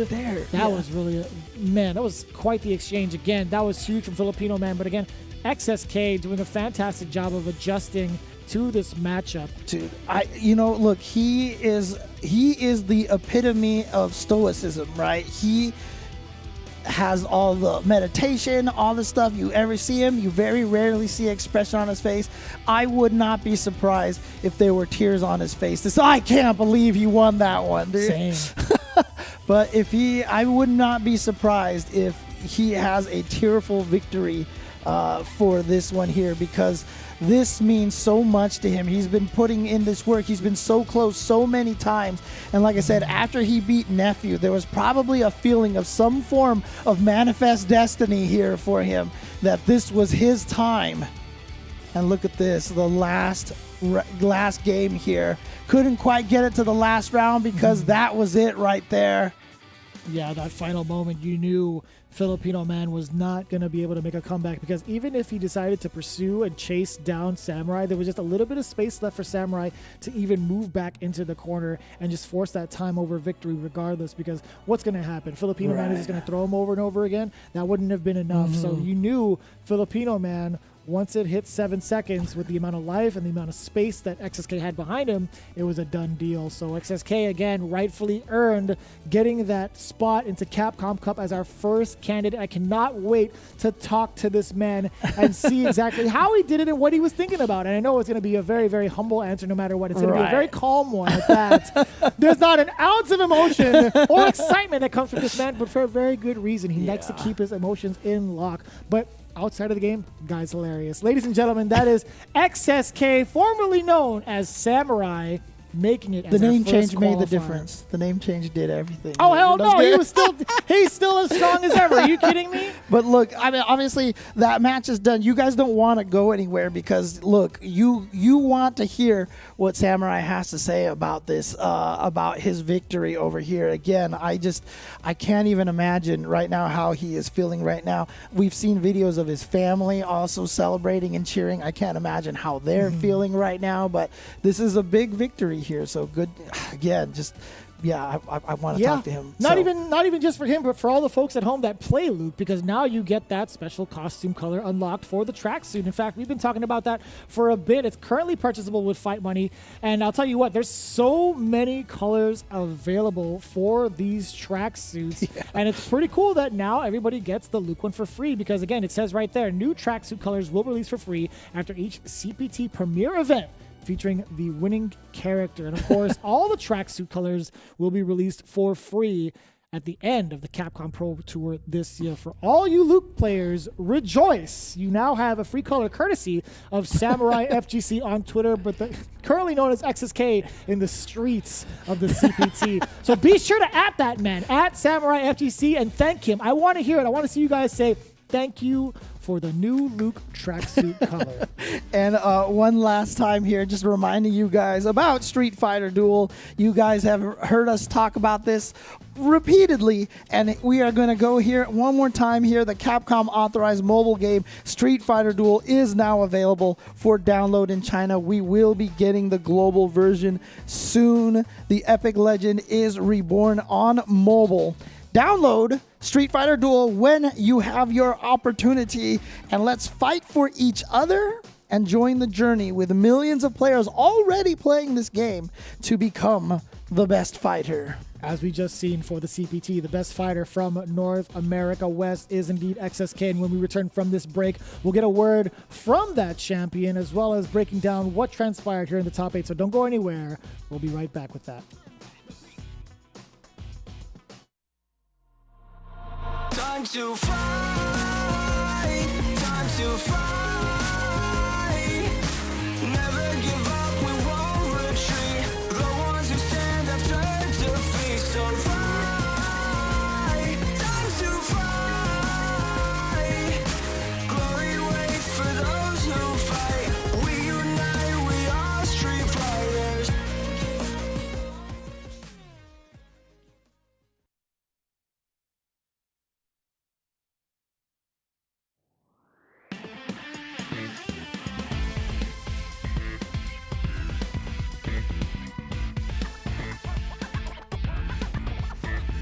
So, you really want to go through the trouble?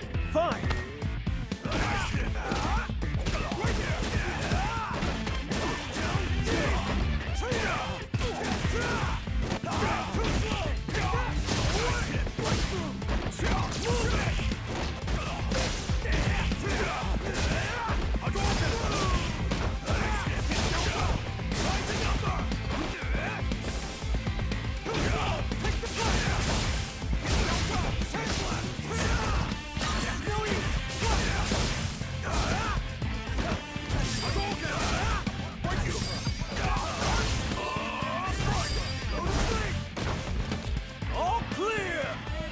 Easy mode too much?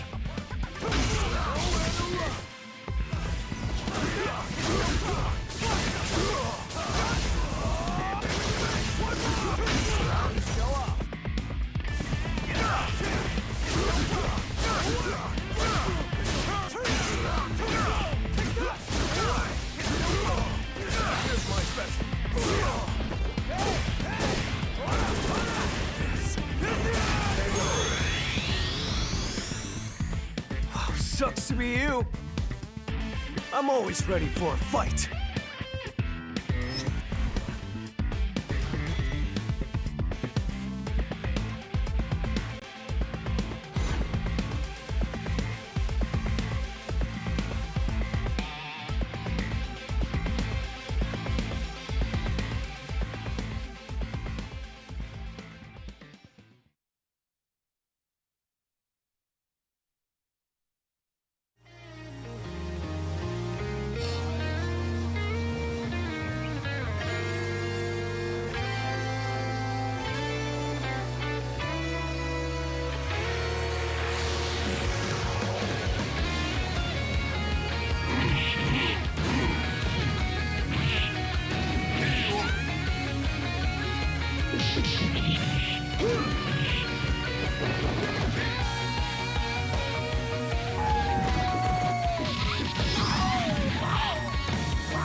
And there you have it, XSK Samurai, or I'm sorry, XSK. You could say he defeated Filipino Man, but it was even worse than that.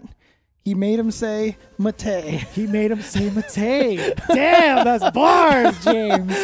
And there you go, Samurai. I'm sorry, XSK is the one who Get it right. is going to. I'm sorry. Get it right, James. I'm sorry. You put some respect on this man's yeah, name. I know, right? It's XSK. XSK. Which makes no sense because it stands for zero skill. That is not even the case here. Yeah, unless it's like divided by zero, so now it's infinity, Oh, right? boy. So, Infinite skill is infinite a skill. sick name. I'm just saying. Oh man, and there you have it. After many tries, and like I said, I feel like he's been top 3 almost every single one of these times, and he has just fallen short, oftentimes losing to Nephew. I know he lost to Chris CCH in the last one, and here he is, 2022, with the Luke. And he is, like I said, he lost to JB, then he beat Cuz Lightyear, Mata Oha, Mortsy, JB, Nephew, and Filipino Man. Let's take a look at that exact route from the top 16 if we have that available, and then go into the top 8 if we could see it, just to kind of paint that picture as to what he had to go through, right? This is what we started off in the day or for the weekend on Saturday, right? How everything went down. We could also talk about Filipino Man's journey as well, right? Taking down Chris CCH, pretty much one of the number one prospects, actually one of the top prospects from this bracket because of what's been highlighted in No Neutral these past couple of months, right? And then you see XSK falling short 0-2 against badly. JB. He got beat pretty badly yesterday by JB. Yeah, so when we see how he went down from his losers run, let's take a look closely, right?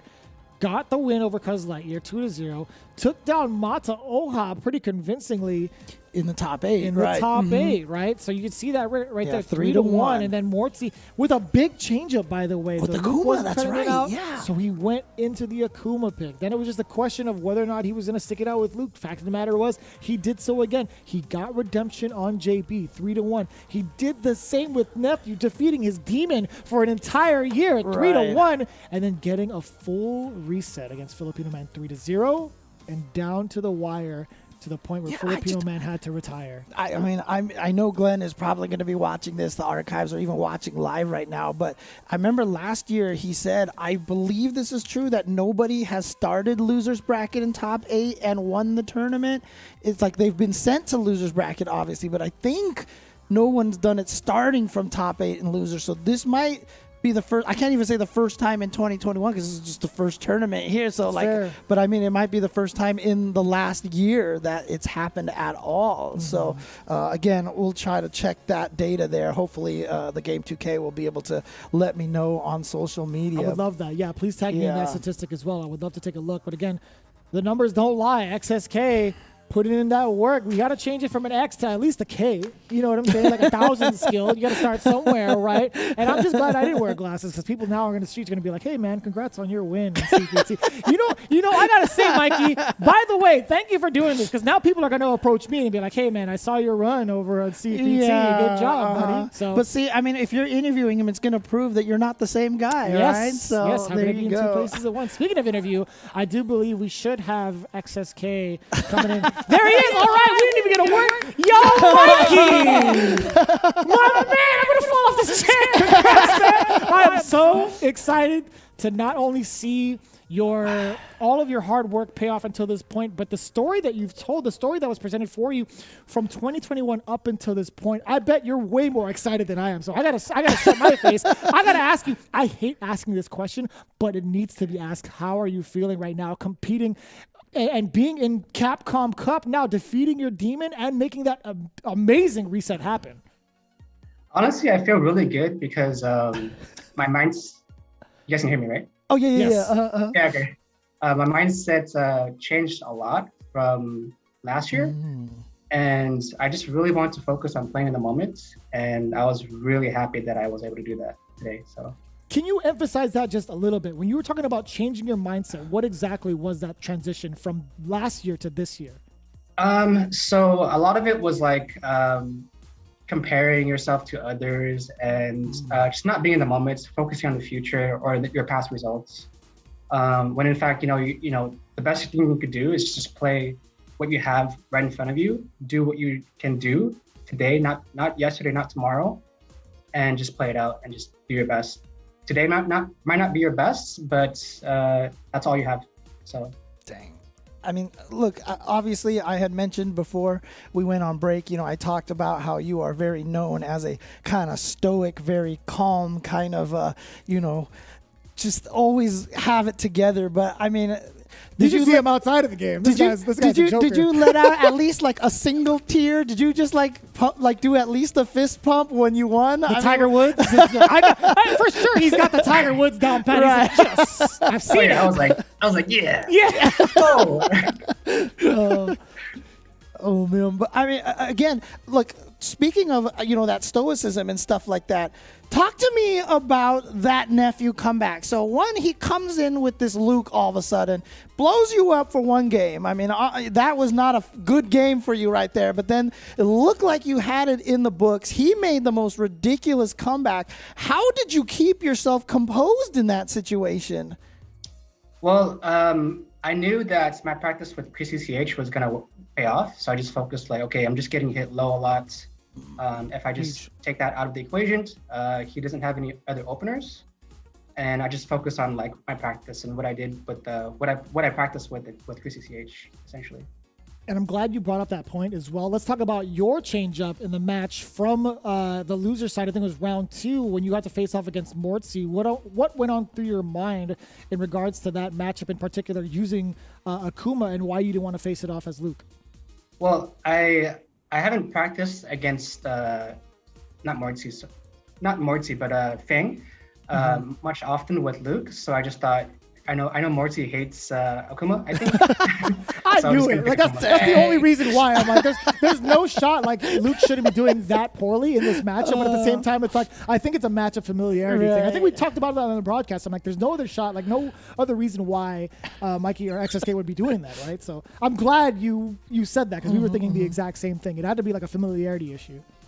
Yeah, and so let me ask you this. So obviously, the last 2 years, you weren't able to take NA West here, and this being the final year for Street Fighter V, and having only one shot for NA West this year, right? I mean, I like, how does that feel, knowing that you are now officially a Capcom Cup qualifier, that you will be playing for the big one at the end of this season? It feels really good, because my confidence wasn't that high at the beginning of this year, especially with the changes to a lot of characters. Akuma wasn't very strong, still isn't really strong. Ryu was fine, but Luke obviously is obviously the best character in the game. So I figured I gotta play, like, essentially fighting games aren't really about character specialists at the highest level. You gotta just pick the top tiers. You really have to. But look, I mean, Ryu and Kage got buffed pretty well, right? Any thoughts of going with them, or is it just Luke is Luke? I thought about picking Ryu against Rose, but I just felt like I just felt really confident in my practice with Luke. I just felt like, I just felt really confident. I don't know how to explain it. I mean, that's fair enough, man. Confidence is confidence, and that's pretty key to every single game that you have to play, right? As long as you believe in yourself, and being able to carry that consistently. I know you're talking about you not having that kind of confidence in you at the beginning of the year, or at least the start of this year, because of the character changes and whatnot. But the fact that you still carry yourself so well and are able to execute the plan accordingly speaks volumes on your gameplay and your overall the discipline. When we talk about you in any sort of forum or any sort of like broadcast, etc., it's always the key thing. It's like XSK has some of the best discipline in the FGC. Yeah. And it doesn't even just shine in like Street Fighter V, but like in general, man. I mean, like in terms of like any game that you've played, I've seen that kind of discipline, and just the mentality of it is something that needs to be really highlighted. Not just like the gameplay, but that aspect, the psychology behind it, just takes you so far, and it speaks volumes, because look, you're the first person to make it into Capcom Cup this year. That's a big deal. This is something that everybody dreams of going to, right, as a competitor, and you've done that by staying consistent and at least finding the moments where you've messed up, finding the moments, like some of the cons in your gameplay, and turn them into pros now. So yeah, is it going to be big chillin' at this point in time now for you? Well, honestly, I did a lot of practice going up to this event, and I really appreciate everyone that practiced with me, because without them, I wouldn't be here, obviously. And I think now that I qualified, I think I will keep practicing harder and strive for, I guess, the best I can do for the cup. Great, because we would love to add you into a 5v5 just in case we have to face off against Midwest. I don't even know who's on the team yet exactly. I was just about to ask that, actually. I mean, you don't have to answer the question, right? You don't have to answer the question, but I don't think you're on the West Coast 5v5. Are you? Or I haven't decided yet, so. Okay. The offer has been extended. At least that's what I wanted to know, whether or not that was going to be a thing. So. Regardless of whether you're on the team now, I want to hear your thoughts on the West Coast state of Street Fighter. Do you feel like we are as strong, or I should say you guys are as strong? I'm not putting myself in there. You guys are as strong, as anybody else in the country. Honestly, I'm kind of tired of hearing the West Coast versus the East Coast or Midwest. I think it's time to focus on like uniting us, saying the US is very strong, because I don't think they're really doing that much too often in other regions. And they're working together and collaborating and improving. And I think that's what we need to do a little bit more. I did it a lot for this event, and I'm really thankful that I did, because like I said, I wouldn't have qualified without practicing with all those guys. I had to build my confidence up with all those practices that I did with them. And everybody's ridiculous, man. Like Nephew's ridiculous, Chrissy H is ridiculous, JB's ridiculous. Like everybody in top 8 is like ridiculous. We can definitely beat a lot of players. East Coast, Midwest, same thing. They have ridiculous players.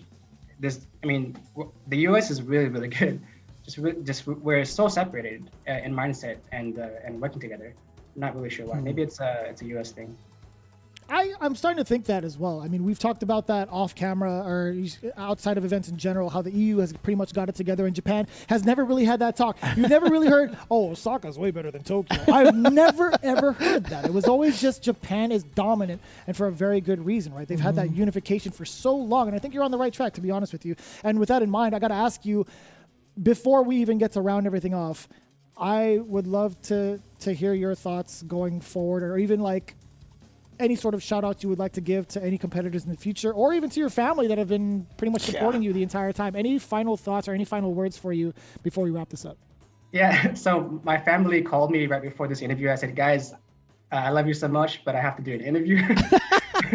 And then I hung up really fast. And yeah, shout out to my family, my friends who are watching, people who practice with me, my supporters, just everybody, man. Like you guys at Capcom, making a show like this for us to compete and show our skills, show our practice. It's really much appreciated. I know it's only one event, but I look forward to more things in the future. That's what I'm talking about. I definitely am too, with all the regions in total, right? I just want to see everybody really come together for this final year of Street Fighter V and make it a big send-off. And we've done so right now, especially with your performance. It was something that was quite the spectacle. I didn't expect it to be this crazy to start things off. I kind of did, but I kind of didn't. You know what I'm saying? Like, you can never be too sure when it comes to these qualifiers. Brian F. said it the best earlier on Twitter. He's like, if you predicted this NA West bracket, you are lying. You are absolutely lying, the way that this played out. And again, it's just been full of surprises, and we appreciate you for being a huge part of it. And only thing I have left to say is congratulations. Great job. We've been seeing you, fight for the last couple of years, and to have it pay off here, I think is fantastic. Congratulations. Great job. Thanks for the loot color, by the way. Thank you. Thank you, guys.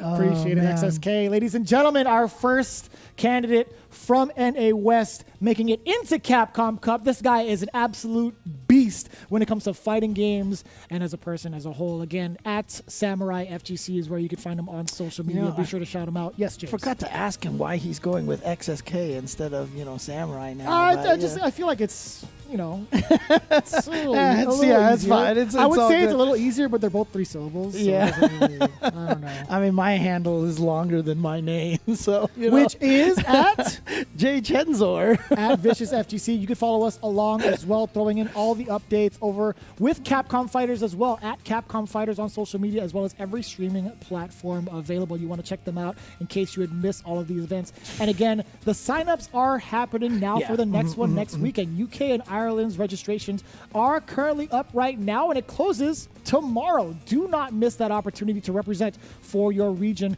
That stream is going to be happening May 7th and 8th. But again, we also have plenty more happening the following week.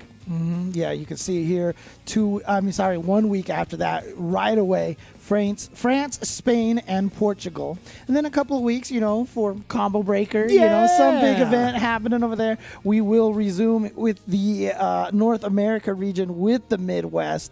And so again, Capcom Cup, Capcom Pro Tour officially the ball is rolling now. What a great first event. And seriously, thank you everybody at home, all of the stream warriors out there watching, and I hope you guys enjoy this as much as we did, because this event was ridiculous, and you can only imagine this. If this is what we get to see from Street Fighter V in its final year, I'm so ready for this. I can't wait. Everybody is a viable threat, and it's it's so encouraging to see all of these players go back to their original mains, or at least find that comfort zone with their characters. And a lot of the tech has been coming out, so very exciting to see. Really excited for this season overall. James, your final thoughts? This is awesome. It's fantastic. I can't wait. I want to be a part of every single event, to be honest with Yeah. you. But again, as it stands, that's going to be pretty much the end of it all here for North America West. But you can bet we're going to see you for the next CPT event. Until then, my name is Vicious, here with James Chen. Keep playing that Street Fighter V, and we'll see you out there in the streets. Peace.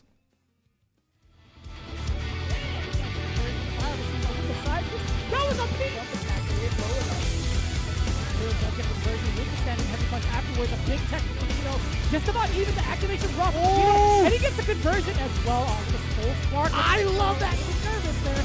No. But not a huge Oh, he'll absolutely take this, but Samurai's got to make sure he doesn't get... Actually, is a throw away from taking it against SSK. Do not get thrown. And that's it. That's going to be it. Oh, and that JB. Right. He put Prototype in a different situation. The reset Go again. on the side. Well, he just steals away all the momentum, but this is going to be great. Up chain now. Speaking of momentum, it's not enough. He tries to do it again, but outer range with Oha. He doesn't recover as quickly as it used to. Yeah, it's significantly slow. Oh, now it's just a shot. Oh, block. Why would you go for that kind of a risk? Why not, James? Why not? Oh, and that's going to... Oh, yeah, beautiful. And look at that, the bomb juggling out of the air is more for offensive purposes. He's using it to keep his pressure going. So he's got a bar right now. You know that. Nice. Caught him low with the slide. You always have to be careful with that. Once he has that orb out, still sitting on that meter. Oh, no! Let's go to quick five. You have to now. Yeah, that's right. Because yesterday,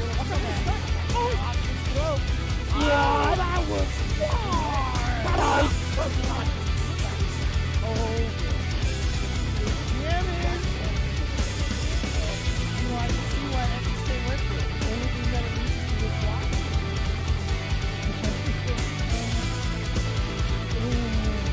Oh, no. No, he just ate the raw jumping. How is Samurai going to handle it? Look at this corner carry. That's why he activated it. That's why he activated it. So he can get the big trigger. He has more than enough resources. Critical art incoming. Filipino Man is going to be going into to ground. kill. He's going to, I'm telling you right now, this beat is going to hell again. JB, the Hamburglar. Very odd. Oh, no. This is going to be a